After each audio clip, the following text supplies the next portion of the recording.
Hello, good evening, Twin Minds here. We are back doing some Kerbal Space Program tonight, because I wanted to. Yes, hello Trix, hello Sparkle. Yes, less fish. There is still fish, but it will not pop up on stream over my face. We'll just get the chat message. So you can still fish, it just won't be quite as engaging and exciting.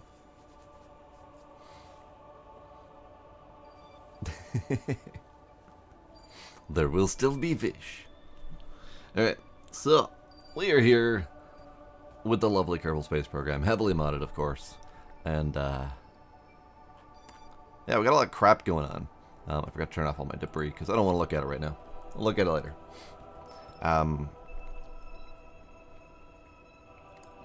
My goal. So previously, let's just go with last time on the Twin Show. We on stream did about half of the orbital space station, and then I did a video that hasn't been released just yet that installs the other half of the space station. We're not going to look at it right now because I'm not technically done yet. I'm like halfway through that video. We're just going to ignore that part. Don't worry about it. This is the behind the scenes kind of stuff. All right. So the next step in my my colonization journey is we need to have a little bit more science happening out there and a little bit more production happening. So we're gonna do a little bit of science around some of these planets, and I think Titania is gonna be my first one. I kind of want to focus on the newer moons that I've added. So we've got Titania, we've got Heraclitus, and we've got Canyon. So we'll probably do Canyon and Titania, I think, as the focus is. Possibly Minmus. We'll see. My goal is to get a planet-side ship construction yard that can be launched from the planet, moon, whatever, and have a little bit easier time getting off the surface. So traditionally, that would be a Minmus. You can possibly do it off of Mon as well. I want to see if Canyon is a good target. Titania might not be a great target, but we'll get there when we get there. But first, we have a lot of extra bodies here that we need to work with, and I kind of want to have a little orbiting space station around each of them to kind of do a little bit of extra science. So that's one of the things we're gonna do. So we're gonna go back to the VAB and just start designing stuff because I picked a handful of missions. Oh, I forgot what I was gonna do. So what happens when you get talking and you lose your track of thought, whatever. I was gonna do a thing to clear up more missions, but it's fine. It's fine. Kind of wanted to go finish doing a couple quick cheap Minmus missions. I think I have an alarm for one of them. We have a new visual mod installed, which is deferred, which kind of just hit CCAN, and unfortunately, it causes this lovely bright green glow around the extra buildings that are added to KSC. I'm not entirely sure if I can do anything about that yet, but it's fine. All right, let's do. We have a Heraclitus align in 2 days. I don't think I have anything critical going, so I think we can do that. Let's do that. Only thing really critical I've got going is the people surviving the space station, but now they have about 50-something days worth of survival capabilities, so they'll be fine. Just had flu shots. Baby's looking good. That's good.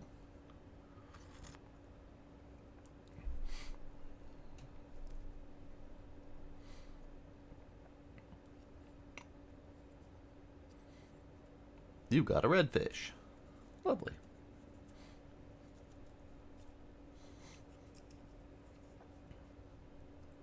Tonight's tea of choice is jasmine. I am coming to realize I've never had jasmine tea before. This is a different flavor.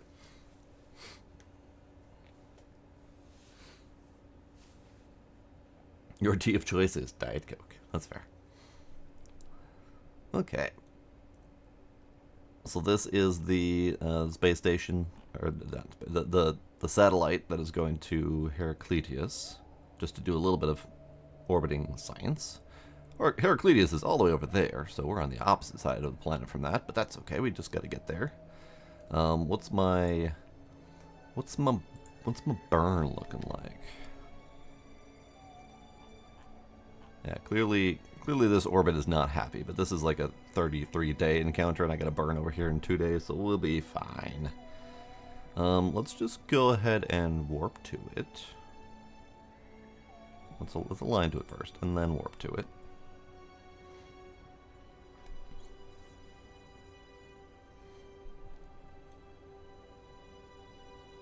Oh yeah, this was a multi-part burn. I've got to get myself in alignment with Heraclitius first. And then I got to set up a burn to get to it, hopefully. Oh no, this is an even more multi-part. I gotta get unaligned with where am I currently? What am I doing?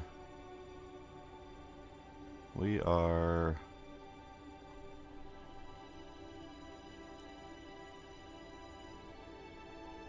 I don't even know anymore.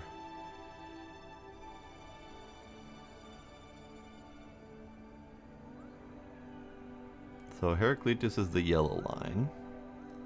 We are currently this jittering blue line because it thinks it's going to hit Titania in a very large number of days, which is going a little bit further out than I want. And then that puts me there to align there. So yeah, that's going to align us with the Heraclitius orbit. Yeah, okay. Just had to make sure I was on the same page with my previous self. Alright, so warp ahead. Again, I don't think I have anything in flight right now that I need to worry about.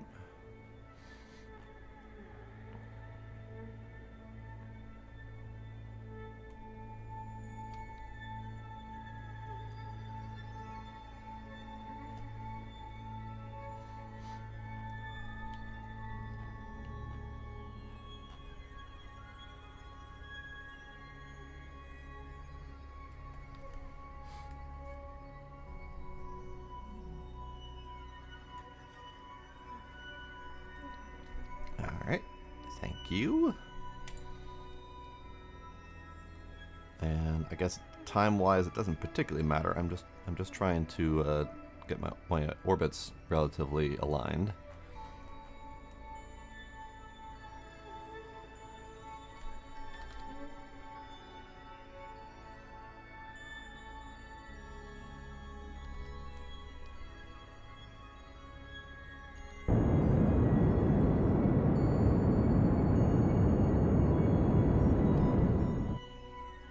Okay. Done.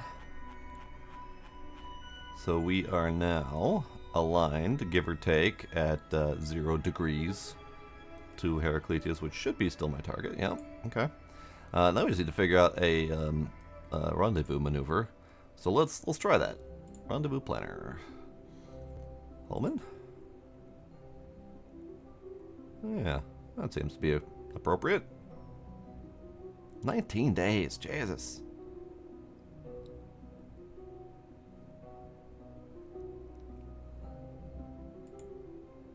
Is that really 19 days?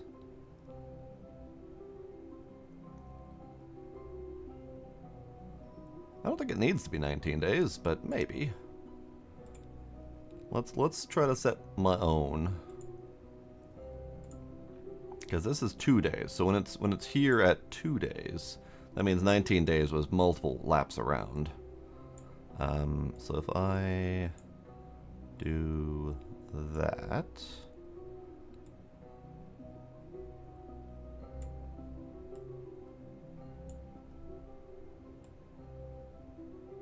Oh yeah, that might legit be 19 days. Okay.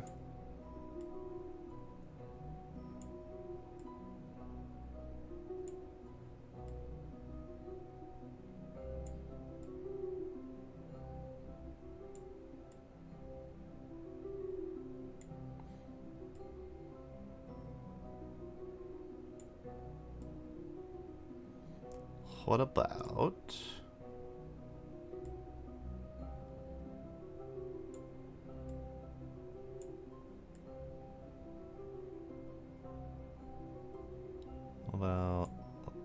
what about there? Nope, that was not the right button. Zero that out.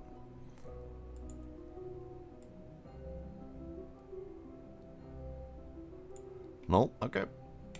Let's stick with the home and transfer then.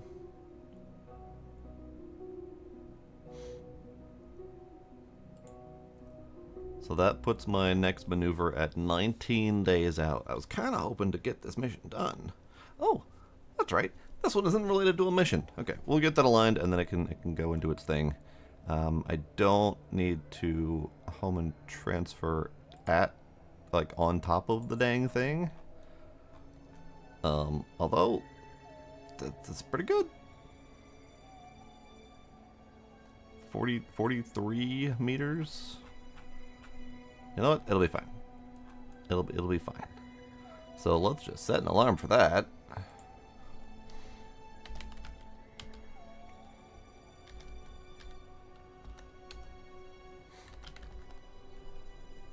And message annoys me. Good. Okay. So 19 days later, we're eventually going to make that maneuver. In that case, then, let's go to my min maneuver, because that's 2 days out now. I am curious how crazy this whole run is going to end up being, because I might start losing track of my missions. I've got 3 missions going right now, and I'm already having a hard time remembering what I was supposed to be doing.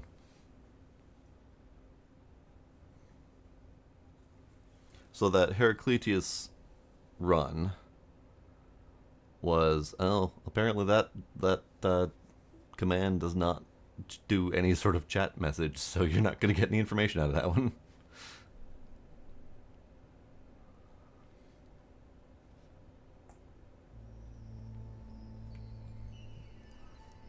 So that Heraclitus mission was a 2-parter, sending 2 of these, actually. Sending one of these to Minmus and the other one to Heraclitus. So it's going to look exactly like this, just around a different body. Howdy, Sucks. How you doing? So this was just a little 2-part thing I designed to scan 2 bits for a mission. It was magnetic field survey around Minmus, this one, and just a regular relay satellite around Minmus as well. So just kind of a 2-in-1, doing its thing.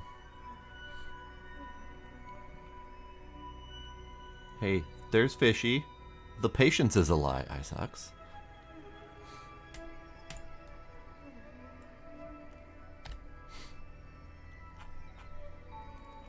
Alright, we are... Well, are we? We're gonna hit Minmus. Yeah, that's it. That's what our plan is. So this next encounter is actually encountering Minmus with a burn to circularize around it. So let's do that. Hey, Trick's got the red fish and the blue fish. Now you just need 1 fish and 2 fish.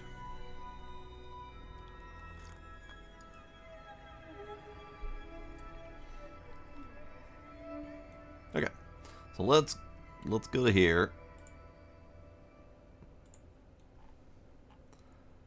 One of the challenges with Minmus is just the travel times. It is like 6 days out or something like that if you've got a good straight orbit to get there.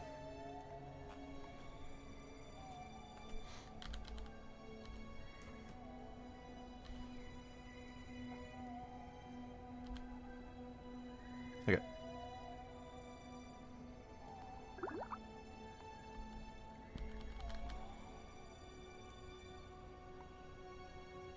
I don't really know what my intended orbit is around Minmus. I don't have any orbit lines to follow, so let's take a peek. Relay satellite just needs to be below 1.1 million. That's easy enough. 1.1 million meters, which I think is 1,100 kilometers. So we can do that. That's no problem. And then the other one. those are numbers. We don't have a specific orbit, but we do have at least 0.32 eccentricity and a 28-degree inclination. I don't know if I've set myself up to do that with this approach to Minmus, but I have an okay amount of delta V. Hopefully we've got enough to do what's needed to fix the thing. Who knows? Alright, so 2 hours to get to here. Let's go ahead and point to maneuver.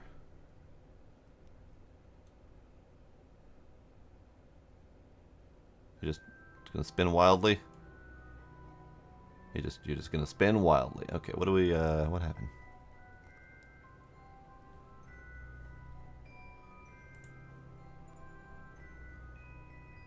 Why are you spinning wildly, bud? What happened? What happened?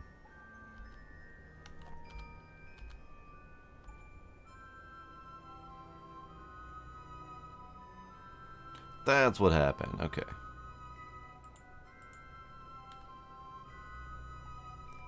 The problem is that the maneuver doesn't actually have any juice behind it, so it didn't know what to do with itself. It didn't know what it was aligning to. Okay, that's fair. That's my bad. Okay, there we go. Just need to get some juice behind it so it knew what it was doing. All right, so this is a 97 or 970 meters. The periapsis is 106, so we're at least under one of the requirements. I don't know about the eccentricities and whatnot. I don't recall where to find all of that information. Let's go with orbit. 5.7 eccentricity and 111 degree inclination. At least at our current approach. I don't think that's counting after we circularized. So it's not ideal yet. But we'll get there. I think probably, maybe. Who knows? Problem is without a circular line to give me a visual guide of which orbit inclination and whatnot, it's hard to pin it down. Okay, but this is fine. We just need to point at the doodad, warp to the doodad.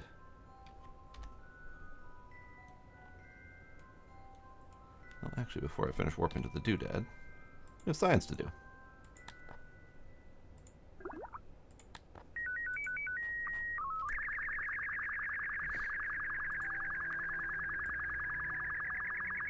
Okay, so we've done both from high orbit. We do need to do low orbit, which means we might need to zip in a little bit closer. Just do those scans, which might be part of the inclination and eccentricity. I don't remember which one's which. Inclination versus eccentricity. I think eccentricity is the oblong nature of the orbit, and inclination is the degrees it's tilting, but I don't know if that's tilting, which plane that's tilting against. Is that tilting against this plane? 32 degrees? Or 28 degrees tilt against this plane, so like here? Maybe? I don't remember which direction those are measuring by. We're currently at 111 degrees, so if I'm counting the horizontal plane, then this would be 111 degrees? That would only be 111 degrees if this is counted as 90 going this direction. So this would be 0, this would be 90, this could be 111, and this would be 180. This might be tricky to fix. We'll see. Either way, I gotta orbit first, so let's do that.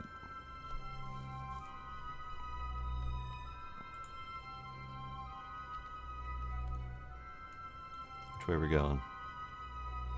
Where's the Minmus? Oh yeah, bud. Oh, there you are. Hey, found it.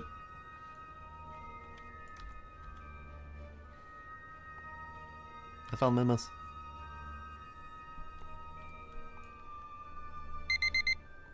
Right. Shh.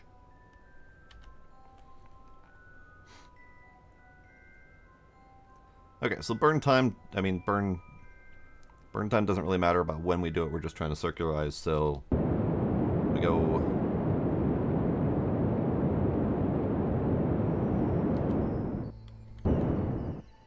Perfect. Okay. So now we need to figure out how to. Oh, never mind. As soon as I circularized, all those things checked off. Orbit with at least 0.32 eccentricity and at least 28-degree inclination. Circularized, done. Okay. The only thing left I need to do then is get into what's considered low orbit, which I think we need to pull this thing down to, I don't know, 20 or 30,000. So we need to get all the way out to the Apo to do that.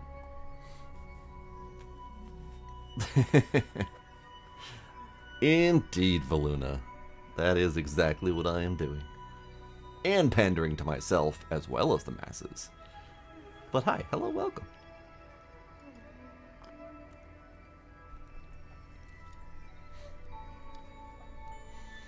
Okay, so all I really need to do is get a maneuver here and pull it down. I don't know actually what low orbit counts as. But let's start with 30. Let's go real deep in there. Yeah, that's actually not really deep. I think you can go as low as like 5,000 or 6,000 meters while still safely avoiding any raised lumps areas. I could be wrong. I don't remember for sure, but I know you can get really close down there as an orbit without worrying too much about it.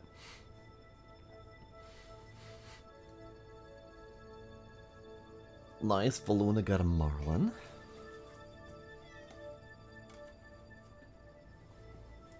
Hi, Gila. I know the fish isn't nearly as exciting when you can't see the whole process. I am sorry.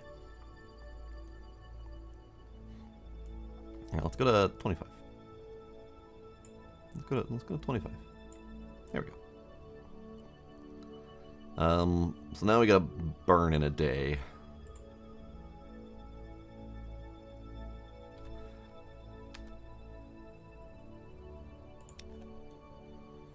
So let's do that. I don't need you anymore. You can get tucked away again.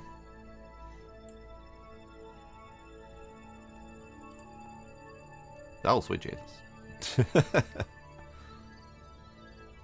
It warped real quick.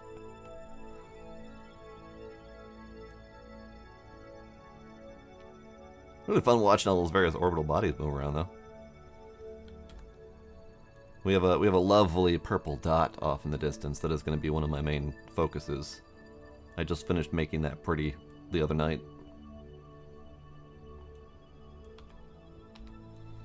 Alright, where you at, Minmus? All the way over there. Okay, so we just need to do a tiny little puff of a burn, and I gotta be gentle with it so I don't actually crash myself into the planet, moon, whatever.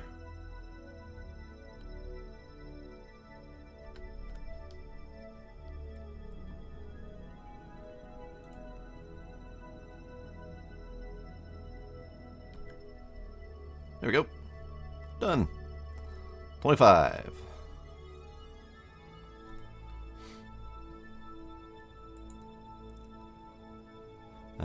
Let's warp to here. Look at it go.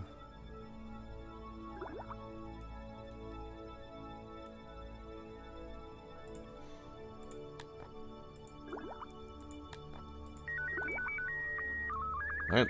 Mission for Minmus Science is complete. Or rather, mission for Minmus Orbital Relay Satellite is complete. Mission for the magnetic field environment around Minmus, that's got 134 more days to it, so I probably should set that up so I actually remember to do it. This one. Log, nope. This one. This one.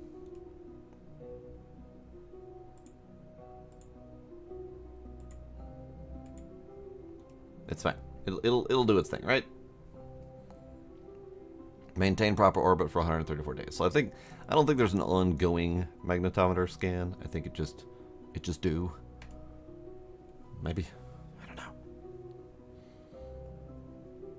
I have a gizmo. He is sitting right here. Look at that. That's a pretty shot. The sun in the background, satellite here, Minmus glistening snowball in the distance. Pretty. Okay, but we at least sent the science back, and this thing is doing just fine.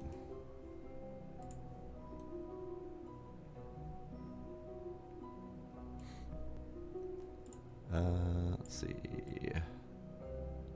I have some Titania missions that I picked up, and now that we've got another free mission slot, we're going to go back and see if I can find another one. I'm looking for a specific mission. It might not be there yet.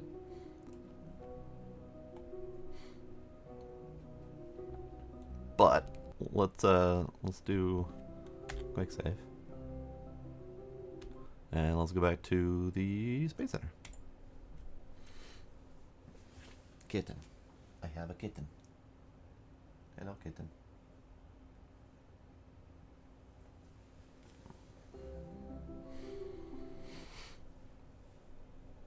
I am a little bit curious.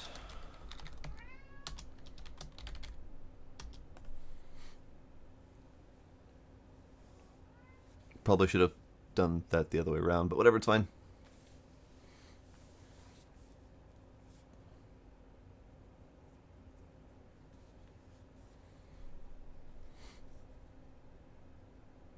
I got a pointy fish.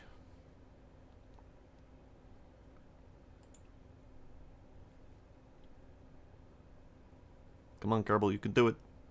I believe in you.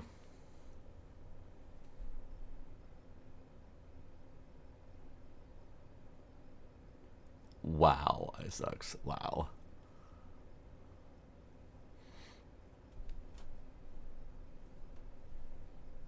Just wow.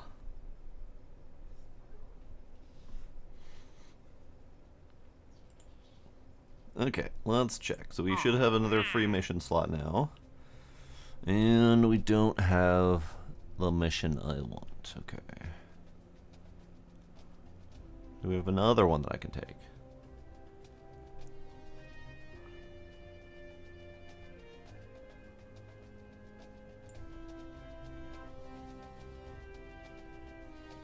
Oh, bunch of missions. They just popped.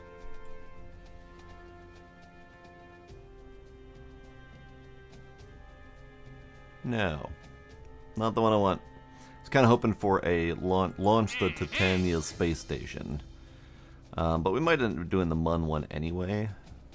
Because I kind of want to still have like a standalone space station around Mun.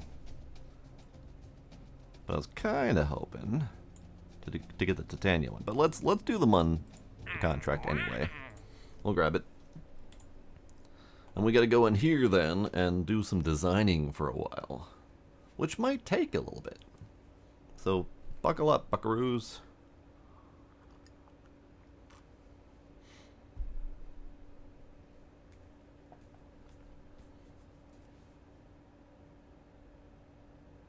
Gila's staring at me. He's staring at me, and the set of his body says, "I'm gonna bolt the second you try to move." But he's not yelling at me, so I'll call it a win.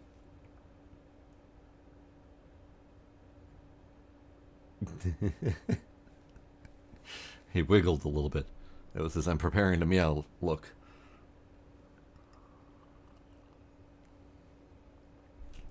It is amazing how much personality they have. And how different they are. Okay. So, I don't have any particular plans for a space station. I don't want to just load up my previous space station and just load a copy of it. I do want the space stations to be slightly different each time. But this is like the original core of the space station that I launched that's around Kerbal. And this is like the core central node of it with the station core here. And then all of the other elements were bounced off of this hub in the middle here. But I don't want to do that. I just needed to load a new one anyway. So hit new. And let's see if we can design something relatively simple, not too terribly complex to get to Mun. Sparkle, you got a stick.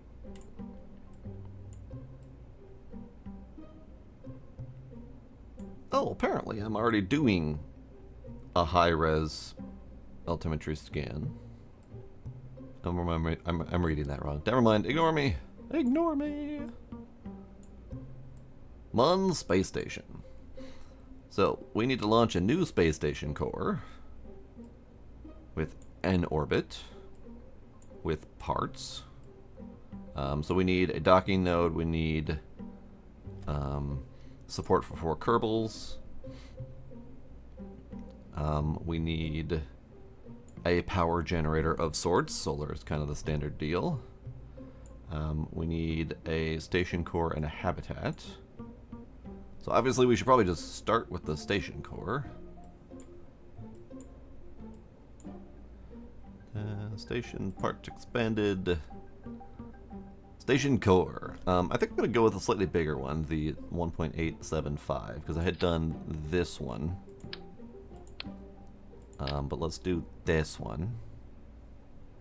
See if we can get a little bit of a bigger station going on. And it looks like this. Looks neat.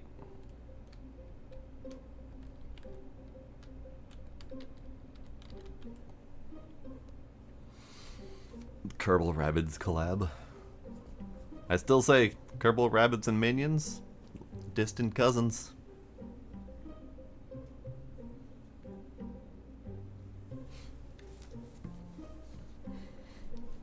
Okay, what do we got for things here? We got insulated, metal, and white. We'll do insulated for the Mun one.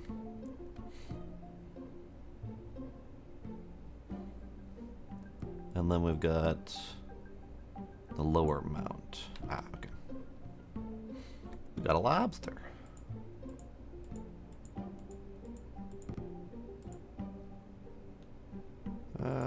Kind of tend to do the white, but maybe we'll do the...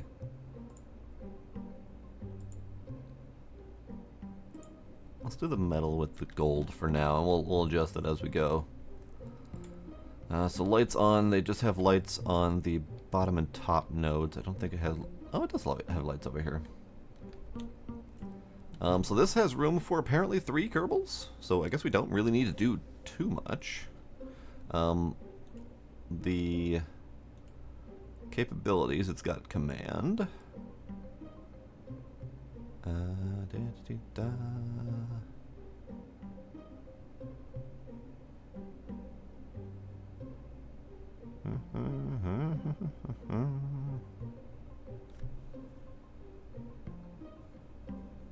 It's got a decent reaction wheel. Life support. Well, that's it. It's got some snacks on board. It's got some basic life support. And that's it. Okay, cool. Okay, and then we also need a habitat, which is either a hitchhiker or a habitat module from the same mod. Let's see, what do we have for habitat modules?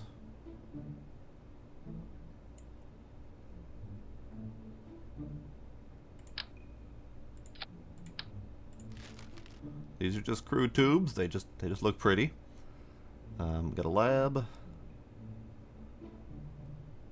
So we do have a hydroponics module, which I might do. But we'll probably end up doing just a basic garden. So let's slap that there for now. Habitation, here we go. So we've got the dawn habitation module or the evening habitation module. What's the sitch between these two?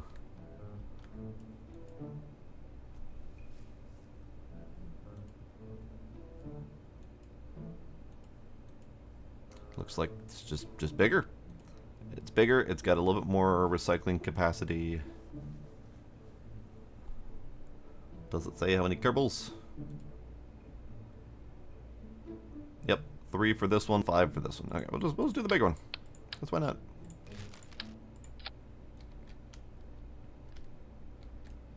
And we'll light on you.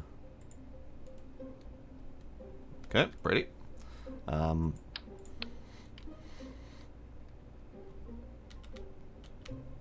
then we need. I suppose we need docking node 2. Do we need anything else from this mod? Any one of the following: stock cupola, cupola from station parts, cupola from Habtech, cupola from planetary base. Have supplies. Interesting. The way that this mission is written, and it's under my face, so you can't really see it. But the way this mission is, it just says complete one of the following, and then lists all of these things. And this one is even listed as optional. Complete one of these followings. Now, I do believe.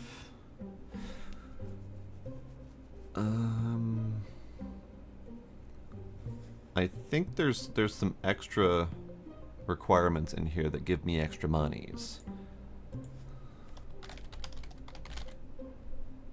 So let's save you. We'll just slap you on there just in case. I'm gonna go back and look at that. Oops, that was not. Did not intend to hit launch. Okay, that's fine. I guess we're going to look at it in the launch.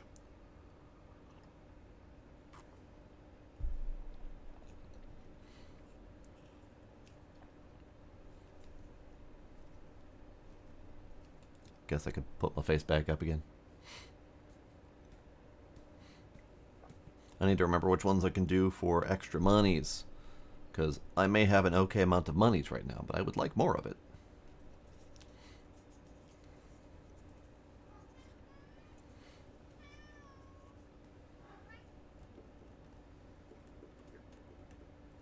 I did not intend to hit the launch.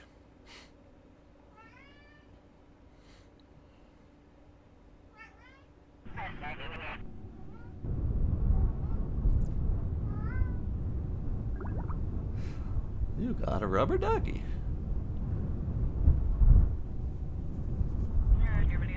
Great. Perfectly visible. I can't see shit. Why are we so dark? I can't see anything.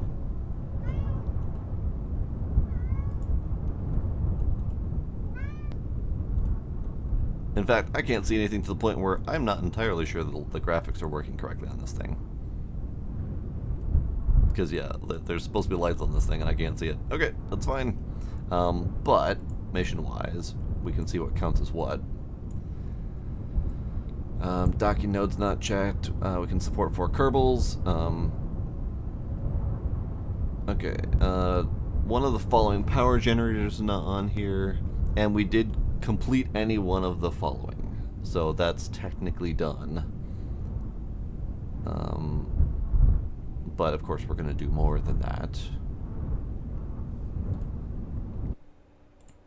I don't know why that's so pitch black, but I feel like we kind of need that to be visible.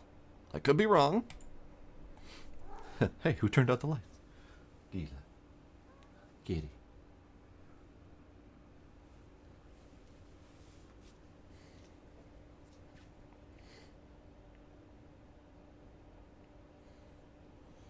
He's been opting to just stare at me instead of meowing for the whole time up until now. And now he's decided to mew.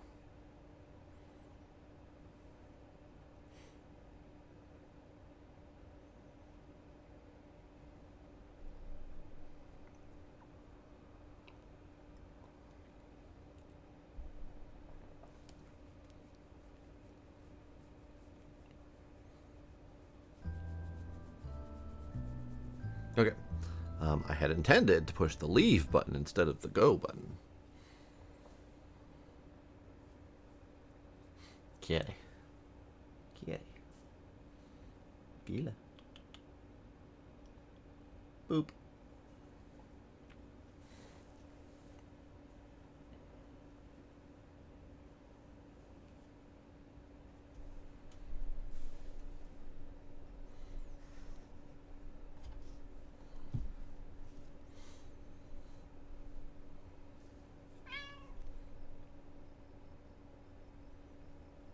Yeah, unfortunately you can't see the whole mission details down here.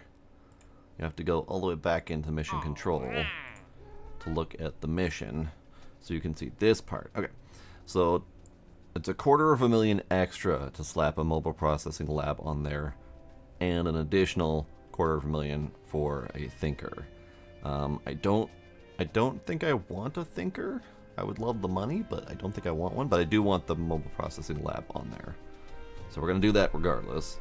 All of these, the cupola,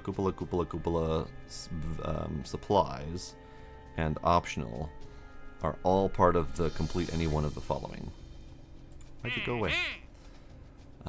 So technically, just putting the mobile processing lab on there completes this whole section. But we're gonna do what we can to make it pretty. Gila. Why? Why do the scream? Boop.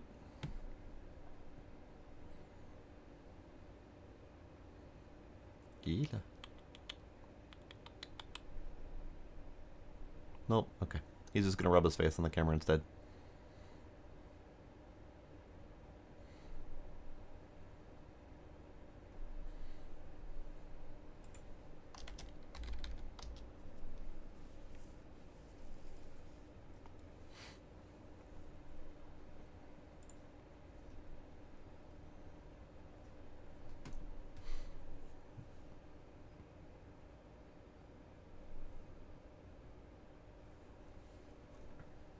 I'll point at whoever I want to point at.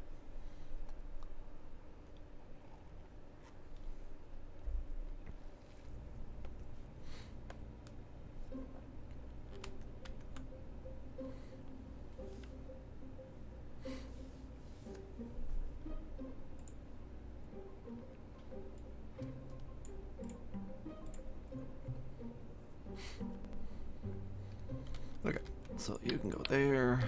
All right, so we need a not a thinker. We need a science lab.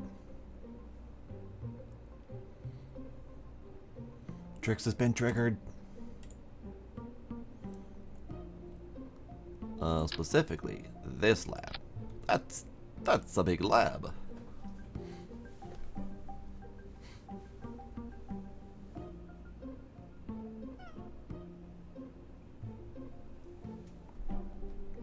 Okay. Okay. So what about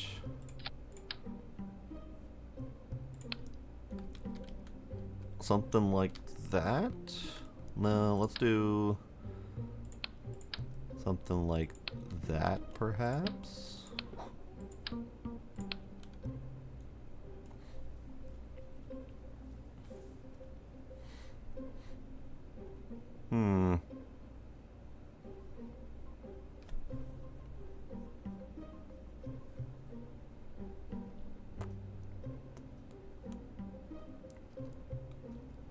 Yeah, and unfortunately, it doesn't count.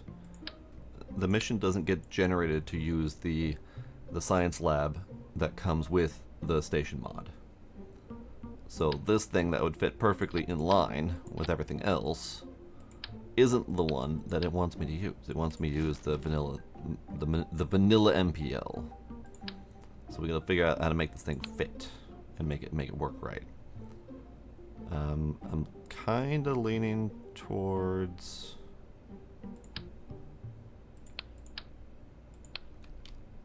something like that, and get this thing on an adapter, possibly a scaffolded adapter, so it looks kind of like the science lab is kind of suspended away a little bit. Do I have anything that looks kind of like that? I think I do.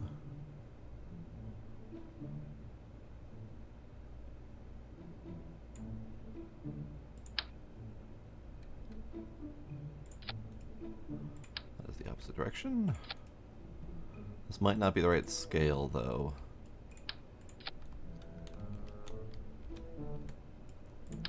That's not quite what I'm looking for. It's close, but not quite what I'm looking for. What else do we have?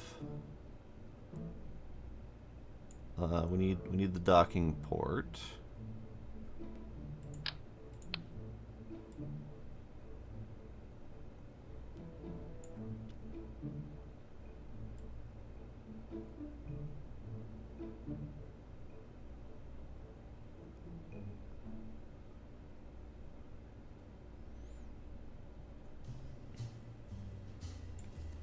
There's a lot of BS in here.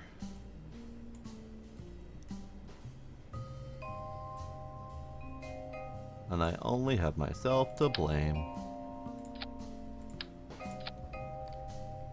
I mean, that kind of sort of works. Kind of, sort of. Kind of, sort of, not really. The alternative is I just use a standard adapter from the Station Science mod. Not Station Science, the Station Parts mod. I gotta find that. I think it'd be easier to find it if I looked at a different spot.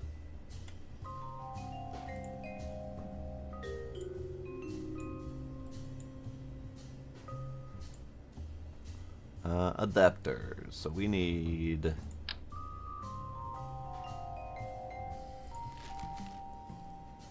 this one. We need this one. This is the one we need. There we go.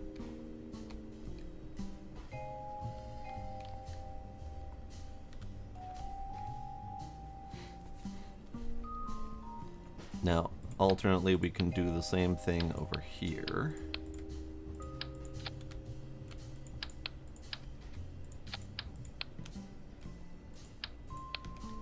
And have this a little bit thicker in the middle. Which I think is fine. Don't really like how that landed. There we go.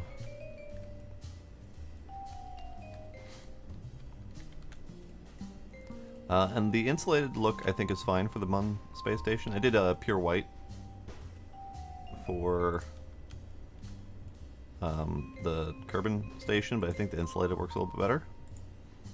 Not sure I'd ever use the metal. I'm not really a fan of that, but maybe we can find a spot for it where it would work. I know it would primarily work with the HabTech stuff, because most of the HabTech stuff has the metal look to it. So maybe we'll build a HabTech focused station at some point or another.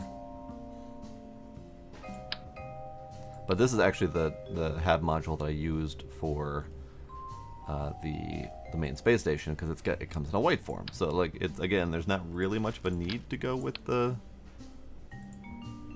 silver, the metal look, because I can always do something else. Okay, can we?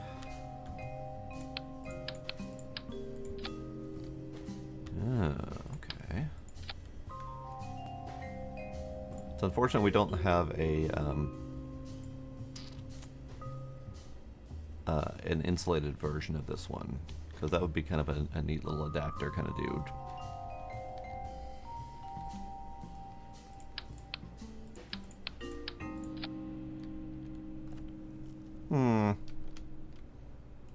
Because that would be a perfect place to slap this down.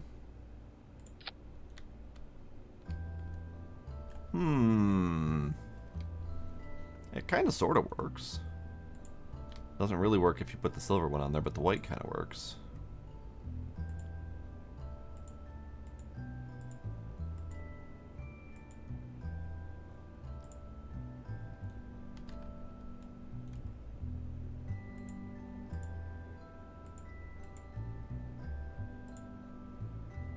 What if we did the insulated rails? You can be insulated rails.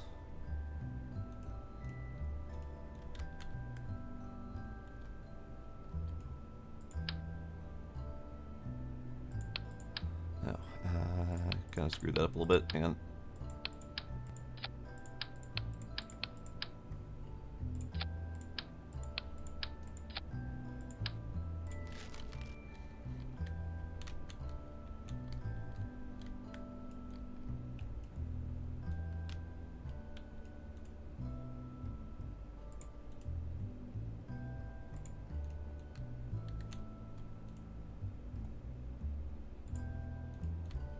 thing has the lights on, but no lights actually come on.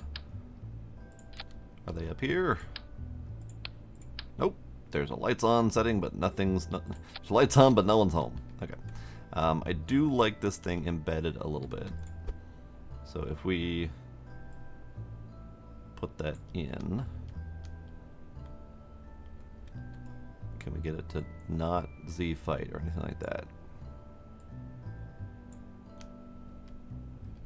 No, we can't. We can white the surface and make it blend in a little bit better, but that does not go well with the clipping. Dang it.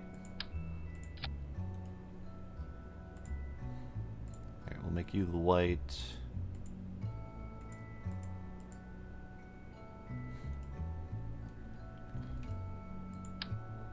Oops. Yeah, that's not an actual node. So that's just a put something there and hope for the best kind of situation. Kind of sort of works.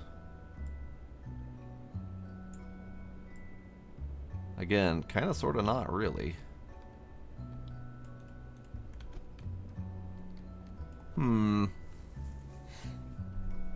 Yeah, we have a little bit of a greenhouse up here. I don't think it'll do too much to extend the life, but it'll be okay.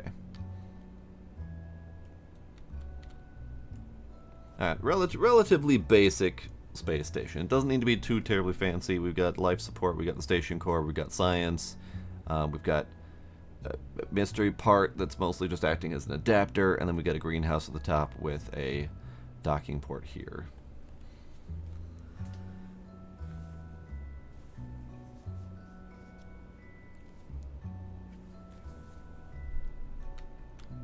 A space robot? I mean, maybe. We could do a space robot.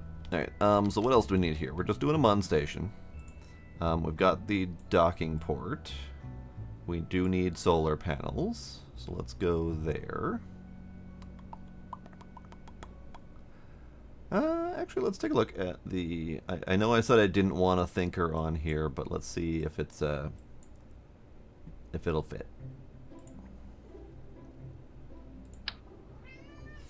Oh boy. That would be a hell of a science advancement. And the station is becoming a little bit more untenable. Nope, no thinker.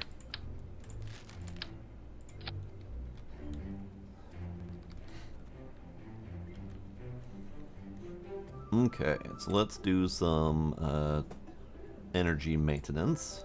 We do need some solars on here. I don't actually know how much power is being used. So according to this, we need 5 power. Can I turn on everything? Start life support. Start converter.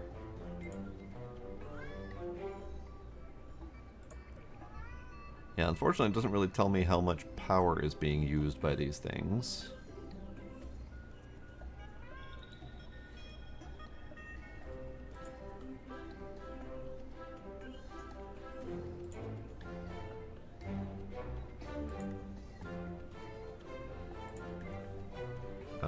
Let's see.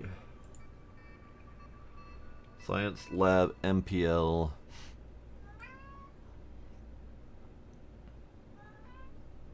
I guess the lab itself is 5 per second.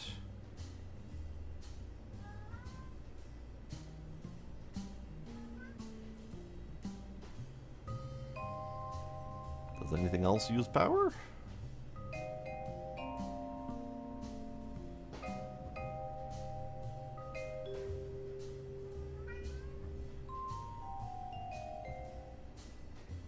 No.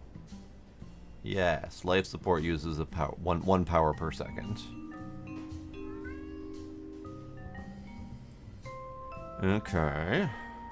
So our power meter here is not 100% accurate, because it's only listing the actual science production. It's not listing the life support.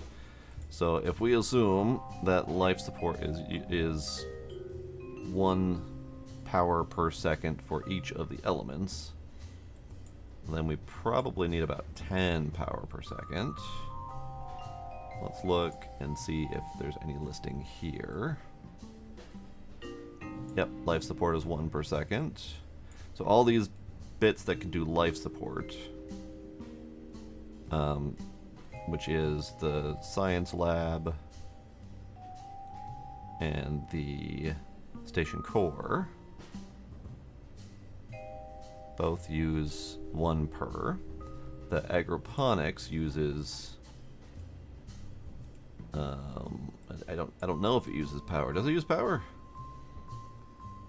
Agroponics is 0.4 per day or per second. Okay, good. So that's 2.4 that's unaccounted for here. And then the HAB module has a soil recycler and a habitat. So that would be this one.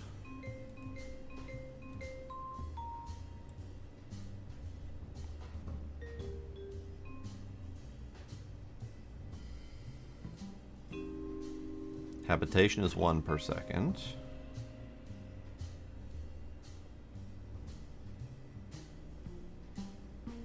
And the other one does have a charge cost, but does not list the charge cost, so we have to assume it's upwards of 1. So yeah, I think we need an additional 5 per second. Just because the things say so. You can go away.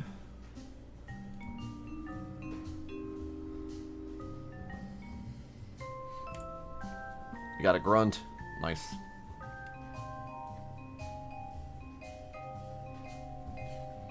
Okay. So let's throw some power on here.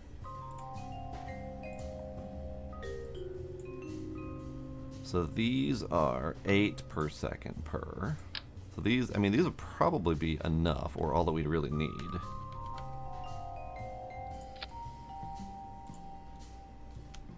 Doesn't need to be too much. Although those should not be here because that's where I'm docking ships. So, I guess down here.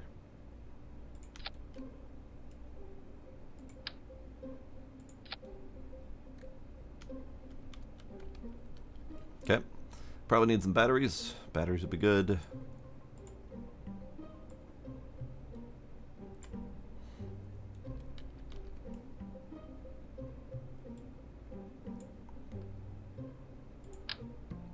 Those are really big batteries. Kind of okay with that, actually. Really big batteries. What if we did double the really big batteries?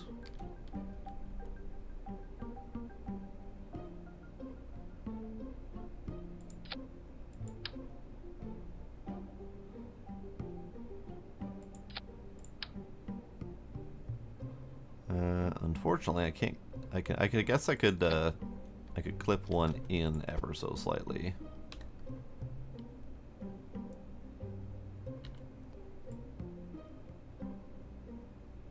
No, because they're both going to do that.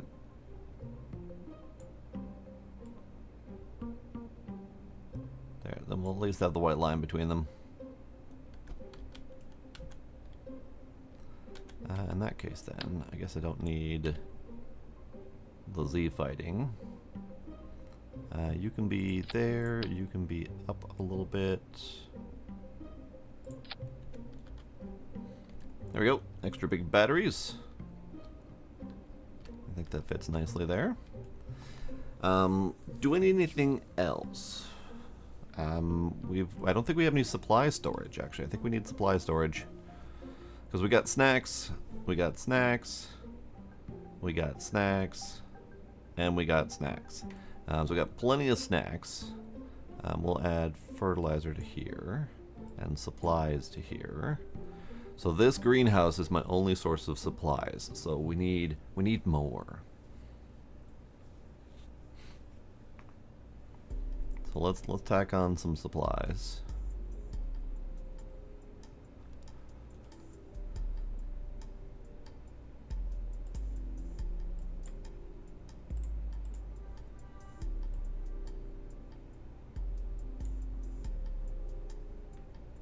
Let's see, what do we have for supplies?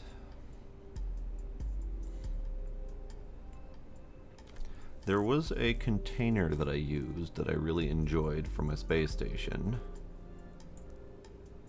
It's not one of these, so which one was it?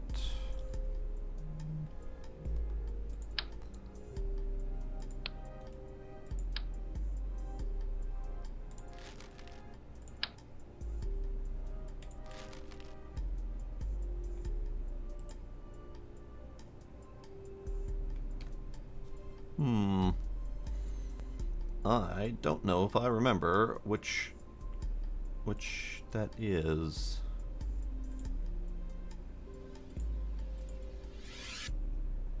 But yeah, there's a whole bunch of stuff we need to get into. We need to get into the ship construction, we need to get into full colonization, we need to get into in situ resource processing and stuff. The wolf terminal stuff is really neat.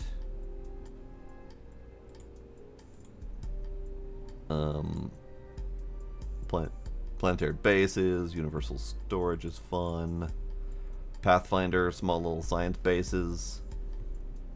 So maybe that'll be an upcoming mission. It's maybe a Pathfinder mission or something like that. We also have airships. Could do an airship. I'm looking for a specific part though, and I don't remember where it is or what it's called. Let's see.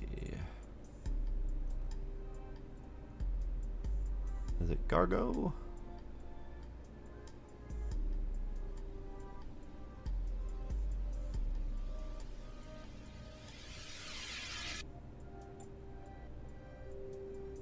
No.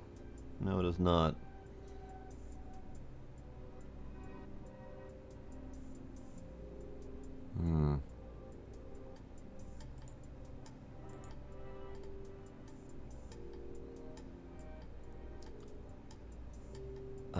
It is...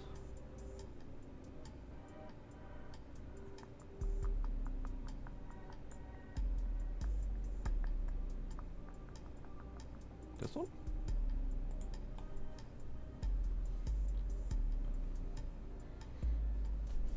Is that the one? Nope, that's not the one. Is it this one?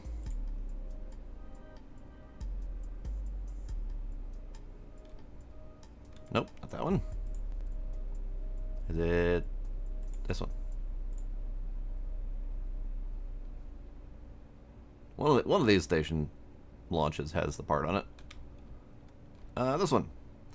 These are the KRDA cargo containers, which is it's part of station expand. Okay. Okay, it was part of the mod I've been using this whole time. That's fine. You know, whatever.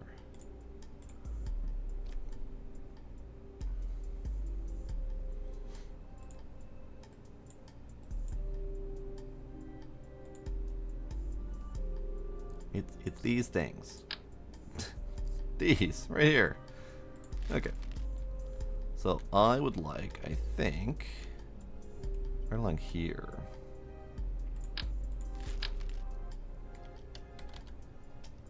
Those are really big. Those are really big. All right, maybe not.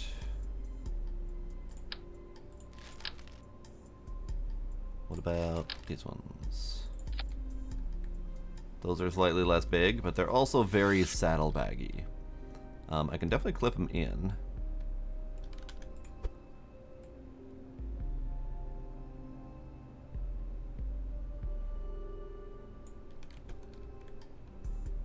It's a little less saddlebaggy. And then if we did another one over here without the mirroring and clipped you in a bit, then we kind of have a little saddlebag wrap of supplies and whatnot. Now this thing, I don't think this has much in the way of capability of support supporting many Kerbals. Let's see.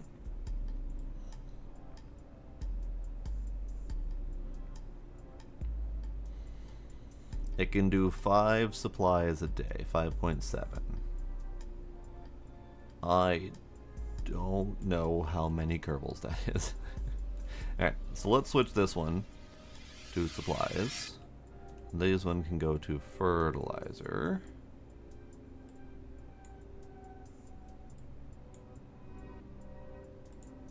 There we go.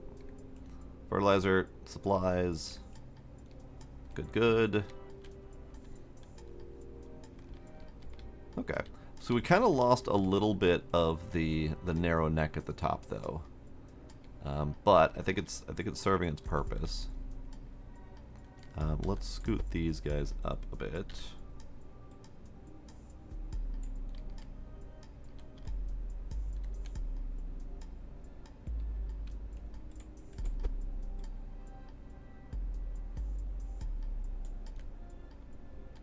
Maybe down a hair.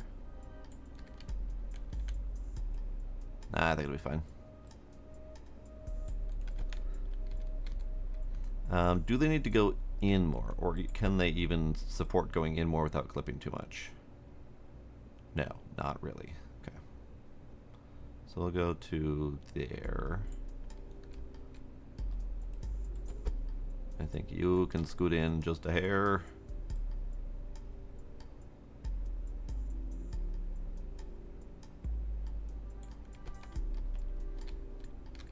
Okay, is there anything else? We need satellite things.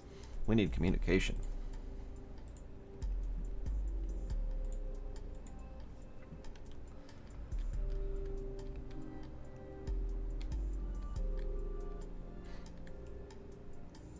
This is kind of one of my favorite ones, but I don't know if it's gonna fit on here very well.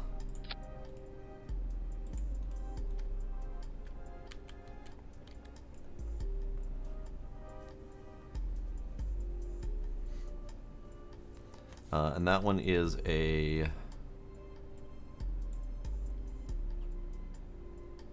85 M. I don't know if that's megameter or the mega something. We also have the option of these, which are 2Gs, which are significantly higher powered.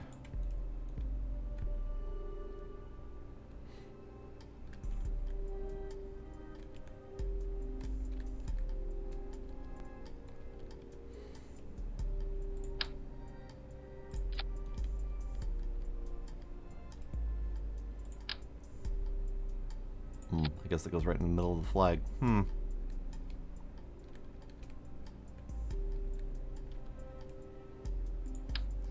What about this one?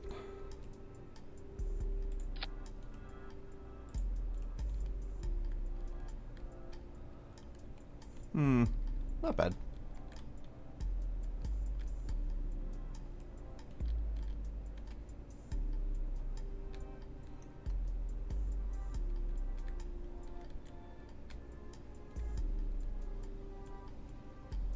Yeah, these will do.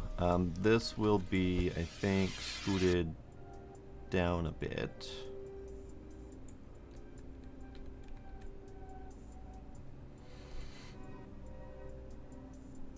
You got a fish. Hello, Demos. Welcome.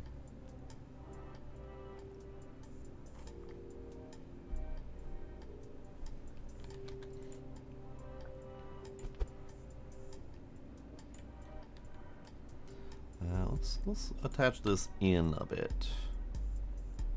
Let's just attach it almost surface based. I think this one can do the same.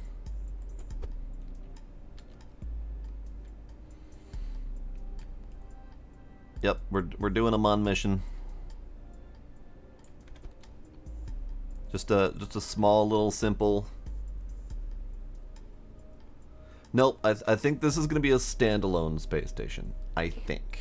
I'm not sure. I'm kind of leaning towards standalone, but I could be wrong.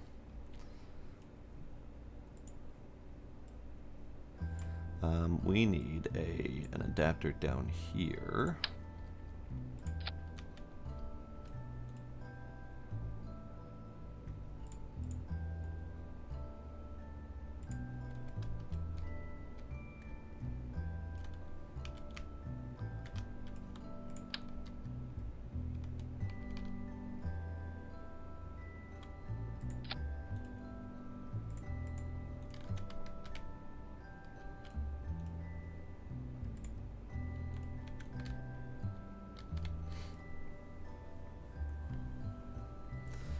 Docking ports are partly in case I want to expand in the future, but also in case I need to have multiple ships docked to it for things like supply runs and science to and from surface missions, those kind of things.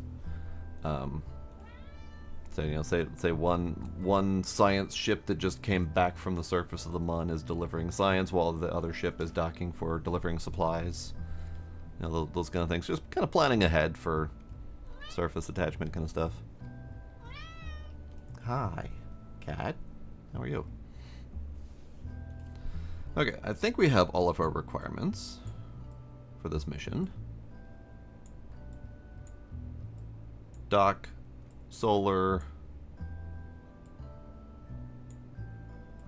station core, habitat, science.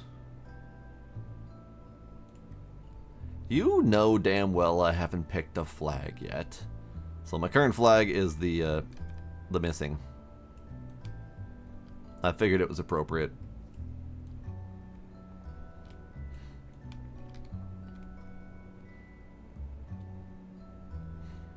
Only thing I'm not sure on is this dish here. Is that too much dish?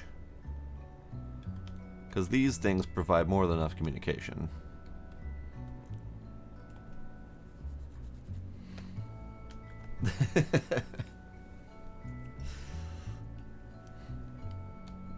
Yeah, missing. Missing is the current one. We'll get a flag at some point. I will probably enlist help with flag designing. Possibly Octocat as part of it. Alright. Is this space station acceptable? Do I need anything else on here? We've got docking ports, we've got a greenhouse, we've got supply cache, we've got fertilizer, got snacks, battery, communication, solar, we've got science, habitation, and station core. I think we have all the things. Yep, I had previously forgot the ports, and now we have ports, so we're good. You got that, Isaacs. Snacks are most important, so we got the snacks covered.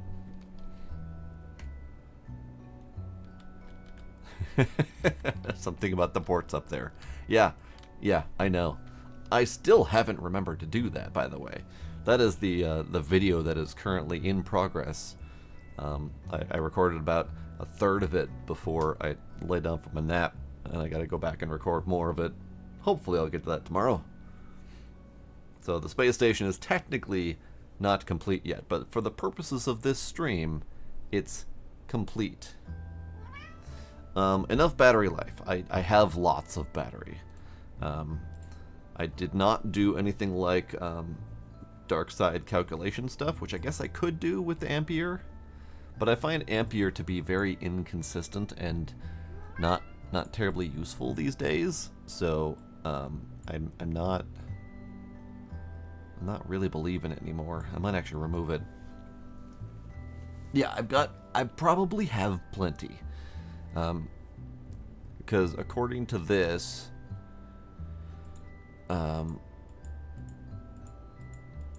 it doesn't have any calculations on the mains time. Like, the ampere seems to have lost the ability to calculate, and I don't know why. It seems to think I have 104,000 deficit for dark side transit. Let's do Mun.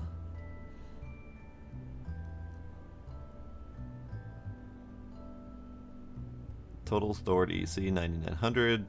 Reserve power, we can ignore that. Or orbit, I think we need to do at least 60.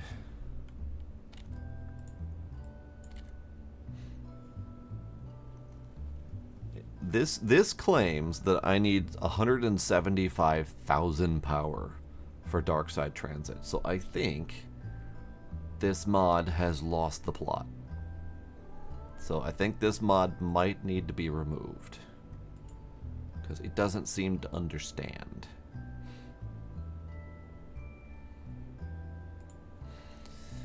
Oh, RCS. Right. That's a thing I didn't do. Good call.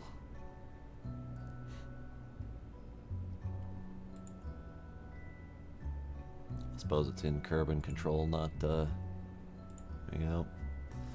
Okay, what RCS do we have? Thrust power 1. I mean, this is kind of my go-to because they don't stand out too terribly much. But we also have this one. Doesn't really look too great.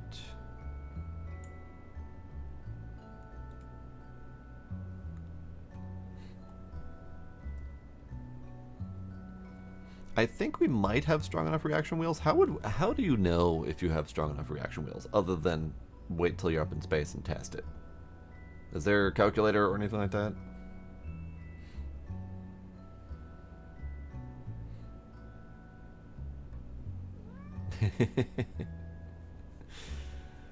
Nice catch, Bloody Beer Man.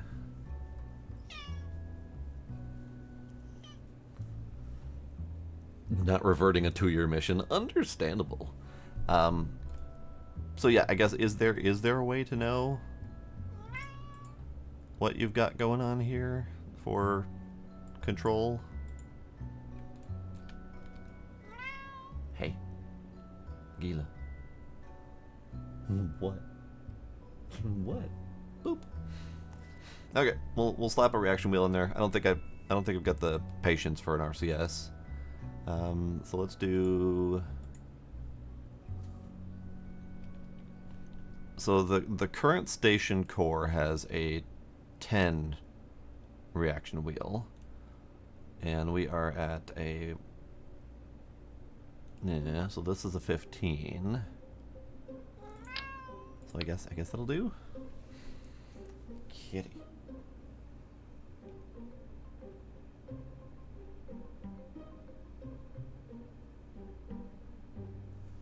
Squish that cat.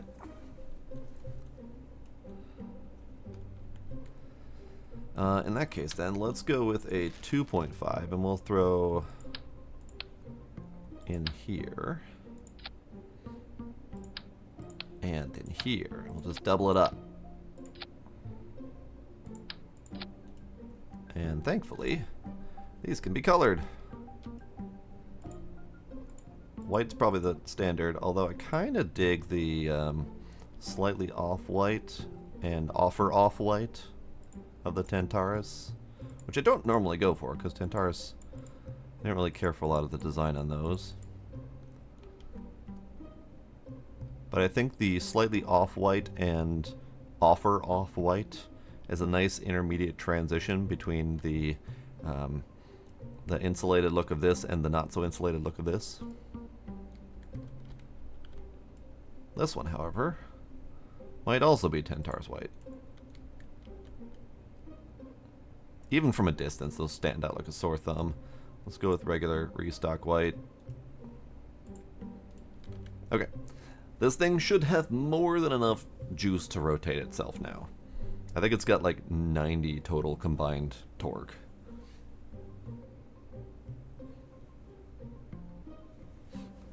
The only thing I'm really questioning is this dish. Do I like that dish there? I don't know.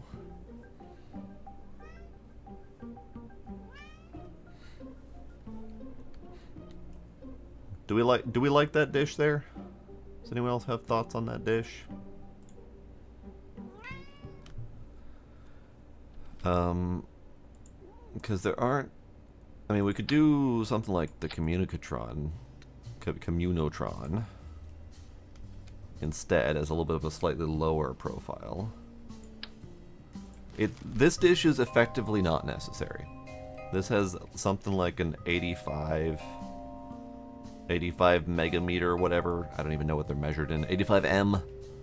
And these two things are 2G each.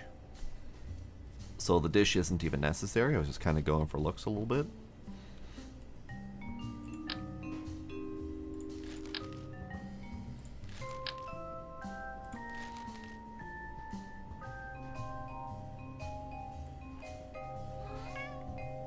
Dish is fine. Okay, we'll leave the dish. Let's scoot the dish up a little bit.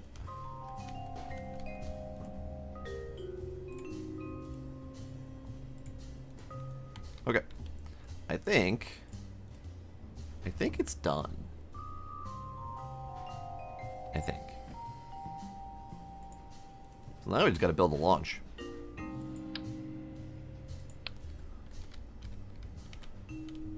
And I don't know how much launch I need. The weight on this thing is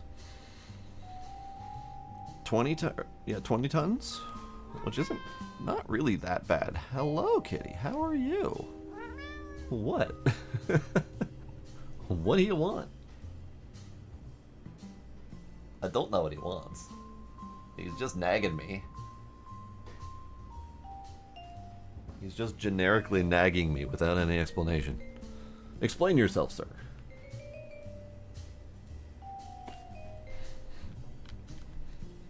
Okay. So now we gotta get this thing moving. Let's try my standard heavy launch. 5,300. How much does it take to get to the Mun again?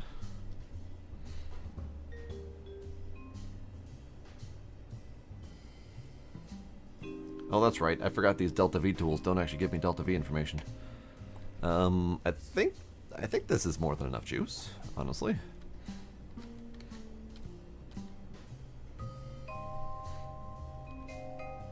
Oh, also, I need to remove staging.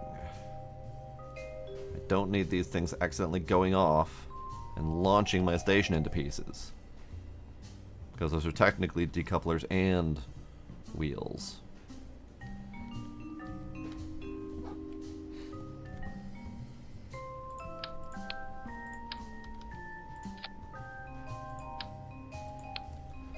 Okay, we need some control.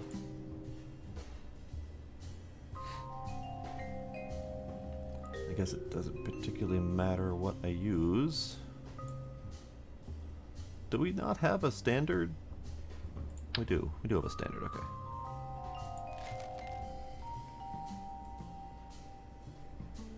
Yeah, you've got all the stuff I need. So you can go there. And then I guess we adapt it. I don't really need anyone driving this thing. We do need to slap some scientists in here. You guys cannot come along for the ride. Thank you very much. Scientist. I guess I only need 2 scientists.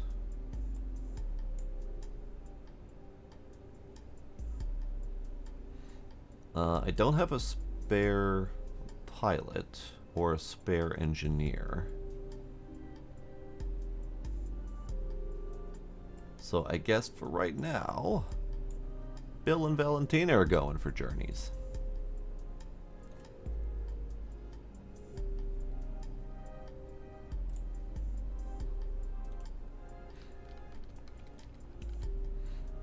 Okay, we need an adapter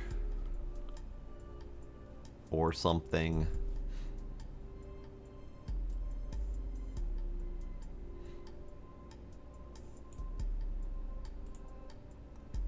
Actually, I usually kind of go for this thing.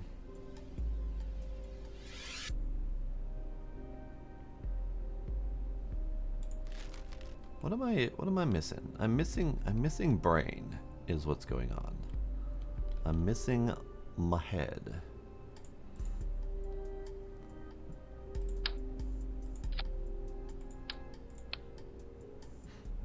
I guess we need a Do we need a lander, or do we just need a probe? I think we just need a probe, honestly.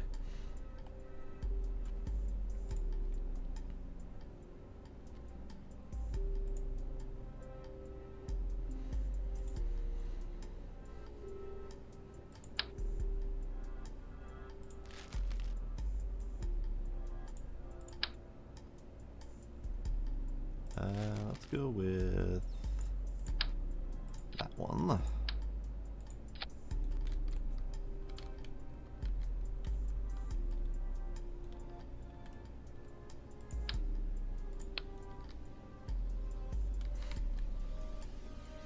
So we got probe core. We got this decoupler can go away. I think I just need a little antenna doodad on here so it can, you know, communicate and stuff. Because I kind of forgot that last time. How much antenna does this thing need?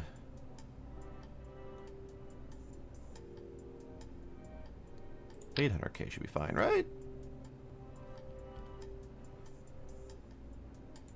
800K is probably fine. Tiny little slap-on antenna. Okay, now, the big question is, do I need a fairing? I think the answer is, I have no idea. So we're just gonna wing it and find out. I think we have everything we need. So let's double check. Do I even need Valentina and Bill going on this thing?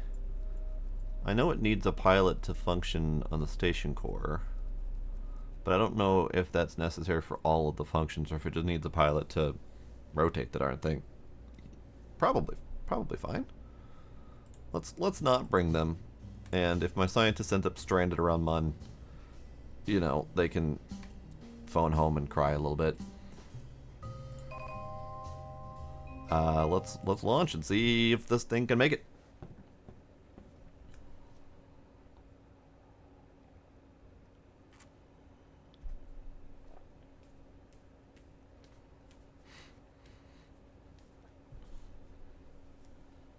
We do have an incoming ad break, so while all the loading screen and stuff is happening, let's just go ahead and BRB. Don't forget to do your fish while I'm BRBing, and we'll do a little bit of an ad break.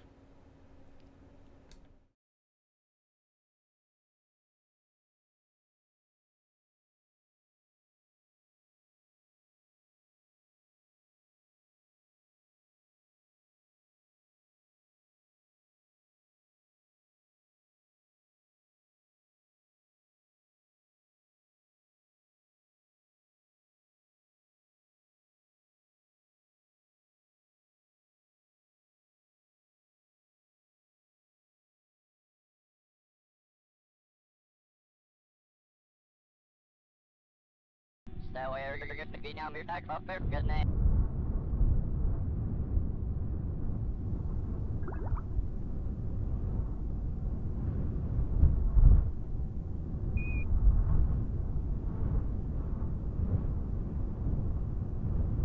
Isn't it in the possible box master?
nos gusta de nada. Oh ja, de is zo snel al maar vast de kas hier achterway.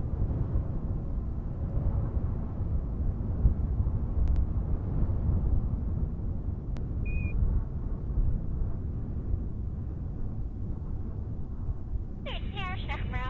Dat is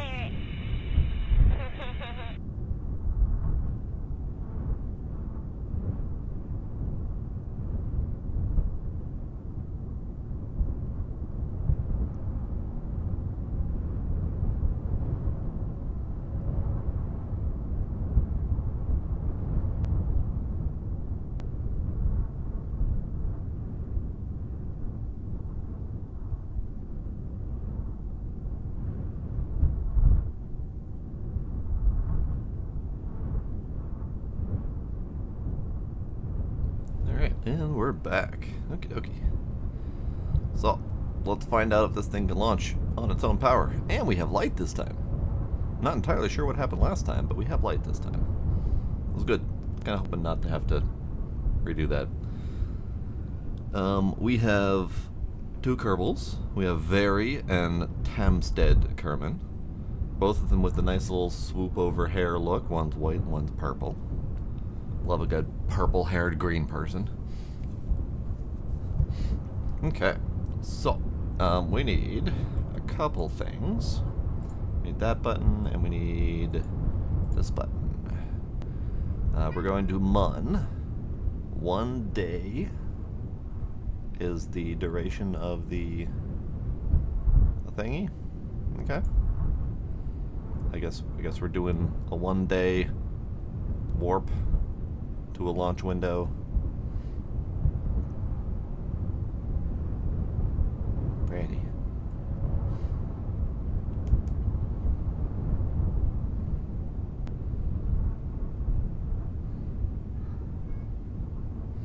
Problem with the 1 day warp to a launch window is that they're eating up all my snacks.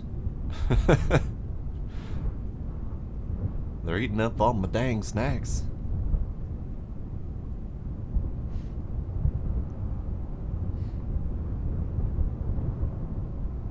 I guess I didn't really need to do that. It's fine. Why didn't you push that button when I was up and about so I could have gone to grab my snacks? Well, I gotta go grab my dang snacks. Fine. Hang on.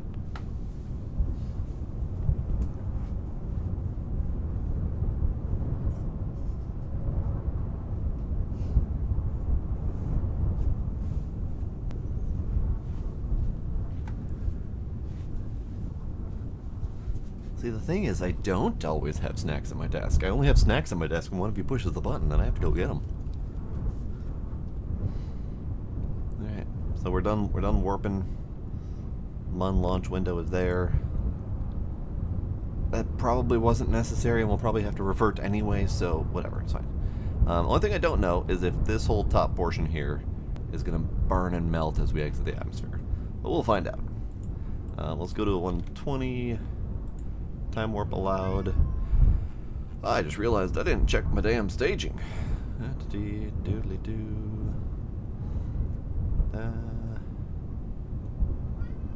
Which one are you? Yeah. For your first few stages are all just fine. I never have snacks. Do you ever see me snacking when I'm at my gaming thing? I only have snacks when you guys push the buttons, and then I start munching on the snacks that I have. Alright, launch it.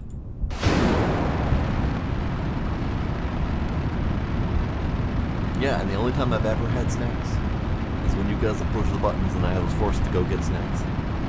That's it. That's all there is to it.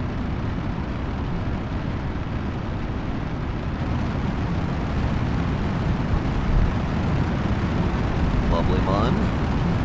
Lovely other dots.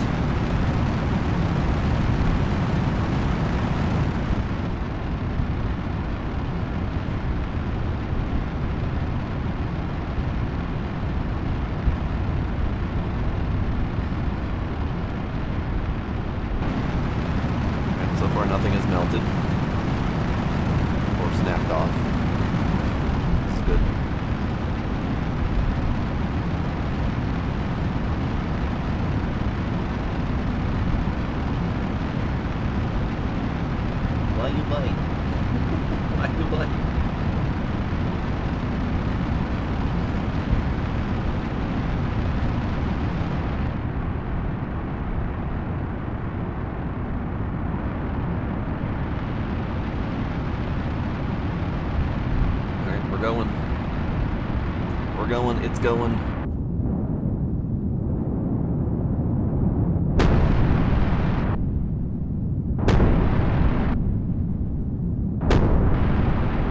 That's fair.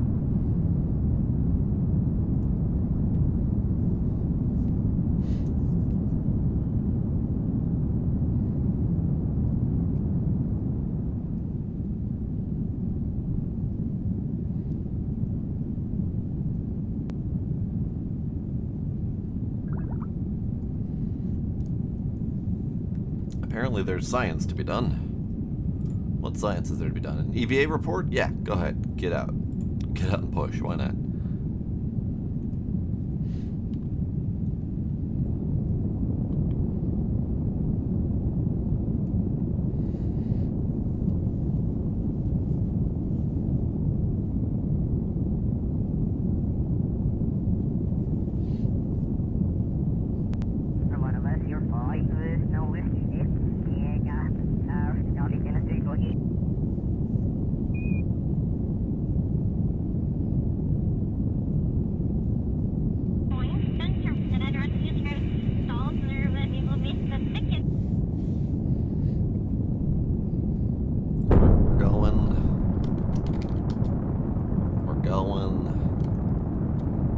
We're still going.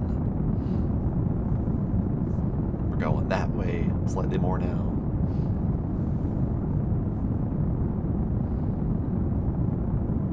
Look at that launch into the sunrise.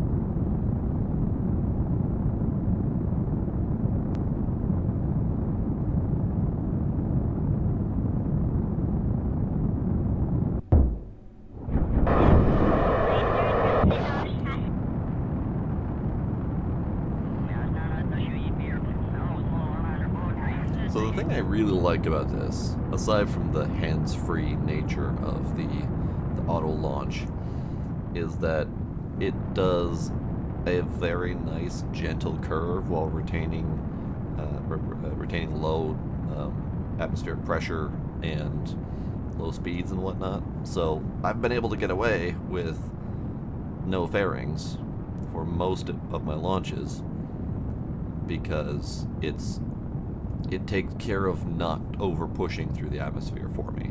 If I were manually launching myself, I would definitely push the hell into the atmosphere and like burn up half my crap exiting. So, but yeah, this automated gravity turn is really handy, especially when I'm doing. I think I've done 7 launches so far for my space station. I did the initial Pillar launch.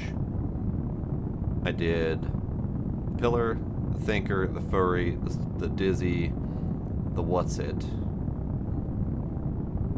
I've also done a rescue mission because I had a request rescue mission to pull my scientists back from there because they ran out of supplies. I had a resupply and re-scientist mission run. I have done at least 2 missions to launch up my constructor drones.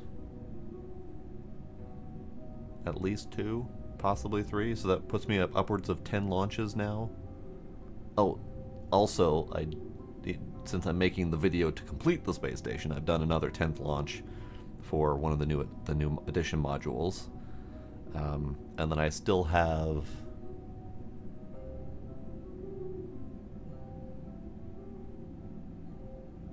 at least 3 more launches to complete it.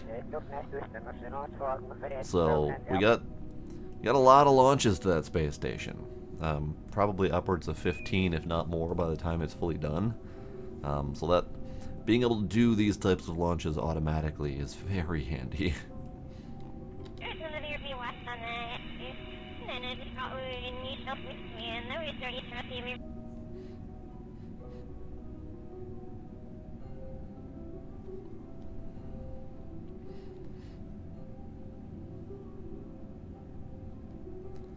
I do believe that is Titania in the background.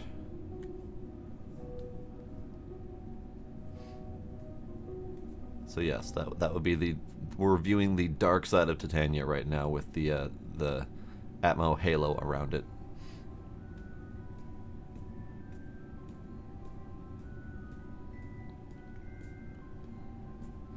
So that's going to be the next part of tonight.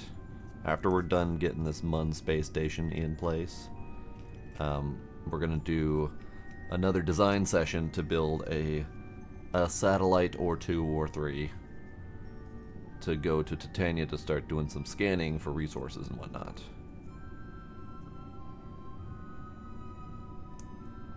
And then depending on how well that design goes, I may end up reusing that design to scan resources and whatnot on the rest of the moons in my off time. But at least I wanted to see if I can get something designed for that. You know, even with all of the wheels that we added on here, this thing is still rotating like a drunk truck.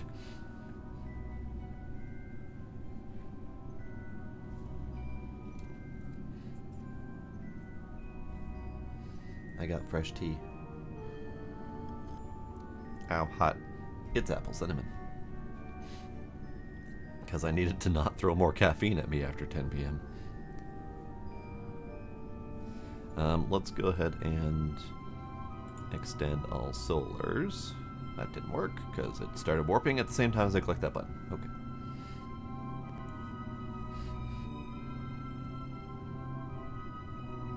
Ooh, look at the planet shine. You can see the blue glow coming off the planet. It's such a subtle mod, but it's really nice.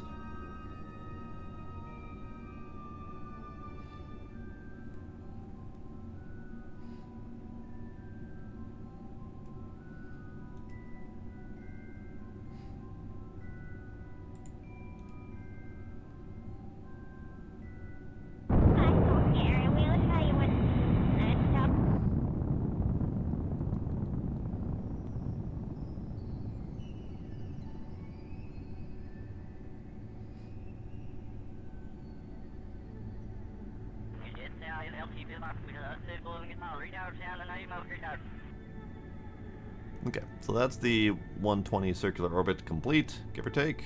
I haven't stopped that.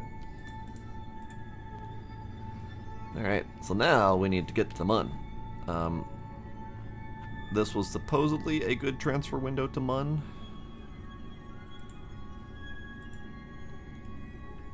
Let's see what this thing has to say.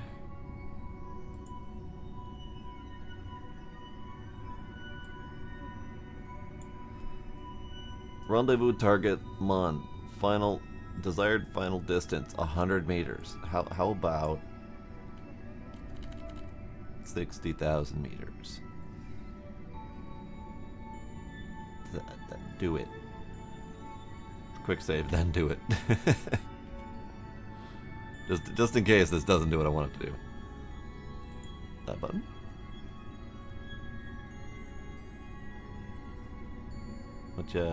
What you doing? You're doing a tiny 4-meter burn, which looks like it's trying to correct the plane because we did not end up on a perfectly circular plane. This is fine. Okay. I'm curious what it's doing.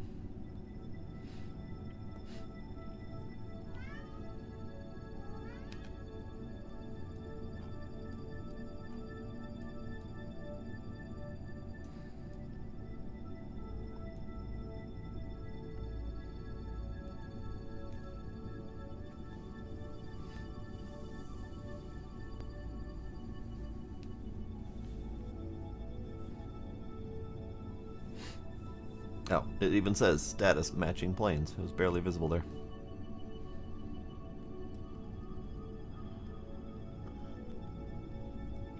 Man, this thing does not rotate quickly.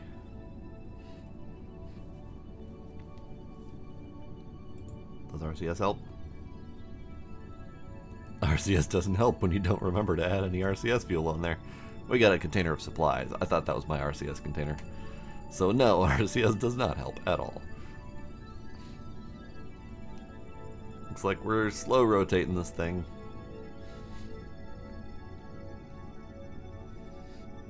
That's fine. We're about to drop this whole last section here, in probably on the burn to the moon.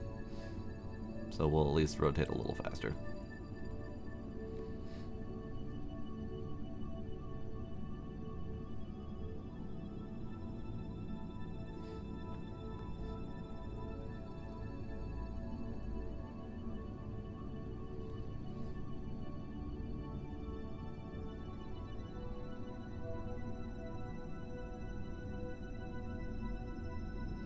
Come on, bud. You can do it. It's doing that last final attempting to zero in on the maneuver node. There it goes. Now it's locked in, and now it's doing a warp to warp to the burn.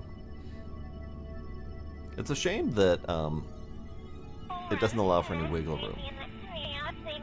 Because yeah, we weren't on a perfectly elliptical orbit, or a perfectly non-inclinated orbit, whatever.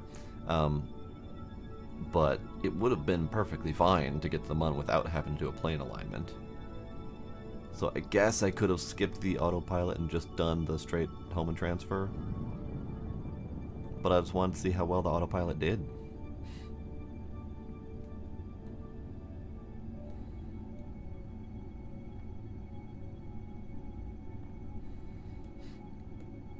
Okay, itty bitty burn. And now it's planned an 826 burn to get to Mun, which means it's got to rotate all over again.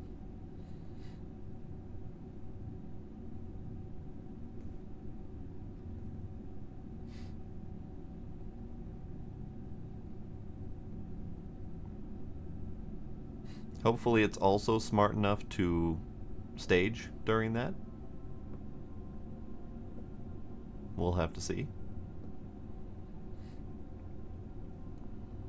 Nope, okay. Well, then I'll have to be prepared to push the stage button.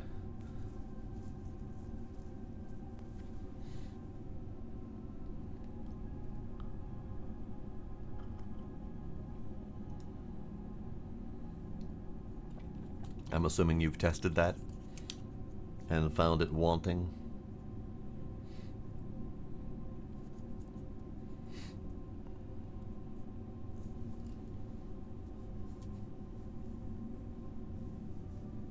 It's a little sad, but I mean that's not too bad. Yeah, we'll move that, get rid of some of the UI. So I think the first plan for next run is to remove this one, the ampere, because it doesn't calculate correctly anymore. Or at least it doesn't calculate correctly in the VAB. It looks like it might be calculating correctly now, because it's currently ticking down how much ECC it needs for dark side Kerbal. But I don't think it's even accurate there.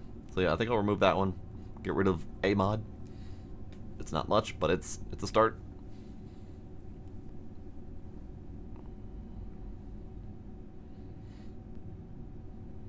Come on, bud. Just finish the lining. You're almost there.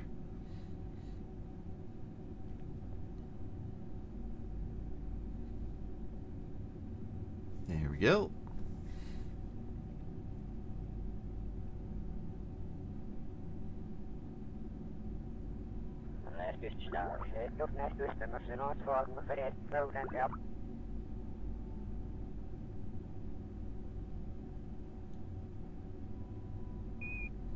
Full on dark side burn. All right.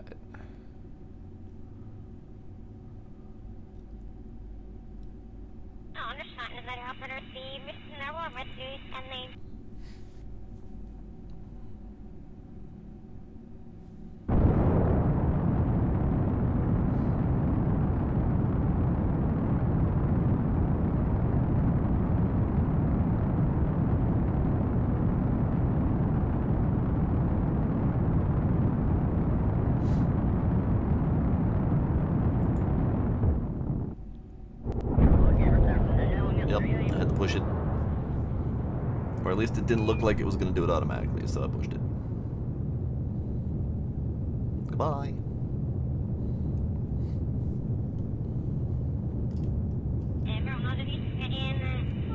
And that's fine. Of the problems for MechJeb to have, not auto staging is probably one of the least bad problems. So it's fine.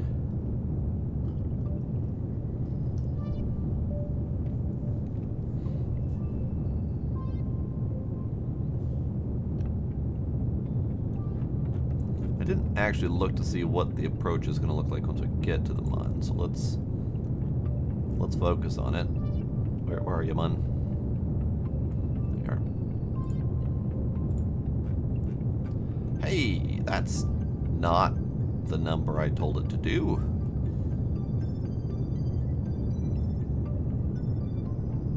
We're gonna have to correct that. I don't feel like shooting directly at the Mun is a good plan at the moment. Maybe we'll have to disengage autopilot and quick correct this so we can get a better plan in place. I mean, we'll correct it once we get the orbit kind of sorted near it. I just want this thing to not like auto warp towards the Mun. I don't know if it's gonna do that, but I don't trust it.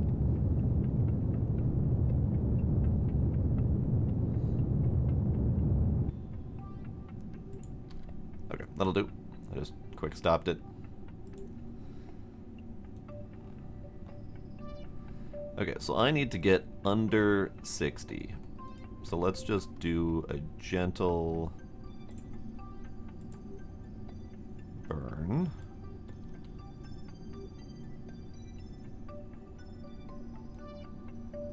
To get that thing under 60.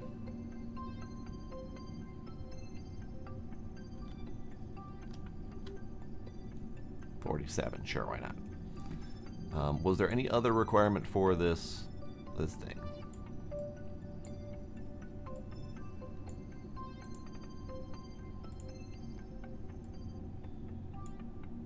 Below 60.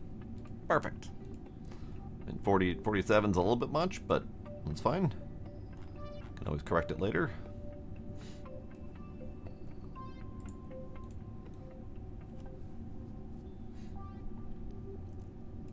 And we've got 5 hours to the Mun.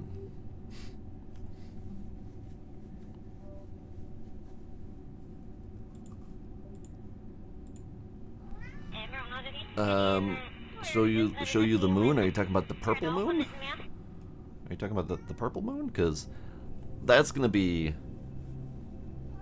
the next mission, is building a satellite to go to the purple moon. So I don't want to show it off just yet.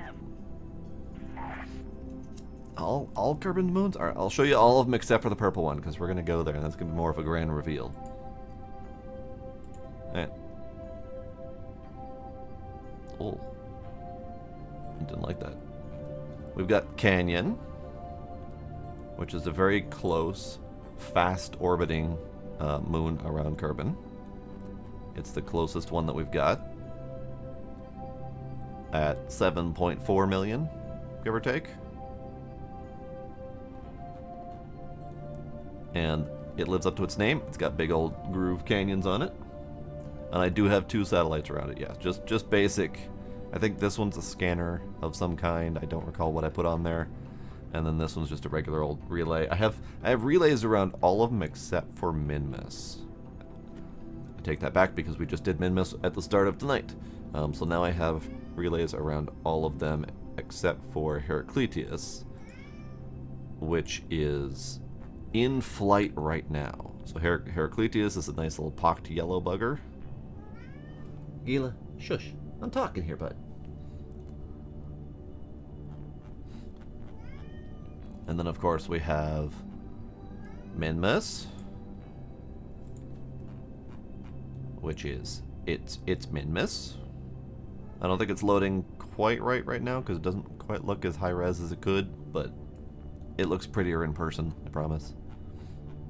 And then we've got Titania is the other new one. And that's the one that we are going to do a mission to next, so I'm not going to show it off right now. And then of course we have Mun Mun, that just plain old looks pretty.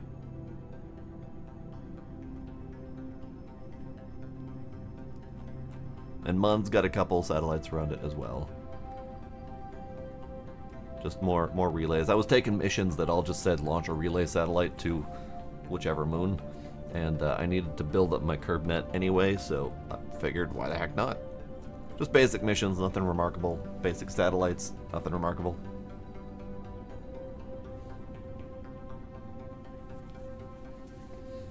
And then Titania is the pretty one that we'll be doing next.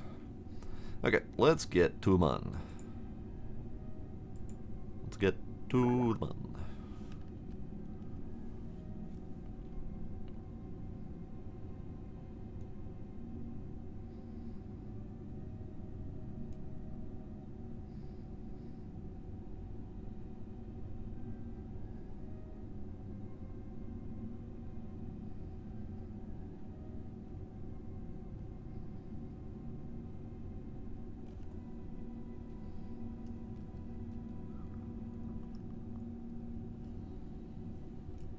Here we go.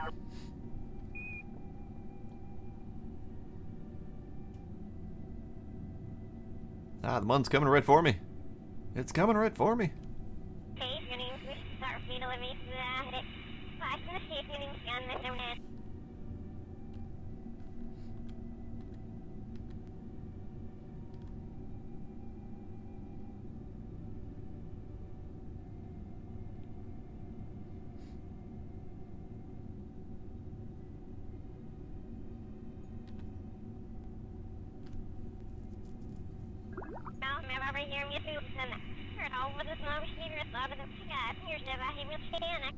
Alright, we have a plant growth experiment to do. It's fine, we'll do those later. Okay, so now we are in Mun's sphere of influence. We will just do a quick maneuver here, mainly just for ease of warping. But we need to shrink you down.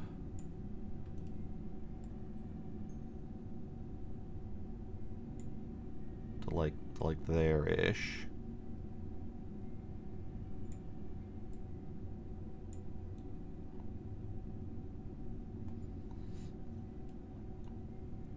Alright, that's easy enough. How quickly does this thing rotate with the lack of back end? Oh, much better. Much better. So once we get rid of the pusher off of this thing, it's going to rotate real nice.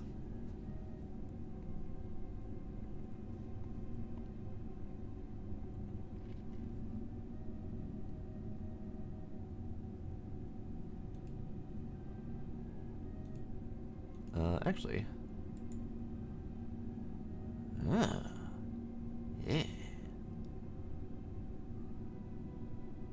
Let's do that.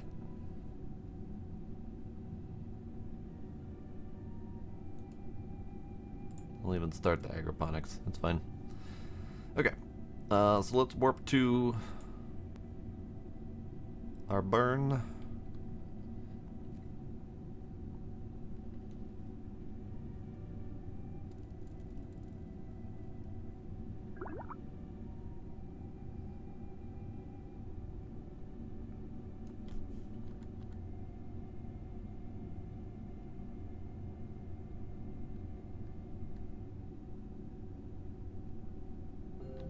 Oh, look at that. Look at that purple moon rising.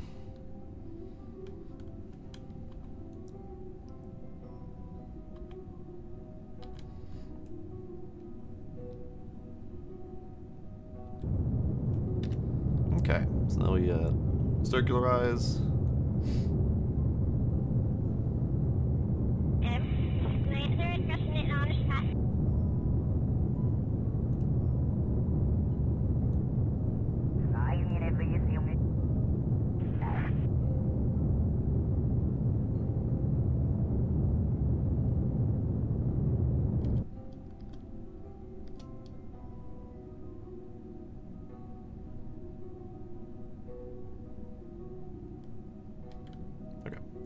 So we are now under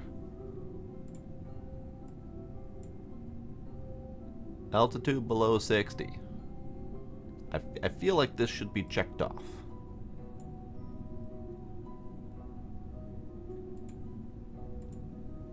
I feel like this should be checked off. Orbit time required 2 days, so it's probably gonna check it off as soon as we're at the 2 days. We're at 47 and 59. Probably could circularize that a little bit, but it's fine.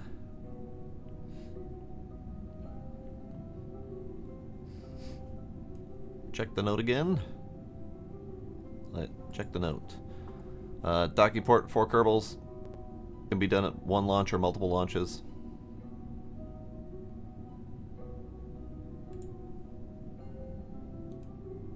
Station core. Yep, we got all the requirements. It's just not it's not checking. It says it has to support 4 Kerbals, but it doesn't necessarily need to have 4 Kerbals. At least it didn't before. But if that's the case, I'll send 2 more up. Later. Not now. But let's get this thing undocked. Actually, do I want to circularize?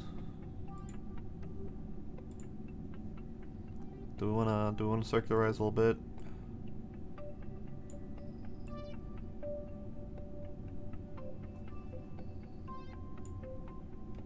Something like that.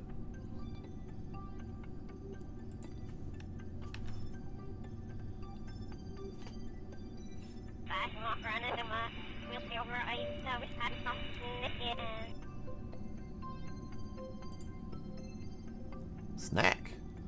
Scientific nosh and chew for Kerbals experiment. Sure. We'll do a nosh.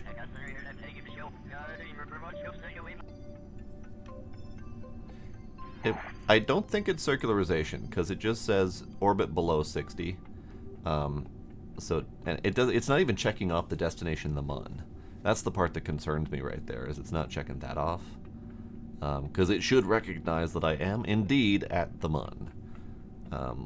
I could be wrong, but yeah. So it could just simply be that 2 days orbit, because I've seen that before in other missions where as soon as you reach the time limit, it does the final check for all of the other crap. So it's not always exactly what I think it should do, but we'll give it the 2 days and see if it finishes on its own. But since we are roughly sunward, we will open up the rest of the stuff. We've already got the agroponics going. We will do life support, converter. I don't remember what the converter does, but we're turning it on anyway. Start snack processor. Start life support. Start habitat and soil recycler. Start life support. So many things. So many things needed to keep these little buggers alive. Now what's this one? Show lab GUI. MPL doing these things. Slot available for an experiment. There's no experiment in the slot. Let's do that. No experiment to transfer. Ah, snack processor is missing ore. Okay, fine. We'll stop snack processor.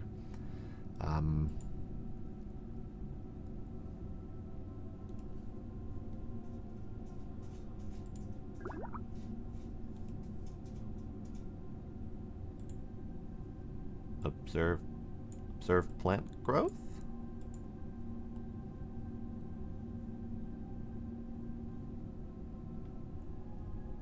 How do things?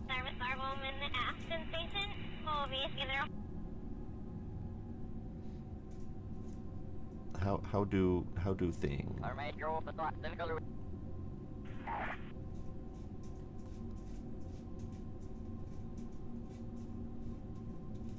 How does that work? I actually don't know how science lab works.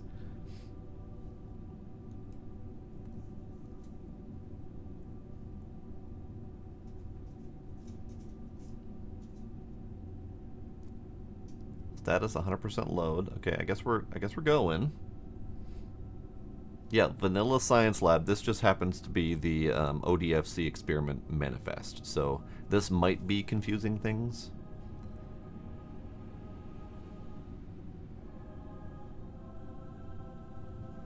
I do have scientist in science lab. In fact, both of my scientists are in there. Lab status, science, data, rate, research inactive. How do I make research active?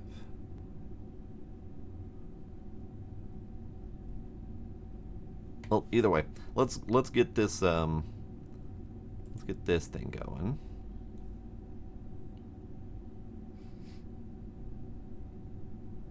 They are true pure scientists.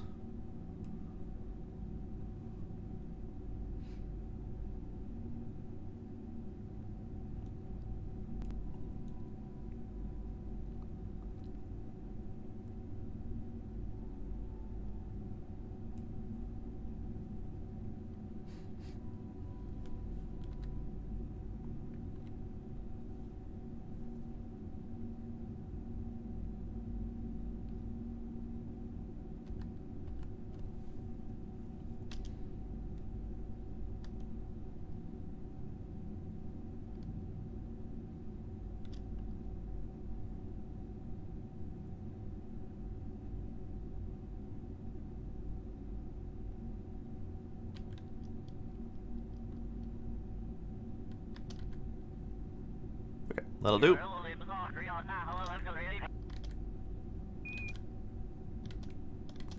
A little more. Okay, that'll do.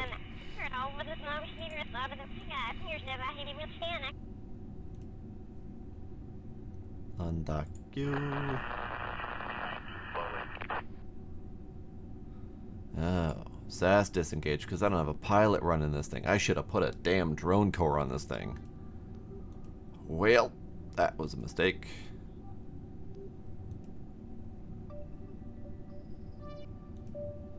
What about level up crew?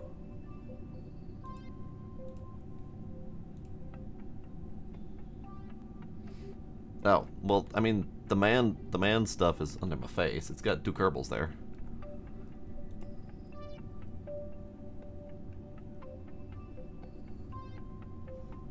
But yeah, no peoples in here.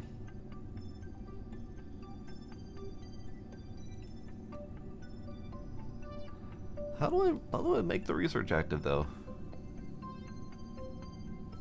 Yeah, well, so the command pod is the station core. I just smartly didn't populate it with Kerbals. So I should have either put a pilot in there or put a drone core on this thing. And I didn't think about it. So I might need to keep this drone core attached for a little bit.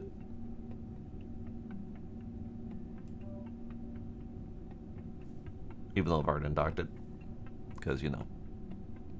Because, of course.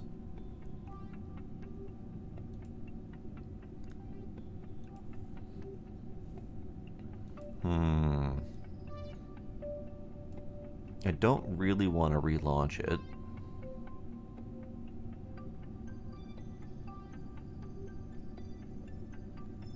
So I guess we could eventually, I don't think I want to do it right now, but eventually send up a little dock attachment.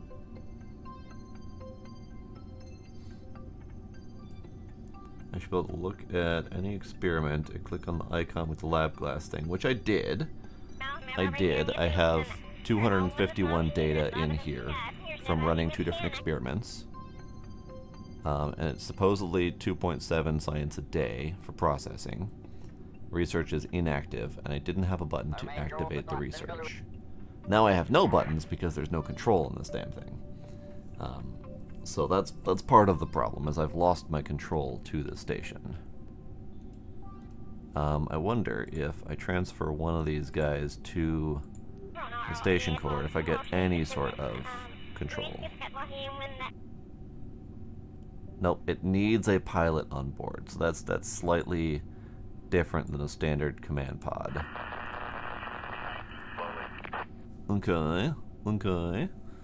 So this thing might be spiraling out of control until I attach something to it. So can I just redock this guy? I did get some control. I got a little bit of control. I did hear the control noises. So if we transfer you back to here, there is an element of control. I can't do SAS, but I can push buttons now, which is fine. It's acceptable. Yeah, top left there is control, but I can't turn on SAS, for example. It doesn't want me to. But I can at least run this, start research. Okay, I don't know why I lost my start research button before, but it's here now. So I've got one scientist holding down the fort in the station core, one scientist doing science, and then hopefully eventually I'll be able to send up more Kerbals. Problem is I'm out of Kerbal space. I have 12 total. I've got 4 on my Kerbin orbiting. I've got the original 4, and then I've got 4 scientists. But it is Purple Moon time, so I'll do some maintenance on this later. I'll get more scientists. I'll do whatever is needed for that. But I need this core to go home. So let's get you normaled away from this thing.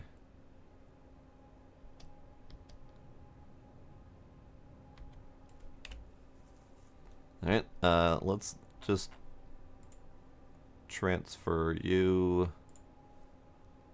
Right, I need to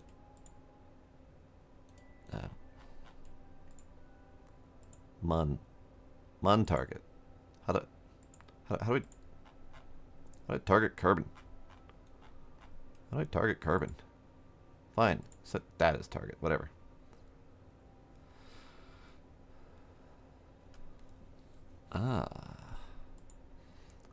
Does this not have a return?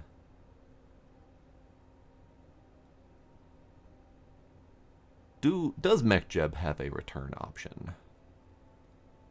Because I can rendezvous with the Mun, but I can't rendezvous back with Kerbin. Unless there's a different button for that. Pork chops.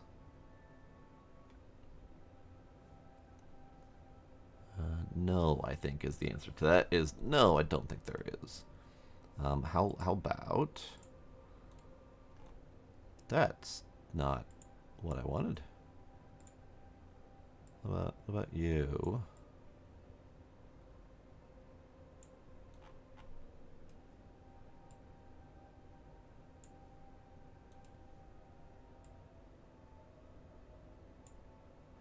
Oh, that's not doing what I wanted to do. I guess we're bouncing off a canyon. I mean, I guess I could just slap it at home. Here, we'll just put you. We'll just put you there. It'll be fine. Problem is, I can't slap it home. Canyon's literally in the way. Oh wait, no. Canyon is in the way from me slapping this thing home.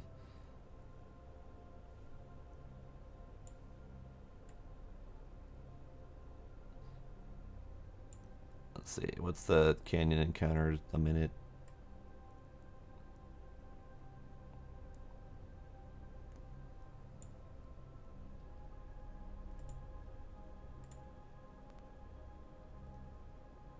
Why does focusing on Canyon take so much processing?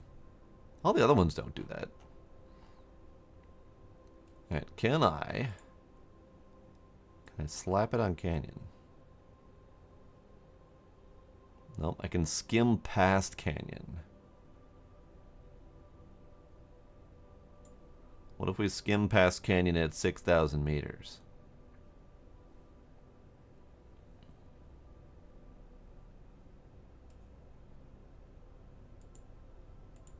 I mean, I guess I could bounce it at canyon.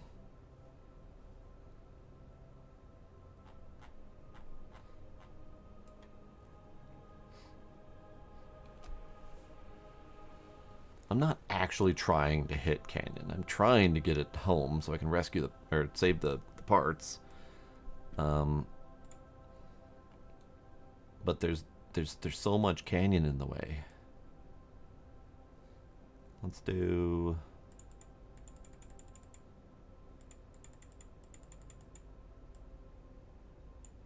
There we go. That'll do.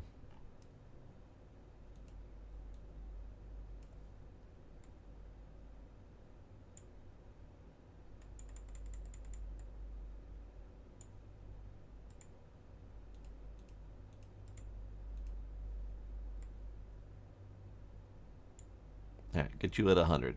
That'll be good. Okay. Point you at the maneuver.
Okay, that's good.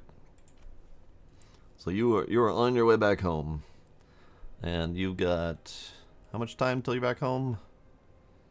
Whole day or something. All right, that's fine. You'll get there eventually. Here, let's. It's too much crap going around, Kerbal. I can't do the thing. Here, let's add a maneuver. And that button.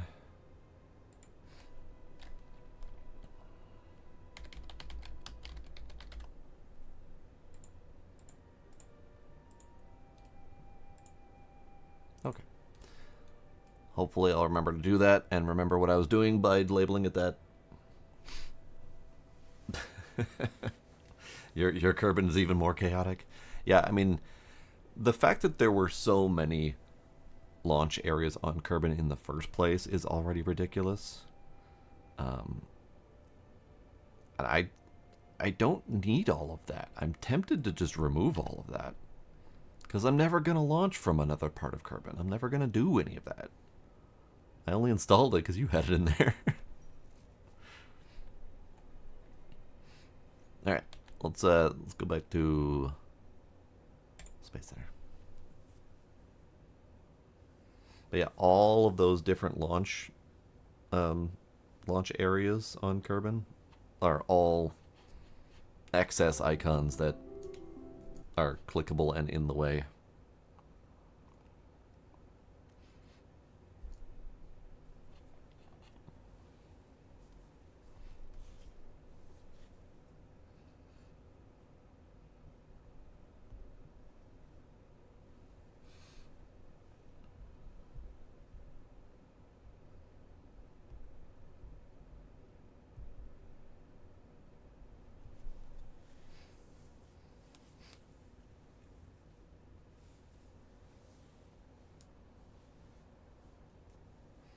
Okay, so the next step is to design using ScanSat as many different resource scanning methods as possible. The only trick with ScanSat is there's many different orbital heights that it's functional at. It's really hard to design a single satellite that can do that. But let's look at those missions. So we've got high-res altimetry scan of Titania, low-res altimetry, low-res resource, just a basic satellite around Titania with these parameters. So this might be its own separate standalone. So we might do a multi-satellite launch, and that's it. Those four. But I think I might slap on as many other ScanSat stuff for Titania as I can, because I think I'm planning for scanning as much as possible, and then hopefully being able to reuse that for the other moons as well. So that's the plan. So let's see what we can design. I also don't know what other resource scanning capabilities I've got, so it might end up being a big honkin' bugger that has a lot of different capabilities to it.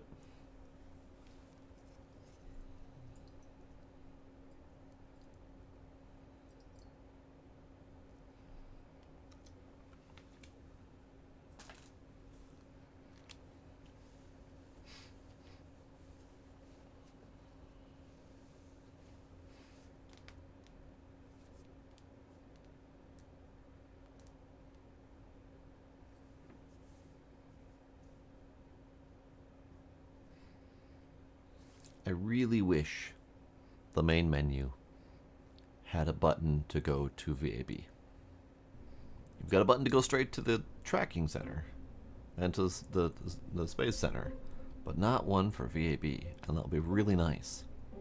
Oh god, it grows. This remote guidance unit section wasn't here before. Oh no, there's so much. There's so much here. Okay. So if I look at my previous launches, we had did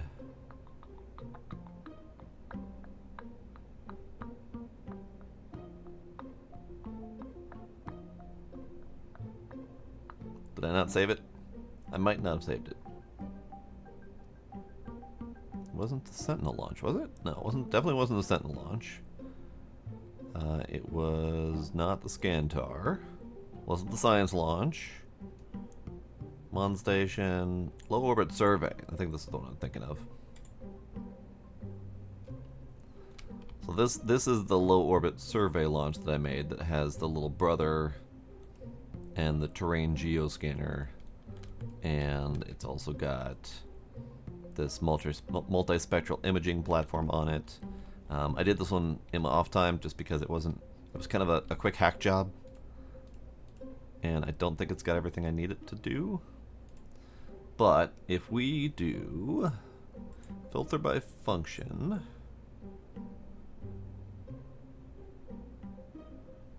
I thought there was a function for ISRU. No, there's a green one for ISRU. But let's start fresh. And for ISRU, I'm mostly looking for scanners. So we've got the magnetometer, which can do surface or scanning, max altitude of 60. So that's where the altitude complications come in, 30, 50, 60. And then we've got the ScanSat options, where this one is biome and visual low res, that's 2070 and 250. This one is biome, visual, and resource low res at 70, 300, and 400. Biome, visual, resource at 100, 500, and 750. We also have this one, altimetry low res, 570 and 250. Altimetry, etc. Altimetry high res. So there's lots of different scanning distances to try to take into account when doing this.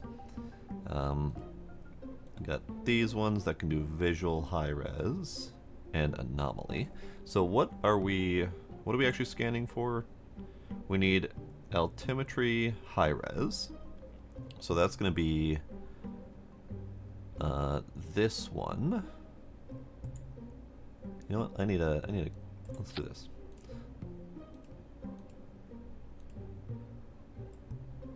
So what does this one do? This one does a geo survey. Don't actually know what this one does. Orbital surveyor. Yada yada yada. Again, don't actually know what this one's for. This one's part of Wild Blue, so this one's got a slightly different resource scanning method. Then we've got the vanilla survey scanner. So this one does the orbital survey. It also does low-res resource scanning for ScanSat. Oh, that's kind of big.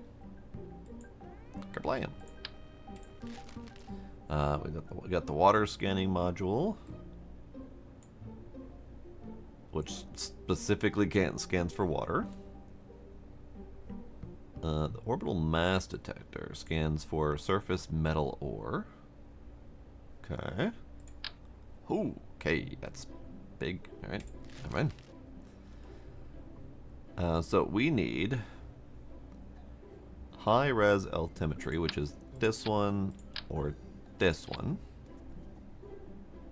I think those are the only two. We also need low-res altimetry, which is this one or this one.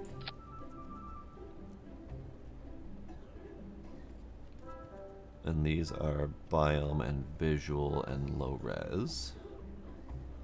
Alright, and then we also need a low res resource scan. So that's going to be either of these two.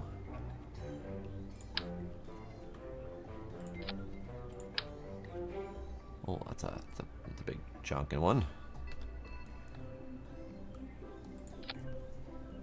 So that's technically all we need for the mission. But then, do we want to do any other scanning? I guess I should separate out these. So we need one of those two, one of these two, and we'll put these guys over here because we need one of these two. Do we want anything else? Because we've got the squad surface scanning module that can scan for ore. Max altitude 1,000 meters. So no, that one's actually going to be like plane-based, low altitude scan. This one is an orbital scanner that scans for all resources. And it also does the resource low res. So this one could also take place of one of these three.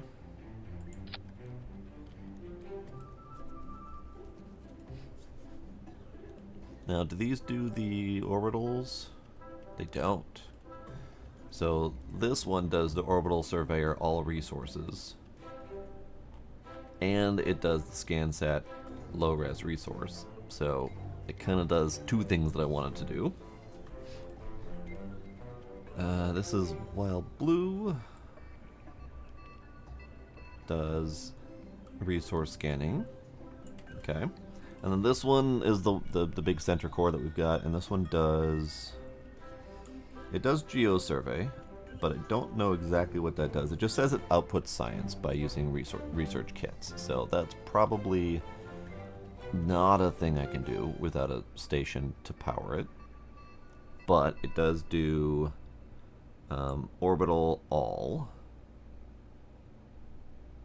so it can do the resource scanning. But it doesn't have ScanSat resource scanning, which is what I need for this mission. So this one, in the middle, does the same as half of this one. And this one does the same as these two and this one. Those two also do visual. low res and biome scanning, but those are less important to me than the resources.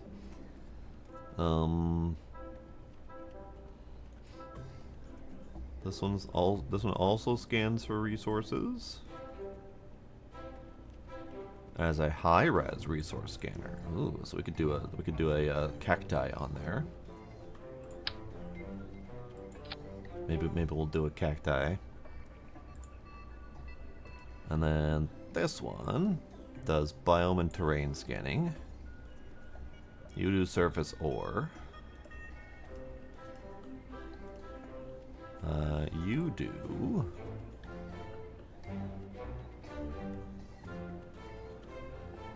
biome and anomaly scans.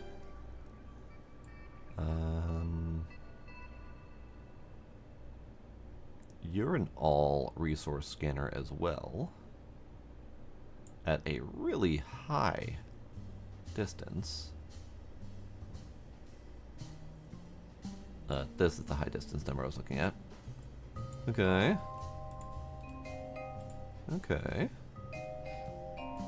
And then these are also resource mappers. So you do high res resource. And you do high res resource, both of these.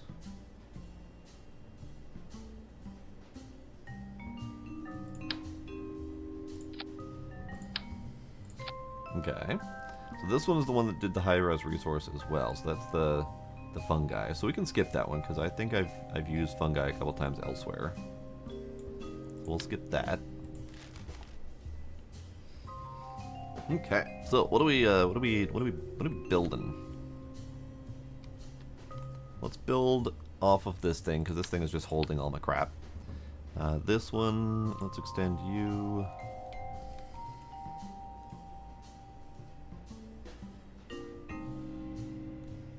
Alright. Interesting.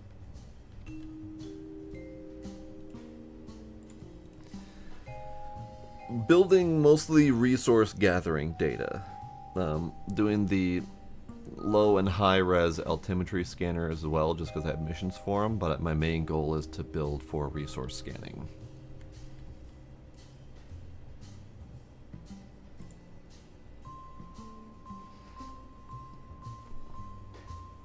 So what do we want the core of this thing to look like? Let's use you. Call it Mystique 1. Any particular reason behind that?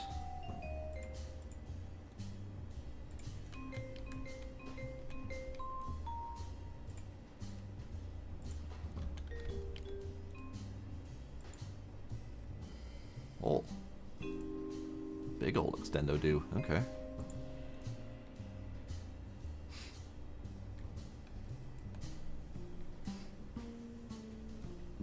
You're just talking about men with midnight? Alright.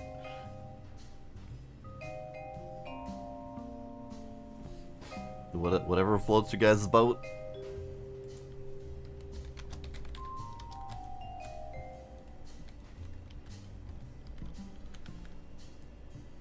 Okay, so, this one's just straight up flat.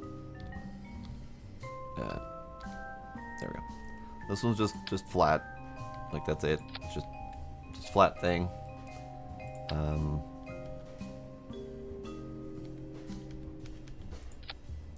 This one extends out to a big old thing.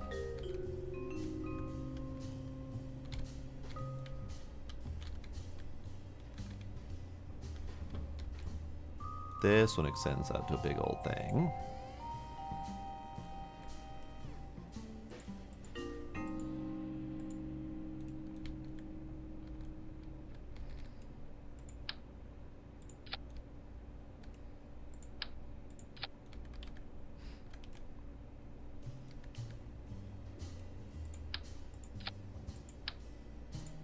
This one also extends out to a big old thing. I'm not sure I want to go that far.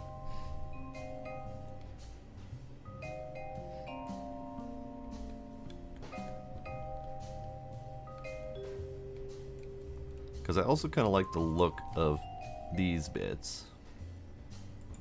What are you extending and retracting? I see nothing moving. Extend? Nothing. Retract. Nothing. This one extends, the little camera opens up, but the big one doesn't seem to do anything. Okay, so the tricky part that I'm seeing about all of these is how to mesh up all of the different scan heights. And of course none of these actually list their scan information in these menus, so I gotta go back to the ISRU menu to find it all.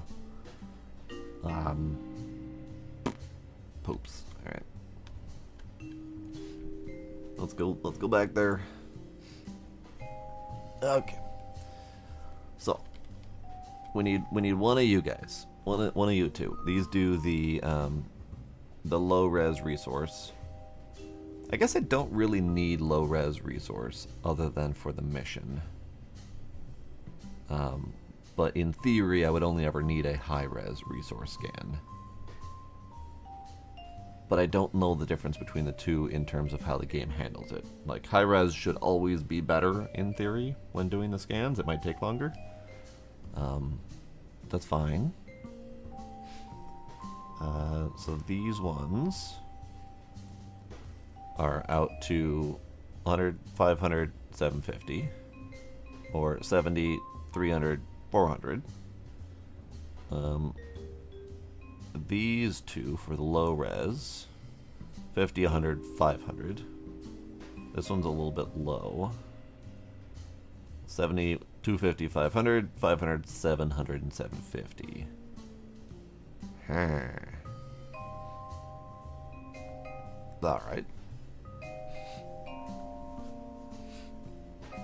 That's fair, Demos. You guys are 70, 250, 500.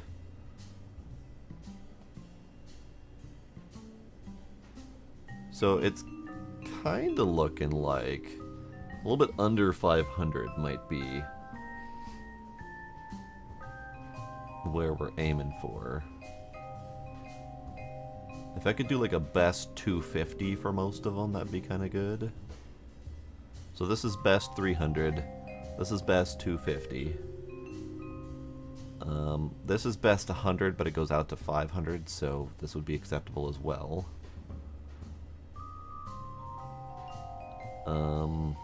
This one doesn't really seem to have a best, but it can go out to 250. Oh, there we go. Best is 500. Nah, dang it. Ah, dang it. But this is also the low res resource. And these two are low res resource. So I don't really need this one, except for the orbital scan. Hey, cat, shush. Yeah, it's definitely tricky to figure out how to do these. But let's see if we can pare them down. So this one, this is the one that goes out to 200 best, 500 max.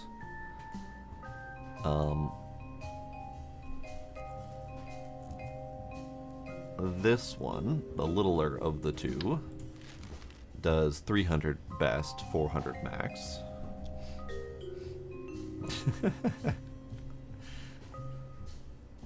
Call it the Gila Meowmer.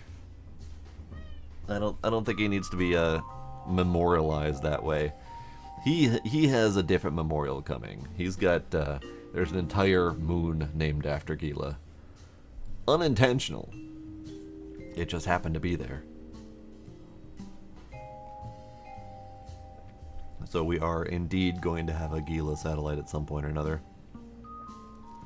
So this big old one is too much. This is the one that does the 250. 250 to 500. This one does 100 to 500, so we kind of need that one.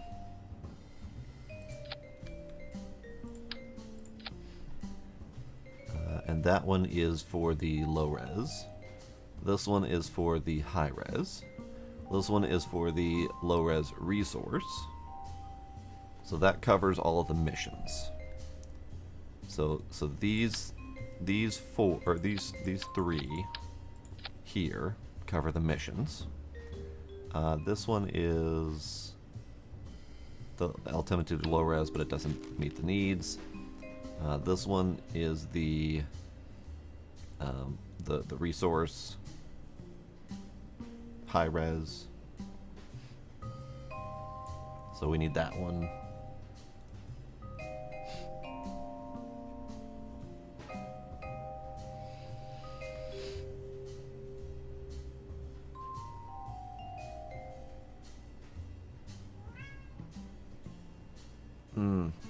Better unlocked later. Alright. That's fine. It's fine. And then this one. Do we still need this one? This one does the orbital surveyor, which I quite frankly don't know how this specific orbital surveyor for all resources is any different from the ScanSat resource scanner here. But I feel like it's better safe than sorry to have it. Gayla, stop yelling at me, please. Yeah, you stop yelling at me.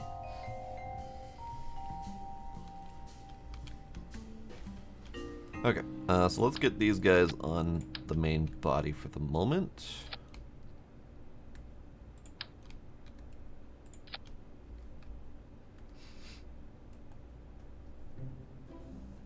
Oh yeah, no, I'm building this for the high res function, even though the low res missions are the goal currently. Those are the missions that I had available for Titania, so I grabbed them. Now this guy also has the orbital scan resource. I feel like this one from OPT Legacy, it's great to add on because it's small, doesn't take up visually much space, and it does the same as this. But if we can make this thing fit with this, just because it looks neat, sure, why not? Okay, so let's reroute to this guy, get rid of you. Okay, now we just need to make a satellite out of this thing.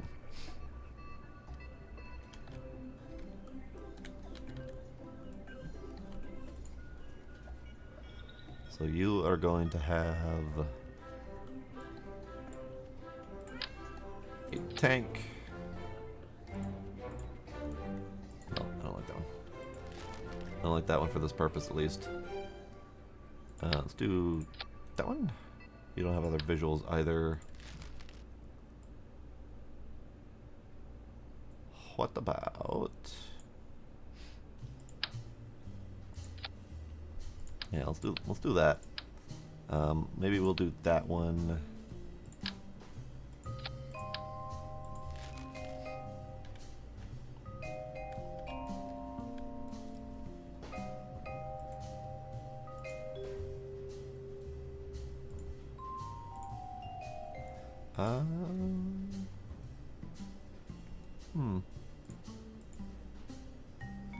Kinda like that better. And then you need stack attachers to make it look appropriate. And then we'll do an engine of sorts.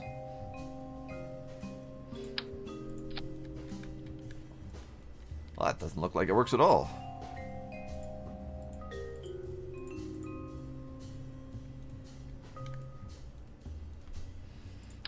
How about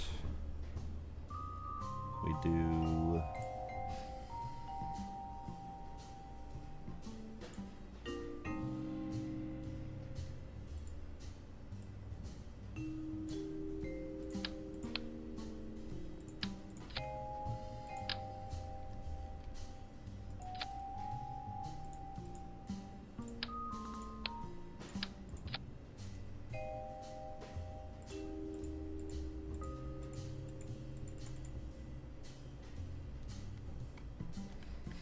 I think that kind of works.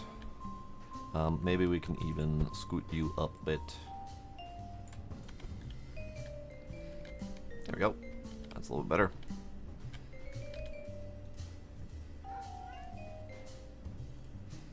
Alright, so this thing, on its own, if I didn't add any more weight to it, has 1400 Delta V.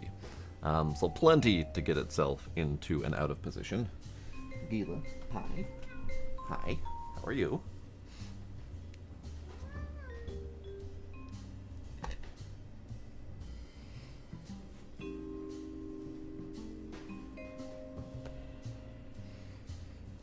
Alright, I don't know if we actually need much more on this thing other than some visual separation room so it can store some of these parts and a name. Actually, let's see about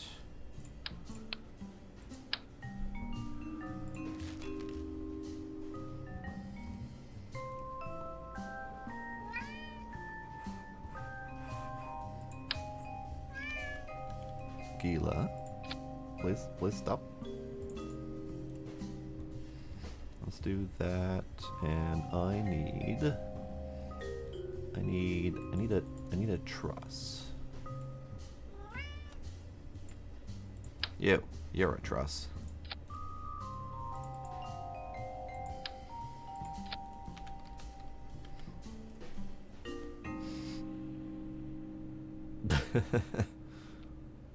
Gila Screamer 1, Valunar 2. Valunar 2 actually works pretty well for a moon mission.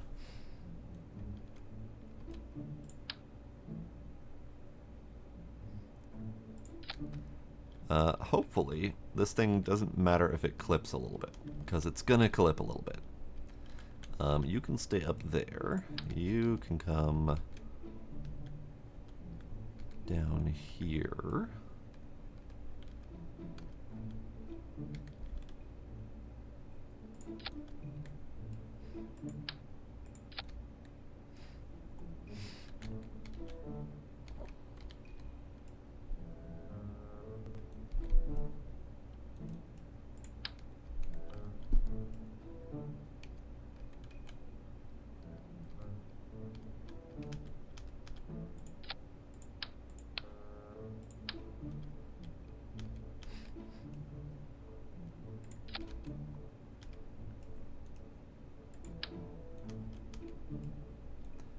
Actually,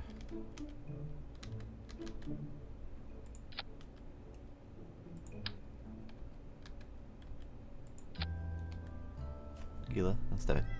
Yeah, Mao.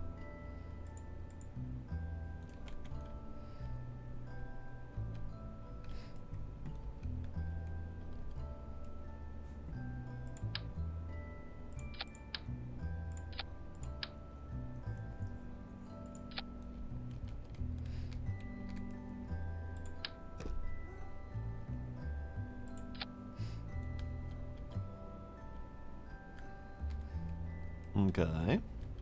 The only problem with all these bits and bobs sticking out like that is that there's not much room for solar. Because solar is needed.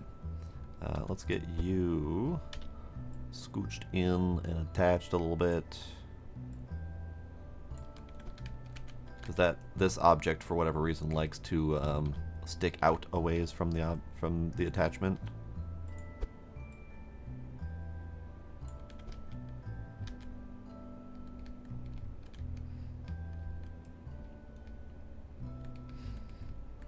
Alright, so let's see if we can slap some solars on here that aren't too out of the ordinary.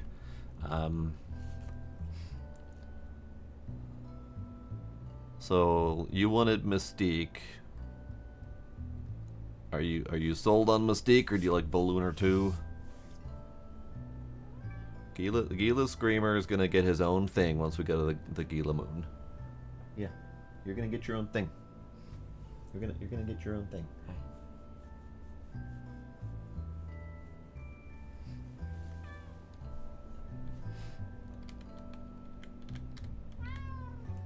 Gila, hi. Only problem with this is that's its orientation. It's just real big.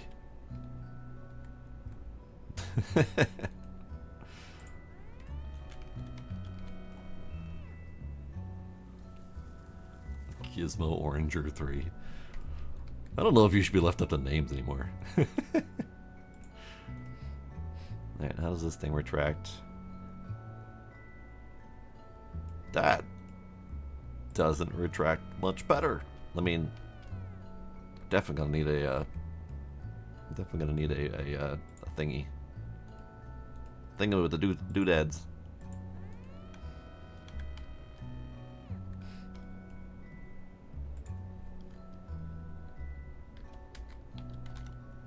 Gizmeer. Alright, we'll call it the Gizmoneer one for now. And save it, because I haven't saved it yet. I had added this at the top, just for kind of semi-symmetry sake. Just to keep the girder look going.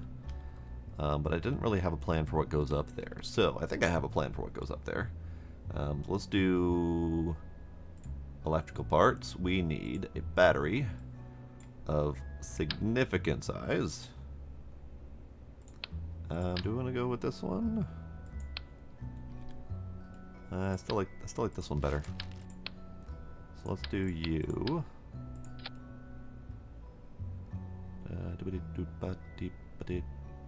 That one.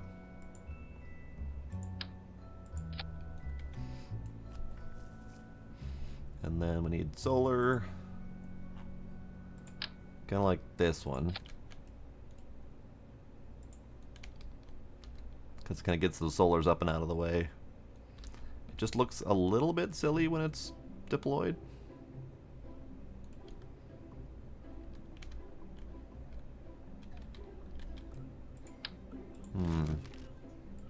Because we could also just slap a Gigantor on the top. That actually doesn't look so bad. Having a big old Gigantor on the top.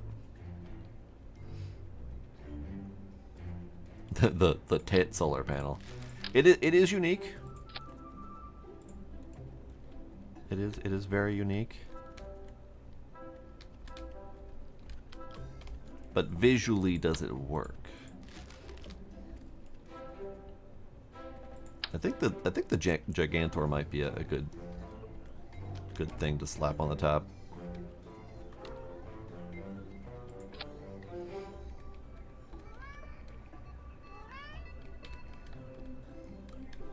I like things to look neat. You have no idea how much time I have spent trying to make things look neat in this game. In fact, most of my space plane designs, or my SSTOs, have failed miserably because I have made them look good and then realized they weren't ever going to work. So that is a common problem for me. Alright, so let's do the Gigantor on the top. Because it kind of sort of fits with all of the other various panels and jacks sticking out. But I think just to be sure, maybe a couple of these.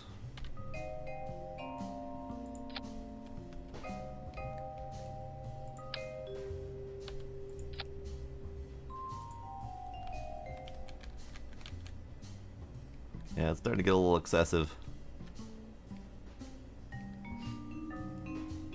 Maybe these work a little bit better down here. Now, with this big old panel and this big old panel, they really don't like to work very well, do they? Because any solar panels sticking out like this just aren't gonna fly. What if we did a rotate though? What if we winged them down a little bit?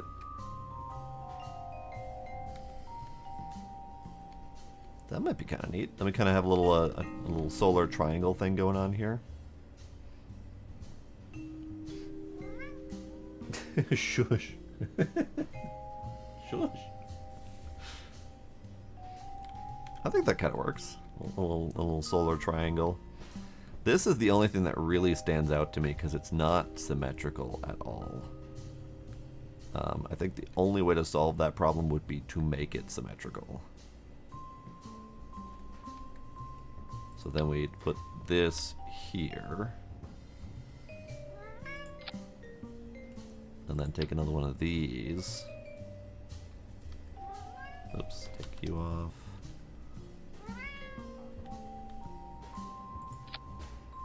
Kind of like that, just to make it symmetrical. Because it was kind of driving me nuts that it's not symmetrical. I don't know for sure if... I don't think any of these things need a line of sight. So this one being tucked back here shouldn't be a problem. I don't think. Could be wrong. You need to be a little bit more visible, I think.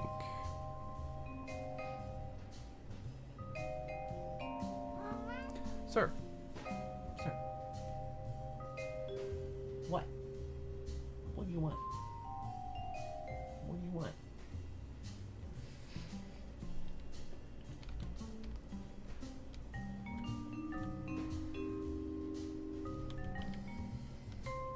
I mean, it's kind of tacked on, but you know, it's fine. And I don't mind asymmetry, but this specific asymmetry was bugging me. So I think it's better with the two of them, even though the two of them are absolutely not necessary. And I do like the folded down solars. I think that works really well visually. Obviously, none of this works with the idea of actually sending it to space without problems.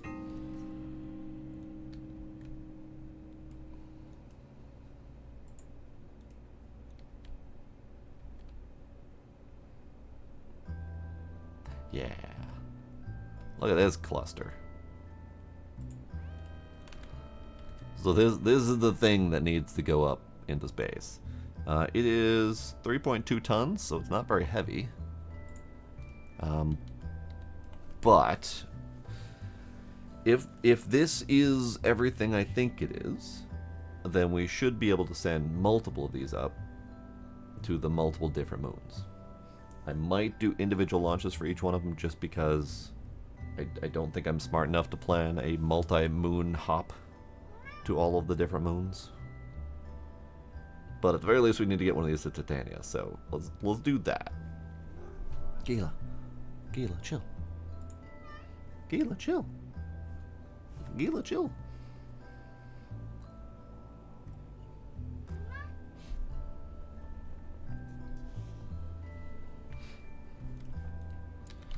Okay. I am going to assume that I have added everything on here that I need. And I am immediately going to assume incorrectly, because I just realized I didn't put any communications antennas on here. So let's just slap this thing all the way into its deployed state so we can see what it all looks like.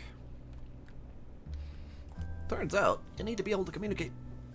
That is an important function of a communications satellite.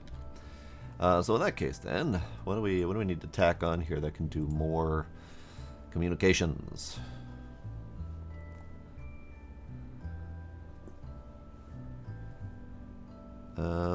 I do have my default that I really like.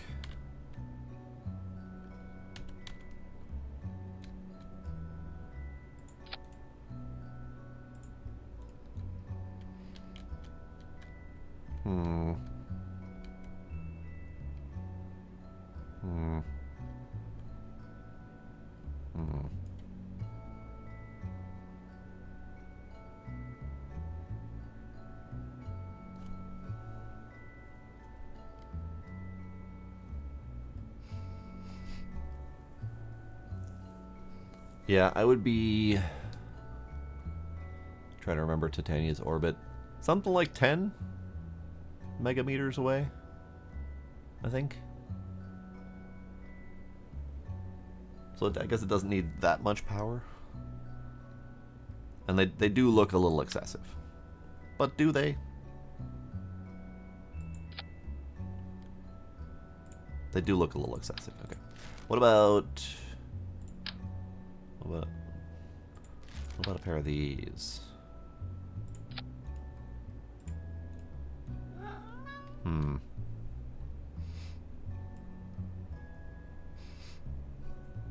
Yeah, Memphis is still the furthest away for sure. Actually, these are not bad. These are 6 megameter, and they're relatively low profile. They add a little bit of a visual piece there, but without taking up too much space. Yeah, those will be fine.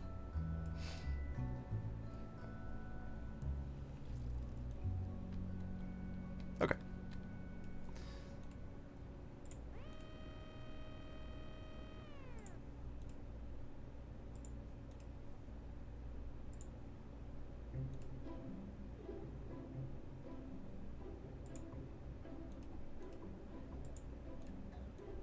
Alright, y'all retracted in your wonkiness. Okay. Okay.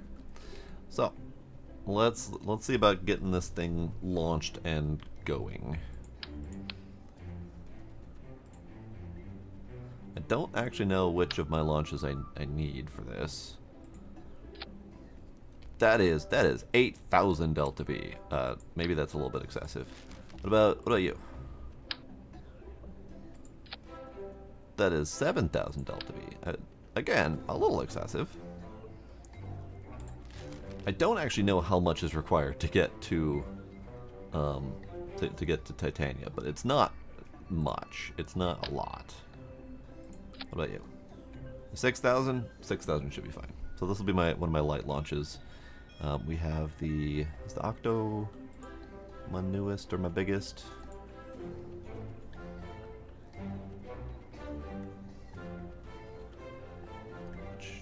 Which one's the Octo? Octo, do you have all the needful? You do not have all the needful. Okay, so we need a different probe core. Let's do. I think Octo 2 has all the things. No, you don't have target. I just want target. Tax doesn't have target. You got target. Oh, you're itty bitty. This one. This one's got target.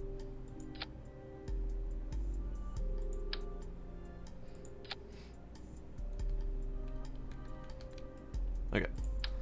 So this is the launch doodad.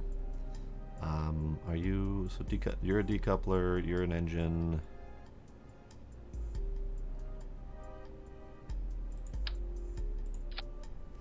Alright, so let's do another one. Oops, another one here. Just so I can deorbit if necessary.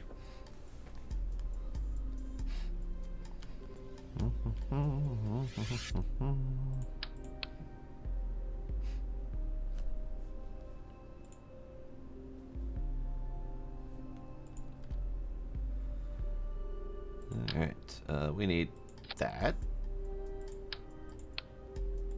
Stop it.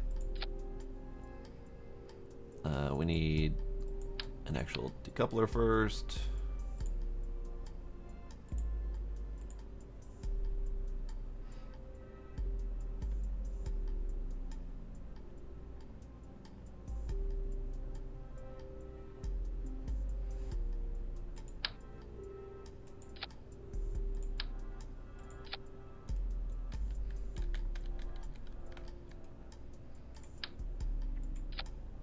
Damn it.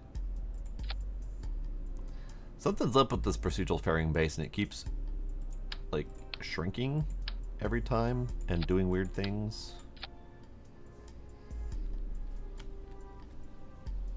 Oh, now we're at 5,200 delta V. I'm gonna need to slap on a couple more extra boosters or something. But 5,200 should be fine, I think. I don't remember for sure.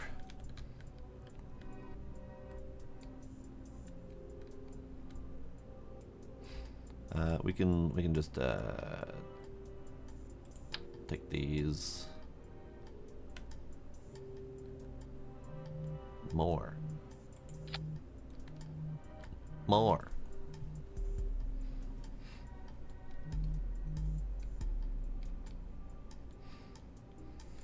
Okay, so let's see. We've got first for launch. We got decouple. I think I removed these for the purposes of the auto launch because they don't work right. First floor launch, parachutes on those things, decouple them, paired with this thing.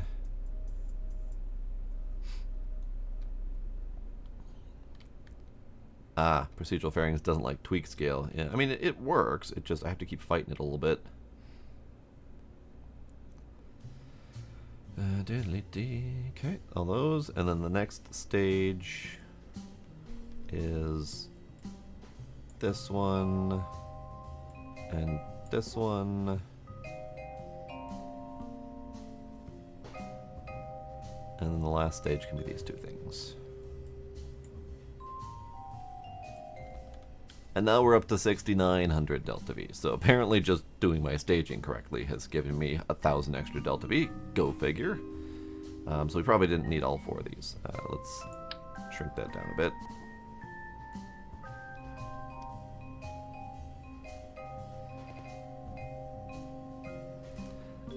bit. These are unfortunately too high a part count.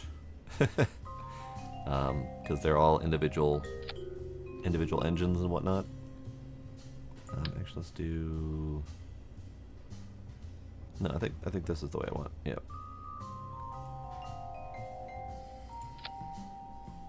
Yeah. Okay. So you are there. Launchy, launchy, launchy. Go. You are missing here.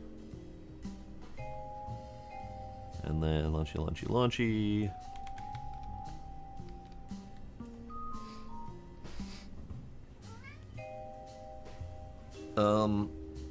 Part count is limited by VAB, and building weight is limited by Launchpad. I don't have those limits in place. When I was saying it was too many parts, I was just saying it's too many parts, and every time I try to adjust the mirroring, it chokes on itself a bit while it tries to mirror like 30 parts or something like that. Just because these are all individual tanks instead of bigger tanks or bigger solid boosters or anything like that. So it's just too many parts in terms of performance. Okay, so I need this one. Oh, good God. I removed the procedural tanks after reviewing them because there was really only 1 or 2 textures I cared for on them.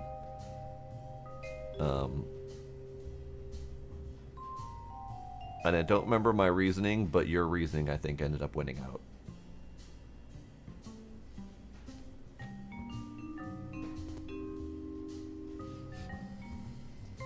Because really it ended up being, if I have procedural tanks in, I only ever use those and don't use anything else. So I might as well just hide dozens upon dozens of other tanks. And I kind of didn't want to... I didn't want to remove the necessity of all the other tanks in the game. So I figured it'd be easier to just go with that.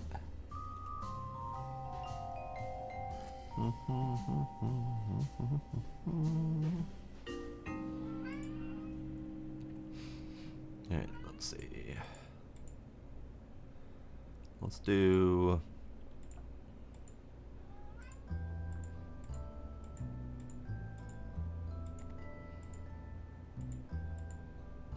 Let's do this one. And make you... violently purple.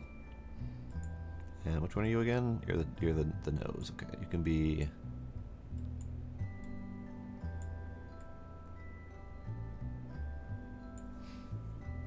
a tealish color. And there's supposedly a third recolor on here somewhere, but I don't know where it is. I don't know where it is, so it's fine. Might be the internals, who knows. Okay, I think we're good. This is an unmanned flight. Actually, let me... Science, direct. Let me slap some of these on here. No, let's close you.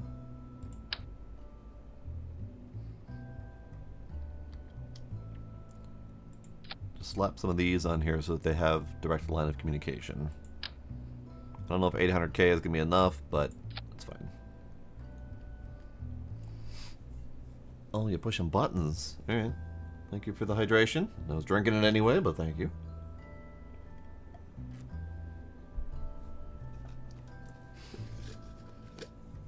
blink and refresh them eyes. Okie dokie. I'll do some blinking while I have my treat.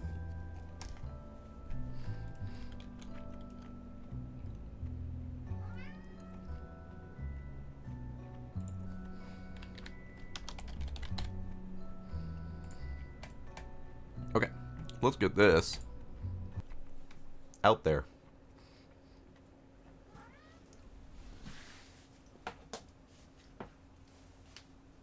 And we're doing some back stretching while we're loading.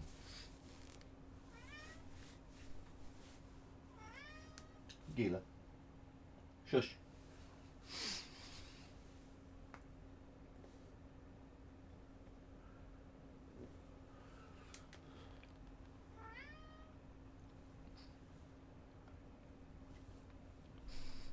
Fish, you say?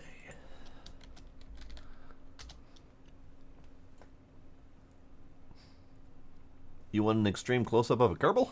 I can do that. Kerbal.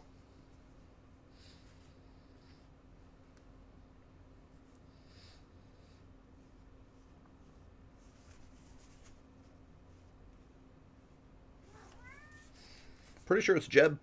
Could be wrong. I don't remember my Kerbal's faces or hairstyles or anything like that. Yeah, hush. But he's got little strappy things.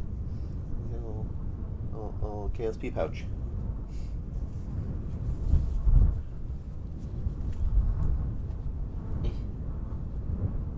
And he is riding the lizard doggo from Satisfactory. I feel like this is an appropriate scale.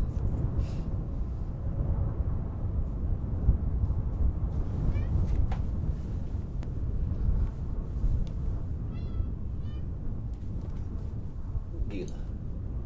Stop yelling at me. Stop it, bud. Stop it.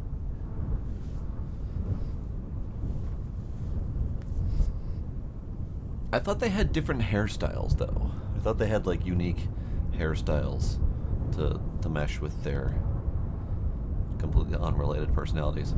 Okay, so, no, varying. Don't be first on the launch. Here, let's put you here. Maybe we'll put fairings here. That'll be fine.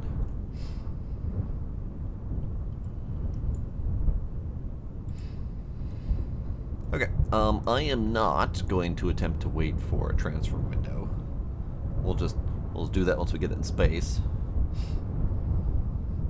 Oh, KSP2 introduced different hairstyles and skin tones.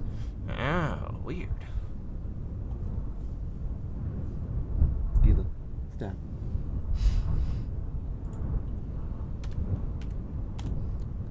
I always do 120 because 80 is a little bit too close call. I guess we go. I guess we go.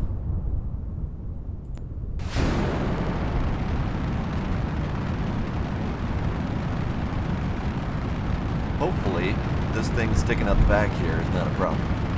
Hopefully that's just a little bit of a visual thing and not an actual hitbox. We will find out.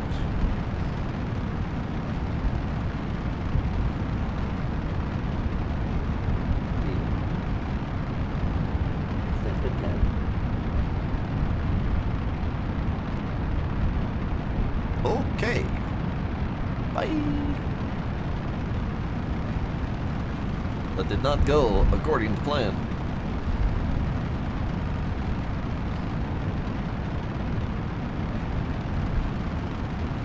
Okay. That's fair.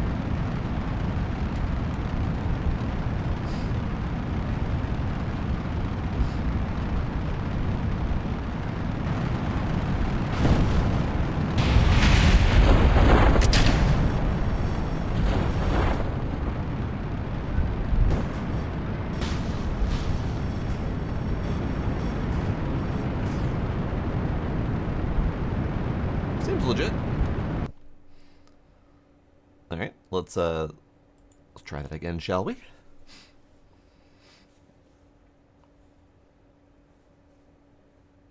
Time to hit the improved guess on the launch mod. You know what? I've never used that feature.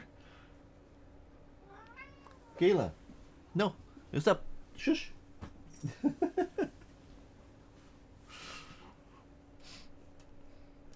I throw soft, squishy things at him so as not to cause problems.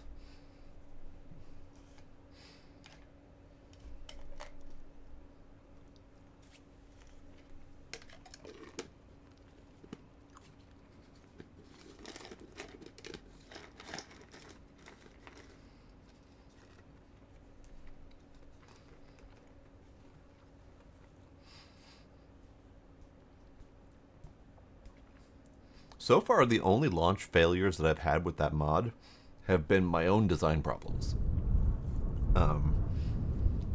So I guess I could do the guest launch thing. Shush! Don't you yell at me. Because a lot of the times it's like, you know, I put a launch upside down or something, or a drone thing upside down or something like that. So let's just do control from here. I think we're still right set up though. Fairing could be a tad too big, but I mean, I haven't had a problem with this before, with this sort of size before. I guess I could put it on a heavy launch, because then the heavy launch will have more back end to counteract the front end. But let's do, so where's the first guess?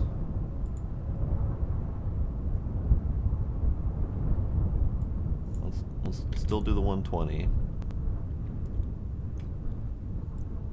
Fairing can go back there. Go?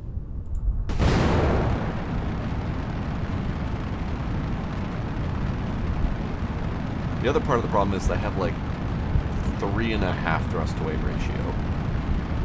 So this thing is pushing really, really hard, and it really doesn't need to.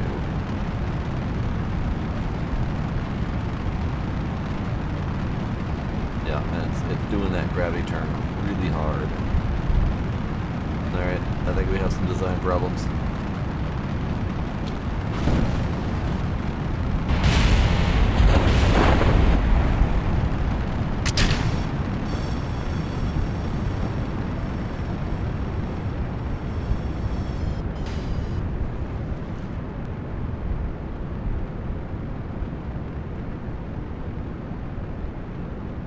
Okay, let's try that again.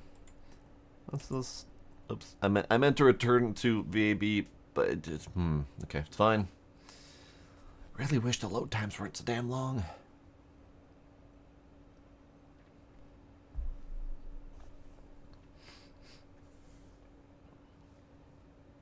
Yeah, we have a slight design issue, I think.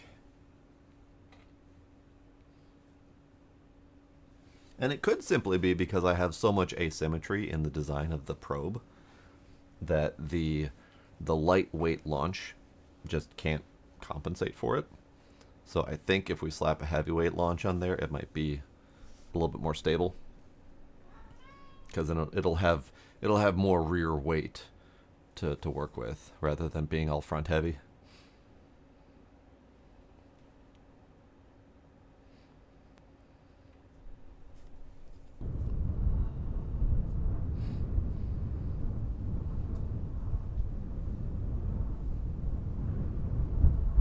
Okay, let's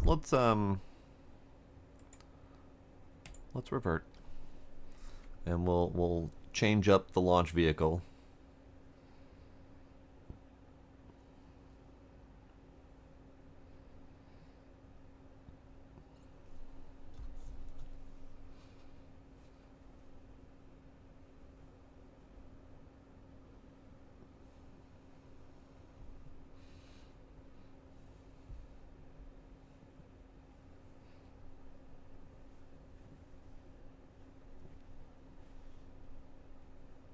Eventually.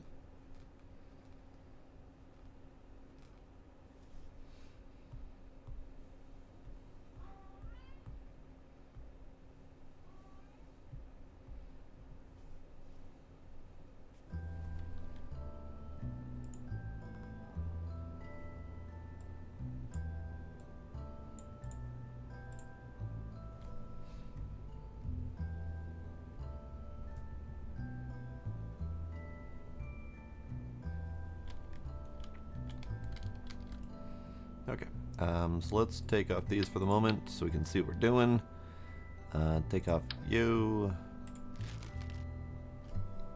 That remote guidance is fine.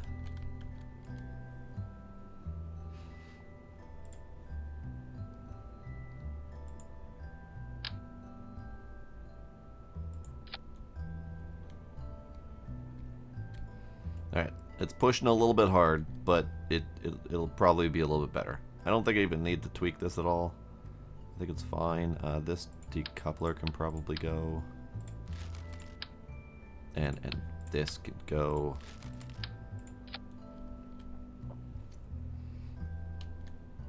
Alright. Slap you back. Oops. Slap you back on. Okay. You can go back up here-ish. Okay. So, big bada boom launch. Oh, you're talking about the procedural fairing base? Every time I have attempted to do this, it has gone horribly wrong. Let's do...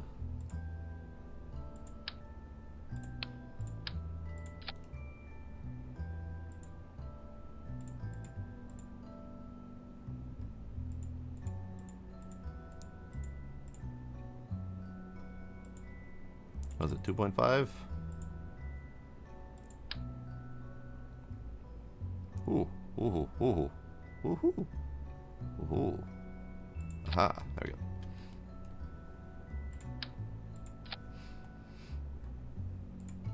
You almost had words there, Demos. Almost. Alright, that changes that up a little bit.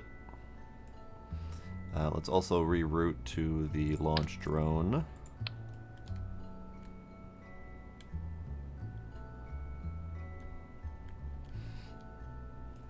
The only problem with this is the center launch stage. It's a single very large heavy stage, so it doesn't really have much in the way of rotational capabilities. So it probably should add some. Let's do command wheels without control. That's just a battery bank. Let's do. So this is the Universal Storage Wheel Decutron, which is a decoupler and a wheel. But where's the vanilla wheels? Are you a vanilla wheel? Nope, you're USI. And these don't have textures on them. I don't really like them. I might get rid of them. I only have a. This one. And what are you? You're 47 as a wheel? Okay, I'll probably do. Maybe. Who knows? Okay. Big launch. Separate. Middle. Parachutes. Separate. Next stage is full separation of everything else. You can go here. And this is separating the probe from the thing. Okay, that's good.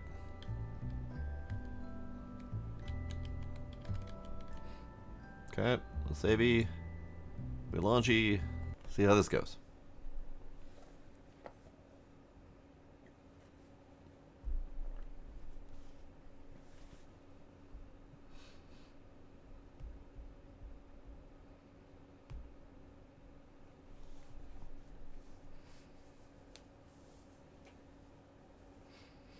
What were you trying to say, Demos? Just out of curiosity, what were you actually trying to say?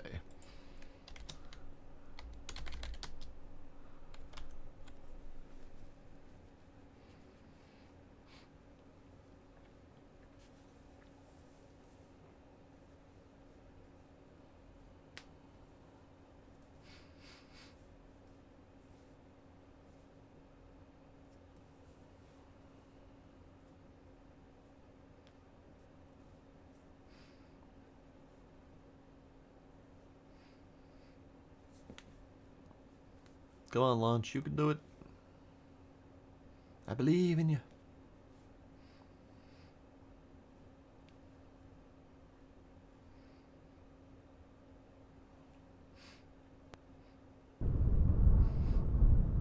Nice. You got a wahoo. That did come out. Wahoo. Okay. Launching. Get rid of you. Get you. Get you. Launch it. God, I keep forgetting how loud those things are.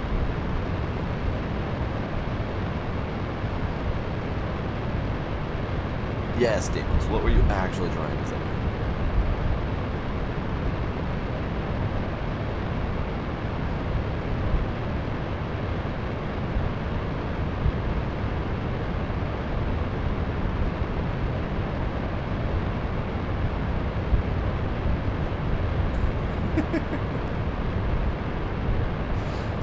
He came in on full zoomy mode, feet splayed, hunched down in the doorway, went meow, and then bolted. just here screaming at me.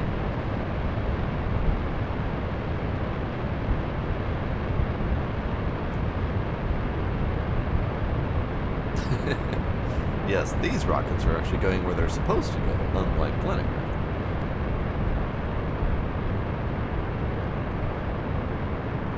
Yeah, I eventually figured it out, Dennis. No thanks to you.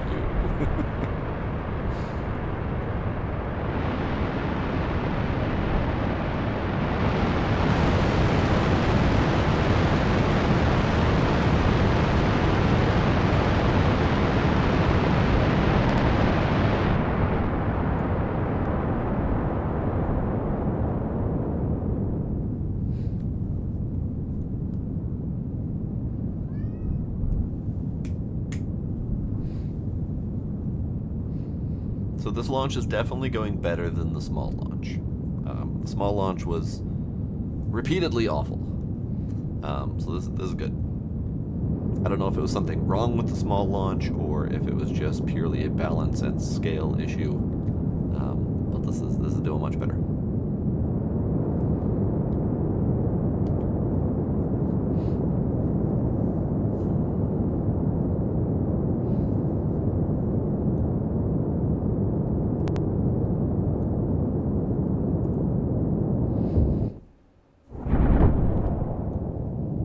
Those don't release nearly as well as the other launch, but they'll do.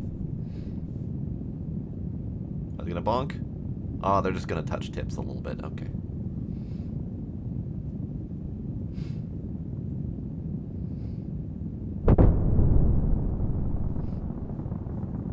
Yeah, probably.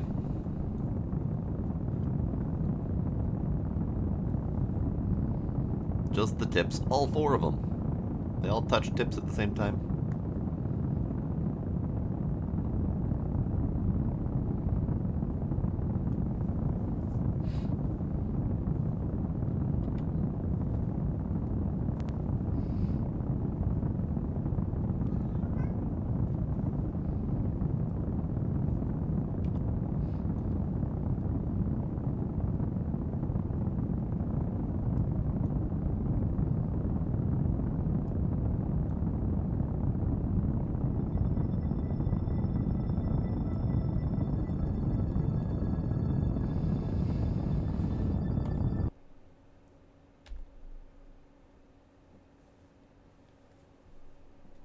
Oh, is that for screenshots? How does photo mode work? Like, can I move the camera around? I mean, I can move that.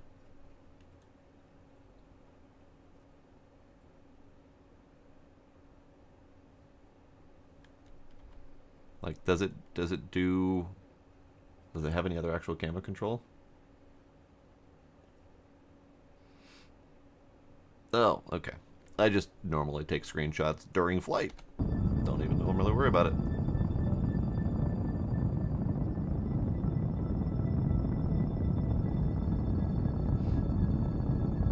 Yep. I've done that before. And then camera pan.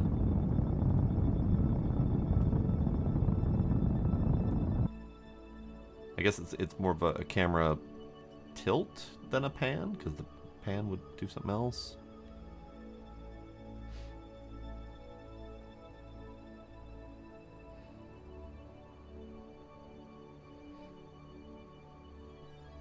I didn't know about the escape mode, but I also normally wouldn't use it, I don't think. It does have better performance, so that's a thing.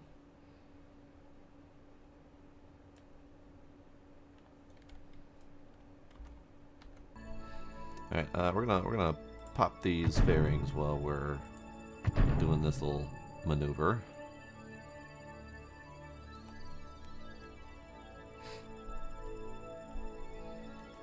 And we're going to just extend these ones.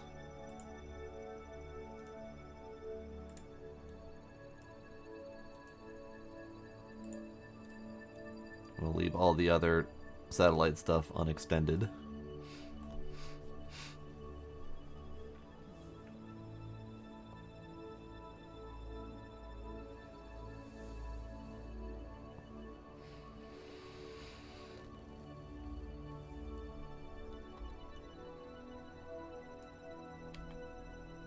Oh, I found when doing this trajectory launch, and I think for MechJeb as well, you definitely don't want to hit V, because it puts your control camera in the Kerbal's launch space or whatever, and if it happens to be a funky control angle, it will immediately start flipping the ship, trying to control it from a different control point.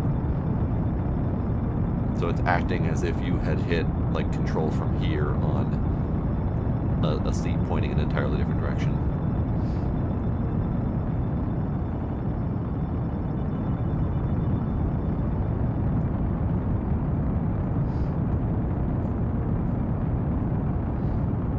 Yeah, I mean, it's definitely good to know that I can just do this and take some screenshots, because I don't have to worry about what's in flight and missing a good angle or something like that.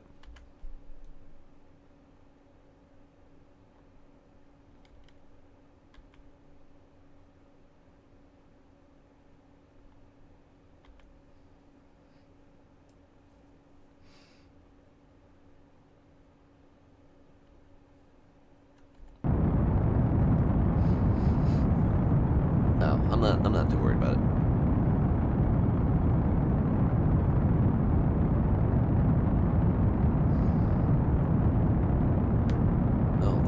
So there's actually is a setting for IVA and getting up without screwing a control point. I didn't know there was an actual setting for that. That's good to know. I'll have to look for that at some point, if I remember.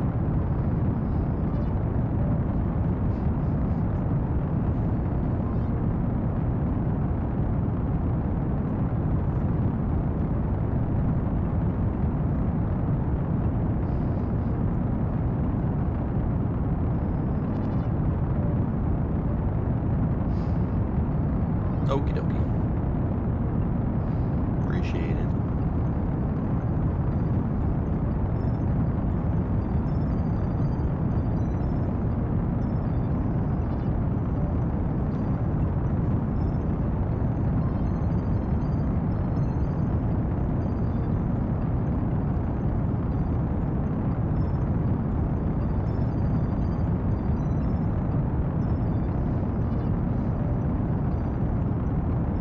Final stretch of our circularization burn.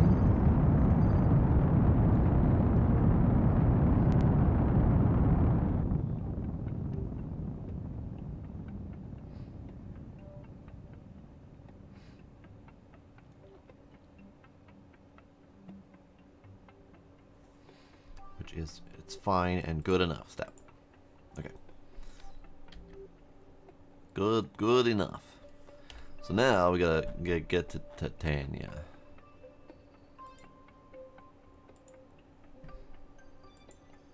MechJeb, I'm gonna need you to get me there, please. Or you could bounce off the mun and not know how to plan around that. That's cool too.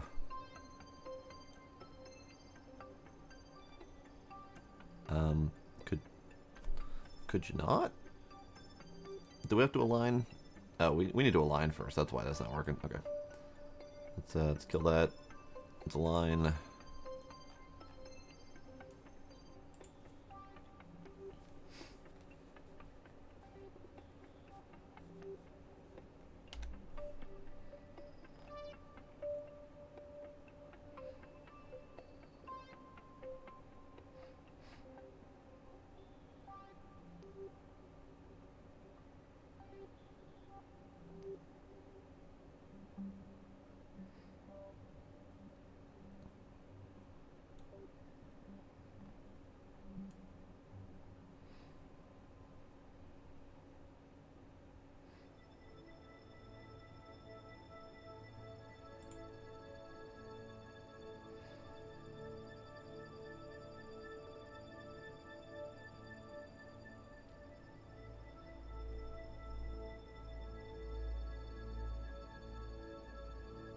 That was not a fast enough warp. That was a very slow warp.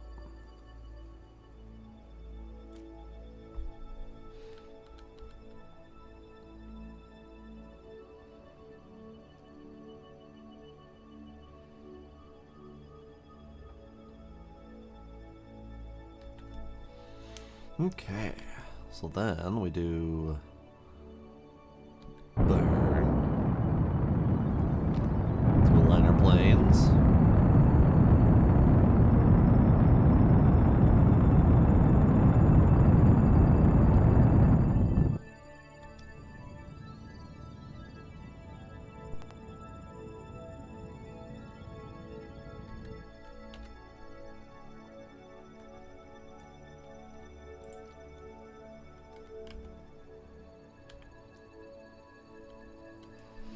Alright, and then Hellman transfer. Let's see, does this thing get us there? Mun encounter, bounce off of Mun, and that's it. Okay. It doesn't know how to work around Mun. I might need to fast forward a little bit until we're not ready to bounce off the Mun.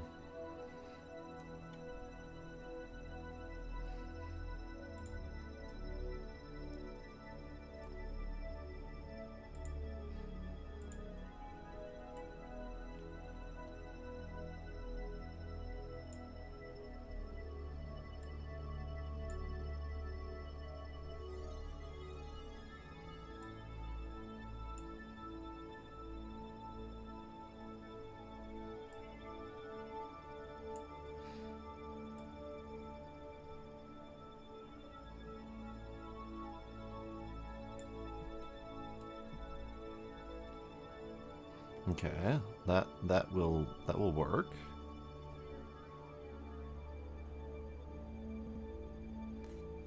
For something million perhaps around Titania. I don't actually know if we have any requirements other than the 250-ish thousand.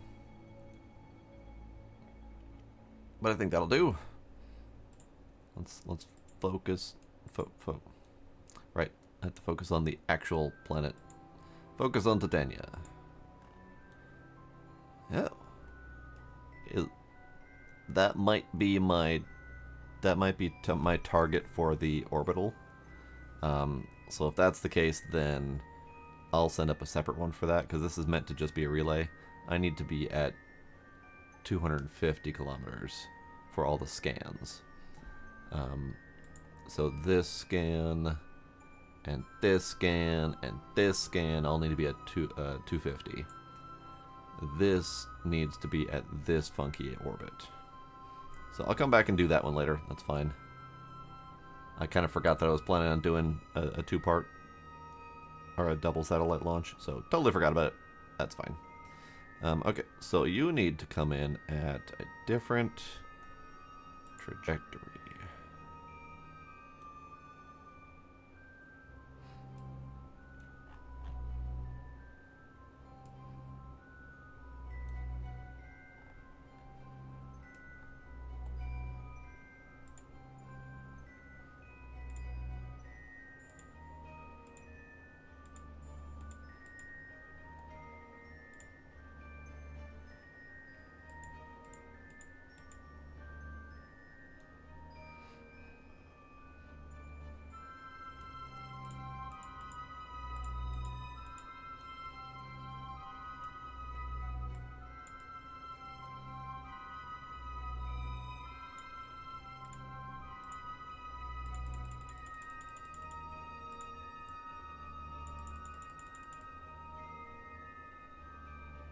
I think I might need to adjust that once I am out here-ish. So this one will put me at too much. Let's zero that. Let's do. That's too much.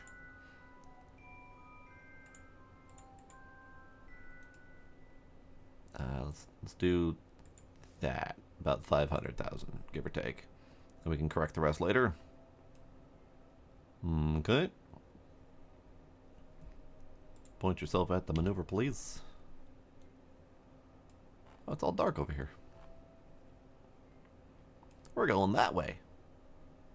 The lovely purple dot.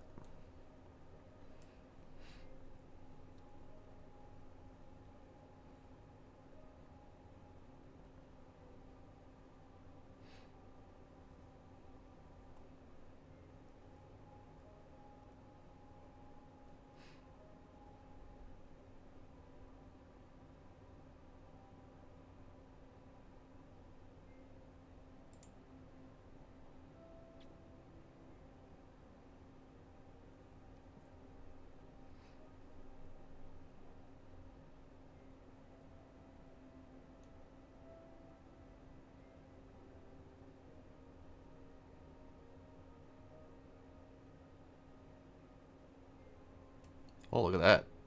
There's my orbit. There's my orbital habitat zipping by. That was neat. I liked being able to see that.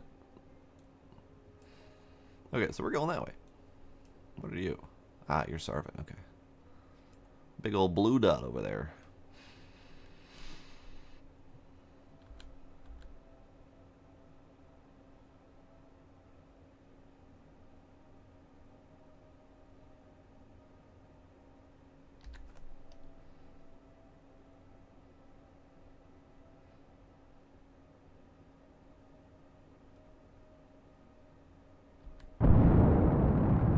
Alright, we're going that way.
Okay, so where's my Titania encounter? There's my Titania encounter.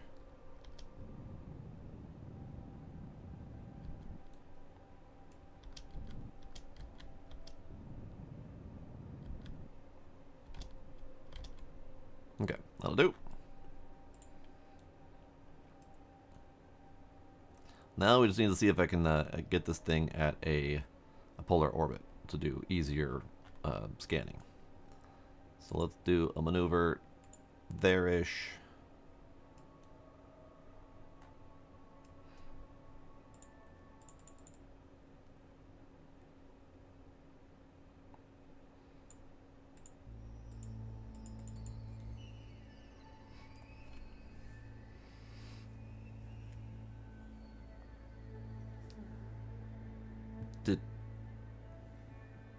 Did my alerts not work?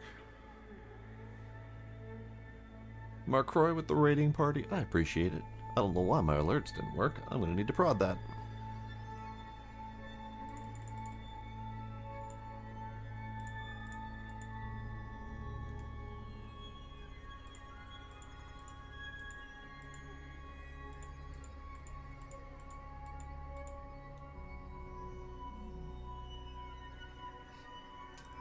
Yeah, nothing's working. What the hell?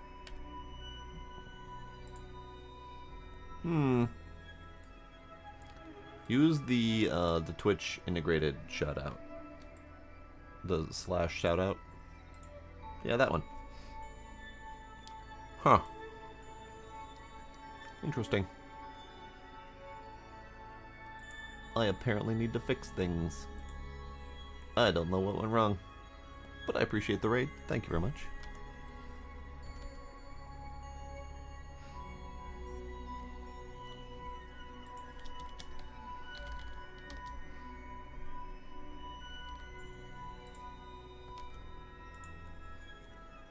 Okay, so we're trying to get to polar orbit in whichever orientation it's going to work.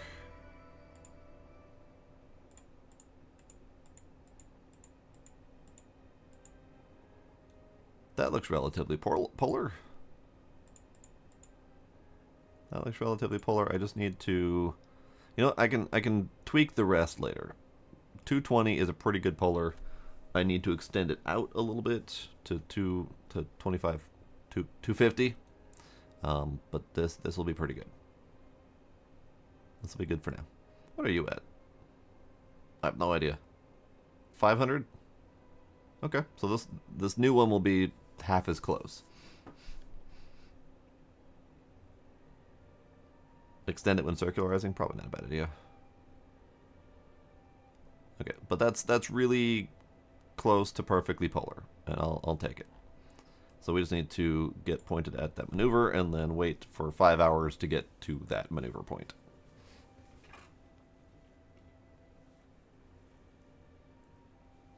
I don't know if that's the right time or place to do that sort of adjustment maneuver mid-flight, but I always just kind of pick random spot in the middle of the flight path. I don't know if there's some like optimal place to do it. Ooh, hey, big blue ball. Big friggin' blue ball. Right there. Hey, there's the raid. Mark Roy, thank you very much. I appreciate you.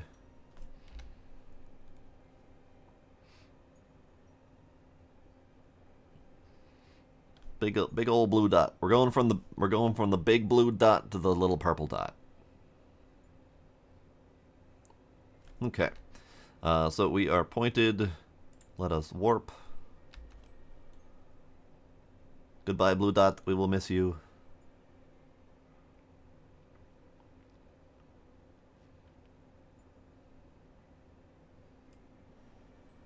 You know what I haven't done in a while? Friggin' quick save. I should do that.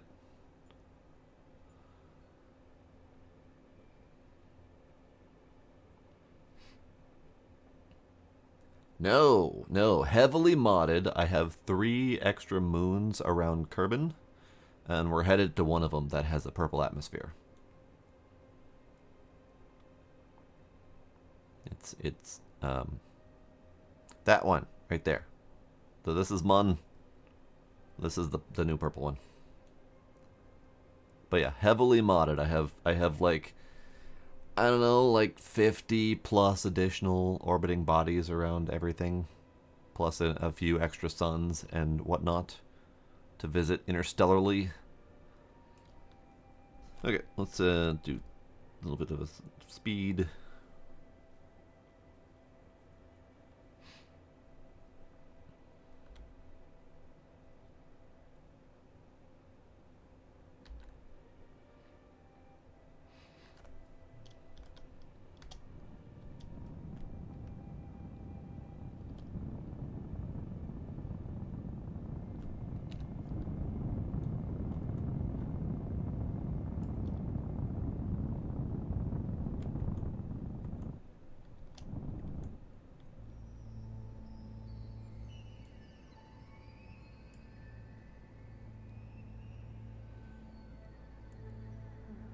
And done.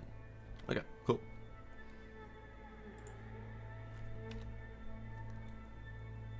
Yeah, having the pale blue dot on ready to play would be kind of neat. All right, we're headed that way.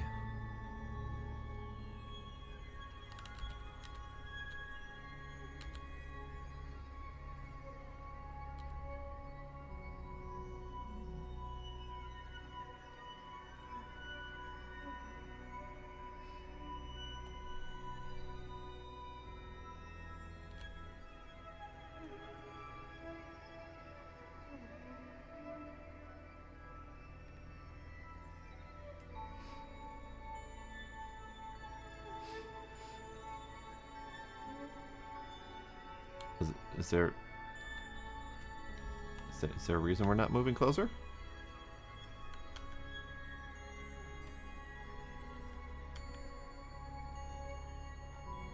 Probably because I'm not being patient enough.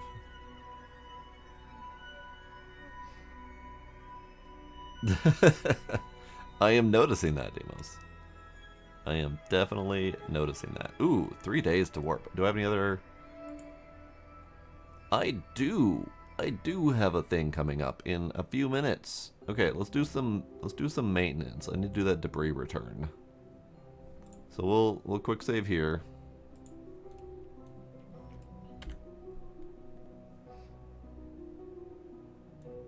Last charge was on Monday, and that's with you watching streams and stuff? Neat.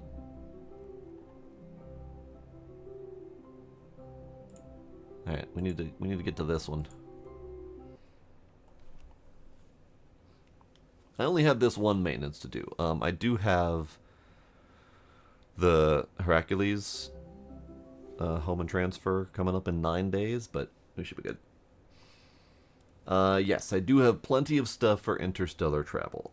I'm still in the early phases of setting up my space race.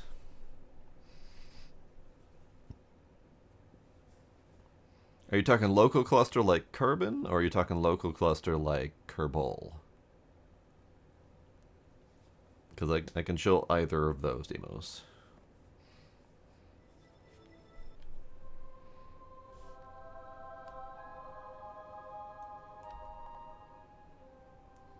Okay, so this guy he just needs to shrink his apo significantly. Guess I don't need to wait for the thing. How are we doing juice-wise? We're doing okay juice-wise.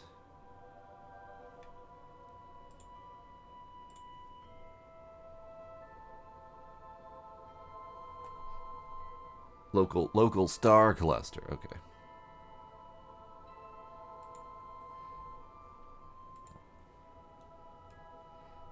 All right, let's just warp you here then. Actually, let's kill that. Let's warp to here.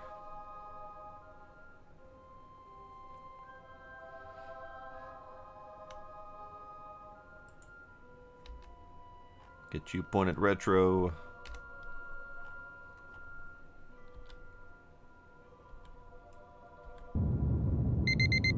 I know. Shut up.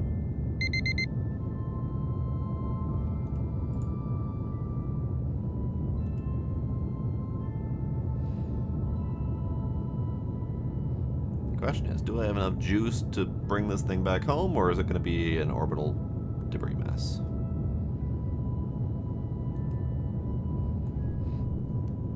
I do have enough juice to bring this thing home. Wonderful. Alright, that'll do.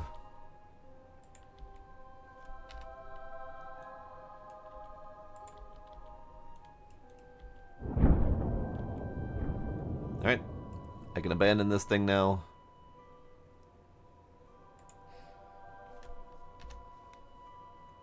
The beep startled you. Okay, so this is Kerbal. Canyon, Mun, Titania, which is the purple one we're going towards. Heracletius, Minmus,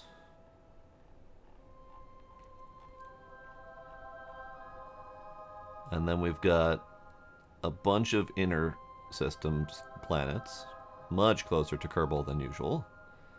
A bunch of the usual suspects. We have Harvest, which is in Kerbal's orbit, following behind it at all times, if I do recall. We've got Duna over there, Asclepius, Helvica, Vant, Carillion, Frigus, etc., etc., etc., etc., etc., etc. So I think this This one. No, neither of these. This one is the closest orbiting star. And I think it's technically orbiting. I'm not positive. I think it might have its own orbit lines. So this is the closest star, and it's got its own set of planets. And then we've got Zamian. I don't think Zamian is technically a star. I think it's just a really far out gas giant or something. But that's that. And then we also have Mirotist is a binary star system. And then we have Zircani. And then we have Ilnixi. And then we have the Black Hole and the Arctus. So there's a lot of Interstellar to go on here. I just haven't. I'm barely holding my ground at Kerbin right now. So I got a little bit of work to do. Etc. Etc. So when I said there's like 50 extra planets, it might be triple that number, if not more. I'm not really clear. I haven't counted, and I'm kind of scared to count. All right. So where was I? I was on my way to here.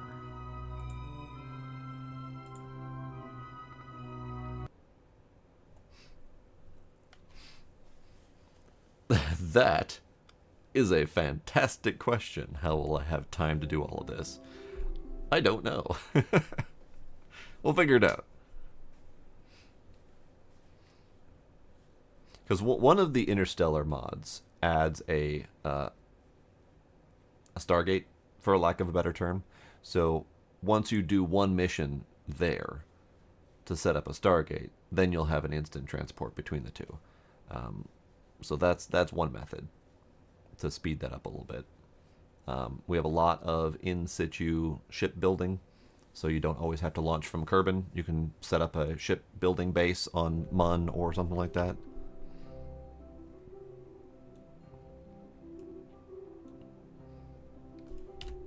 Okay, I'll make sure we're still on target to hit. Yes, we are. Perfect. You have a less modded Kerbal system and still barely getting to Joule. Yeah, that's fair. And I do this a lot in my games, where I will mod the hell out of it and then not actually get to using a lot of the mods that I put in there. It just makes me happy to see so many planets and stuff out there.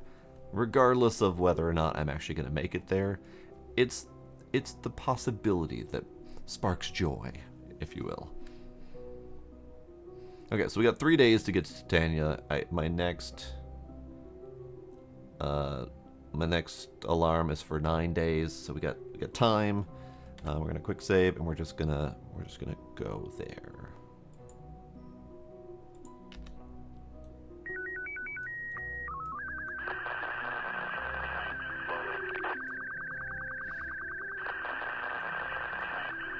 Shush! Stop making all the noises. Apparently, we're having connectivity problems. Sparkle redeemed the hydrate. That's my last sip of tea.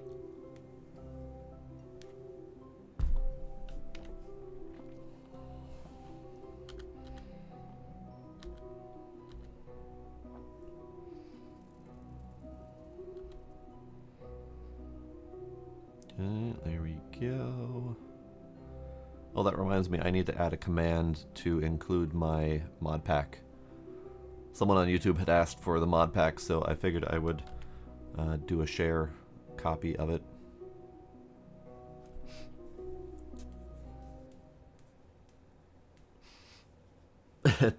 Vanilla system. This does not spark joy, indeed. And it's not that it doesn't spark joy. I mean, my original attempt at playing KSP, I never left the Kerbal, the Kerbin system. I never left the Kerbin and the associated moons.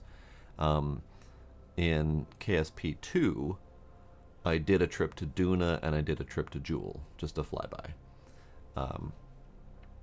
So I haven't really experienced the vanilla at all. But for whatever reason, I want the mods. I want them. Alright, Periapsis is a day away. That's unfortunate. Yeah, same with Minecraft. Modded Minecraft is where it's at. I cannot do vanilla Minecraft for more than a handful of minutes, really. That's really all it is. I've done enough vanilla in the past. Never going back.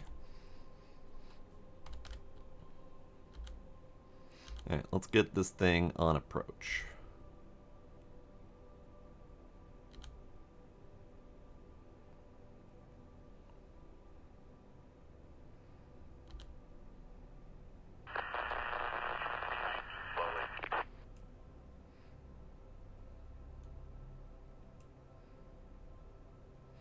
Actually, all these communication noises are reminding me that I should probably open these up. Just in case.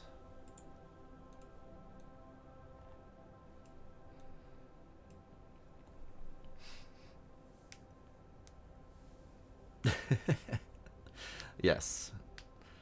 Quick leaf removal is absolutely mandatory.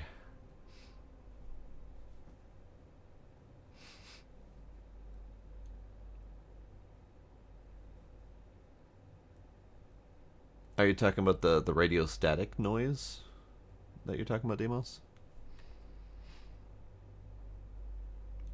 Alright, let's get a maneuver node quick here.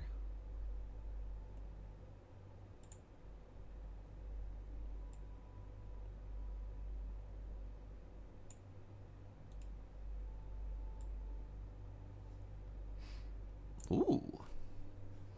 You got an electric catfish.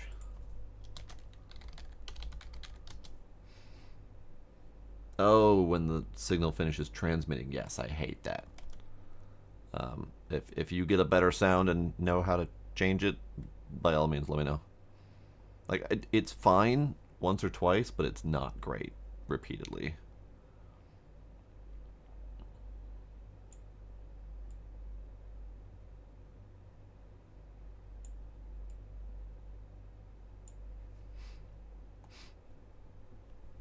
Okay. So this is my circularization burn, and then we'll adjust as needed.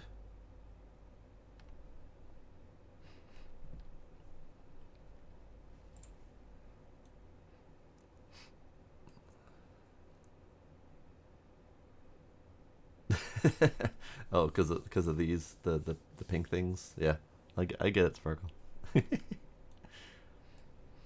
Okay. Quick save. Warp to node. Watch this approach be real pretty.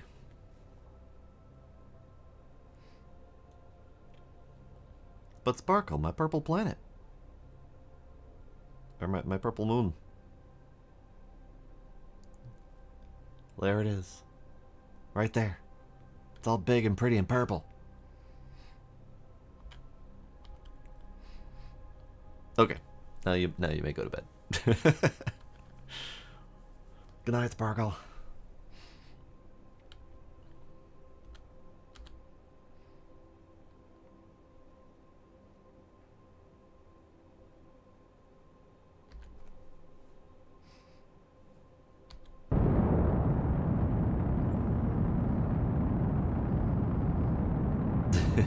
Bye.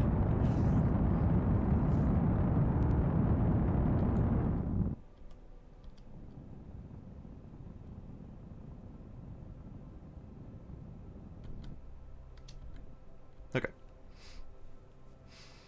Alright, Demo's also going to bed. Alrighty. Have yourself a good night as well.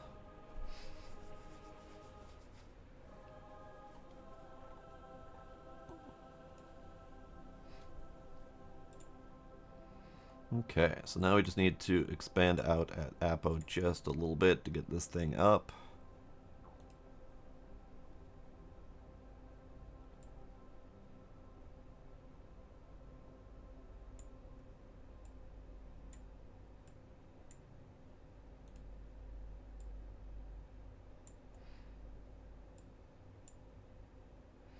That'll do. That's fine. Doesn't need to be too remarkable.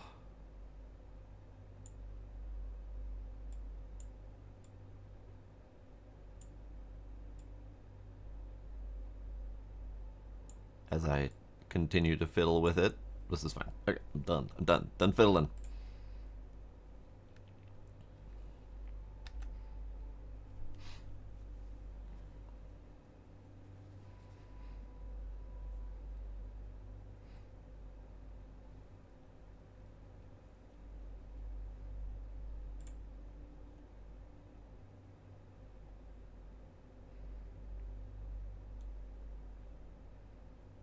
Now it's a pretty green ball.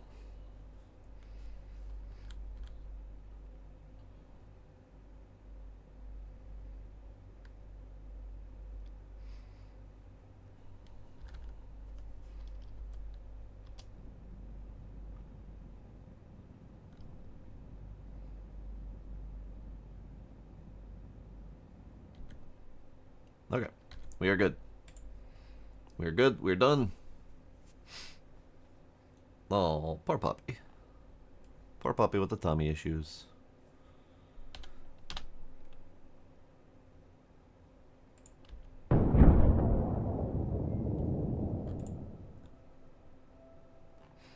Okay, so this thing needs to get expanded. Ew, clean up. Gross. Alright, you need some expanding. However, I might wait until you're on the light side. But let's rename you so I can find you again easily.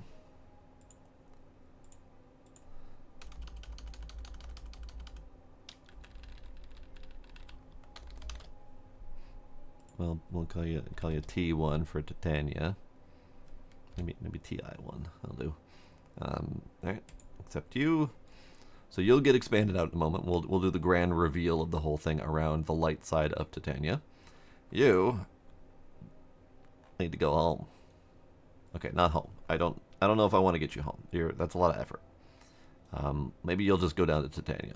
You'll be the first sacrifice to the big purple ball. So let me get you normaled out a direction.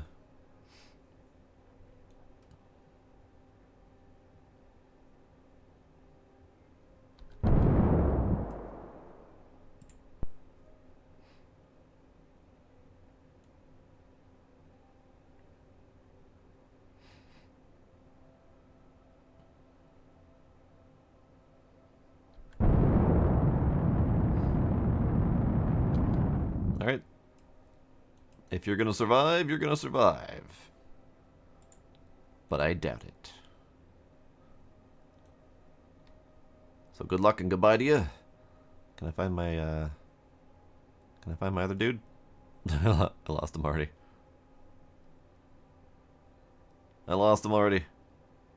Alright, fine. Okay, so this guy's gonna go burn up and hit the atmosphere of Titania. If it survives, great. I'll eventually have to do like a recovery rescue mission or something on it. But that's not why we're here. We are here for this one.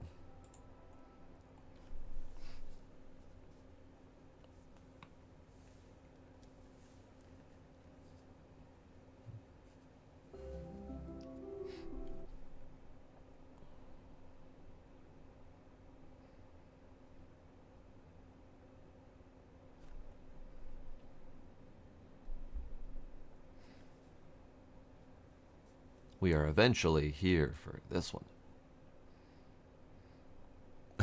Just notice one of the biomes is called the Unsteep Hills. Cute.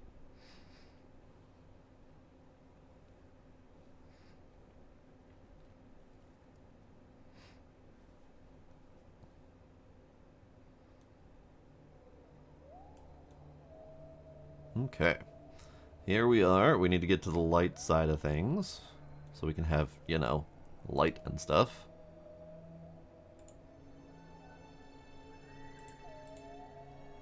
We'll go to... what about here?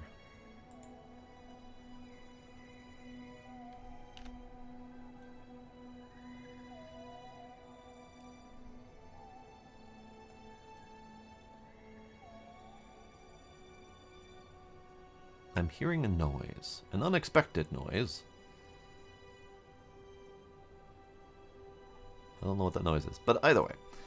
Let's see. Which is a good direction to face you?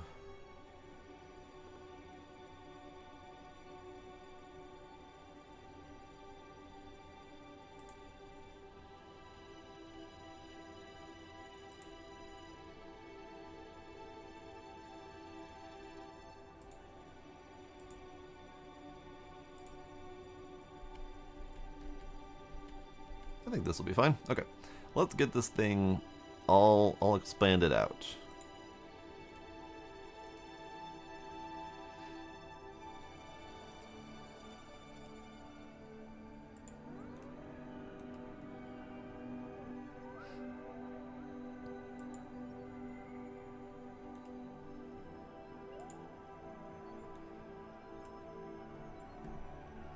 You guys are already expanded. You need to be cracked open. You need to be cracked open. And there we go. That is the new scanning satellite around Titania. Oh, my raid alerts are still broken, Tisa. I appreciate you. Appreciate you with the raid.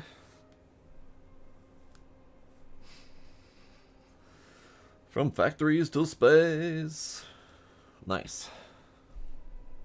Hi, hello, welcome, Tisa and friends. We're just unfurling my new Titania satellite.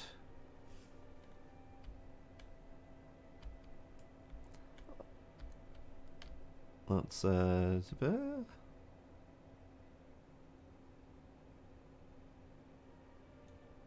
trying to get some different angles on this thing.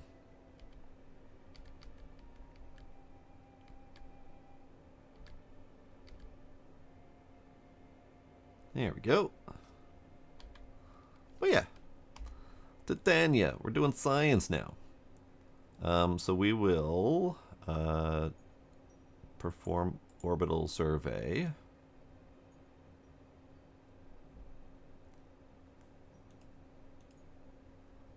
You are scanning. I need to mark you for scanning.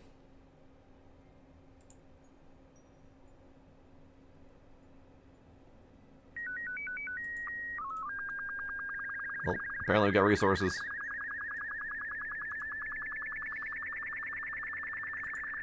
There we go. Scan for resource loads, please. A new resource load has been discovered and added to your map. I don't know what that means. Hooray! I don't know what any of that means. I have theories, but never. Yeah, let's get that. All right. What about you? You are scanning. We can transmit that. What are you doing? No science. Okay.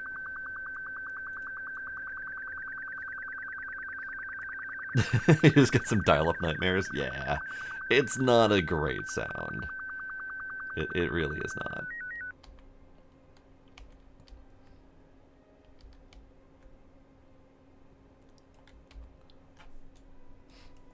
Okay. But I will have to say, unfortunately, you are raiding me at the end of my night. It is just about 1 a.m. here, and I got a 8 a.m. meeting I gotta hit in the morning, so that's fun. But we made our goal of A, new space station around the Mun, even though it's poorly staffed, and B, a new resource scanner around Titania. I'm probably going to use this resource scanner setup because it's a neat looking satellite. I kind of dig it. This will, and I'll probably end up sending a copy of this over to all the other moons just to start scanning them for resources and see what we can come up with. But yeah, I dig it, and I got to play with my new purple planet. I have a feeling that this is not going to be a great place to build a base. I kind of want to anyway, but I need to land there first and then test a launch from there to see how much effort it takes to launch from it. It might still have low enough gravity that the atmosphere is not a problem, but I don't know. If the atmosphere is too much of a problem, then it's not a great place to build new spaceships to launch. Minmus would probably be better, honestly, but I want to test it to see, because it'd be great to have a base here that's functional. If anything, maybe I'll have science base and science presence here. But I just like it, so I'm gonna keep trying to use it. But yeah, that will be it for tonight. That's our second KSP stream in the recent memory, and will be a second video coming very shortly as well. So we're carrying on strong with this heavily modded TwinTech Interstellar KSP run. Well, that'll be it for tonight. I'm gonna remember to save before I do anything else. Thank you. Okay. Tisa, appreciate you hanging out and bringing me your crew. Demos is already gone. I think Isox might still be lurking out there. Sparkle's gone. But I appreciate y'all hanging out. And anyone else lurking out there, Markroy, thank you as well for your raid. I appreciate you both. Let's see if we can figure out who else to raid.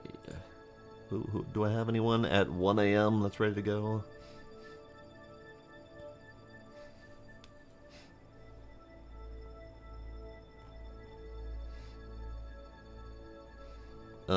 We got Casual Elephant, who's doing some Star Trucker. So Tisa, coming from your side of things, back over to here and then back over to Star Trucker.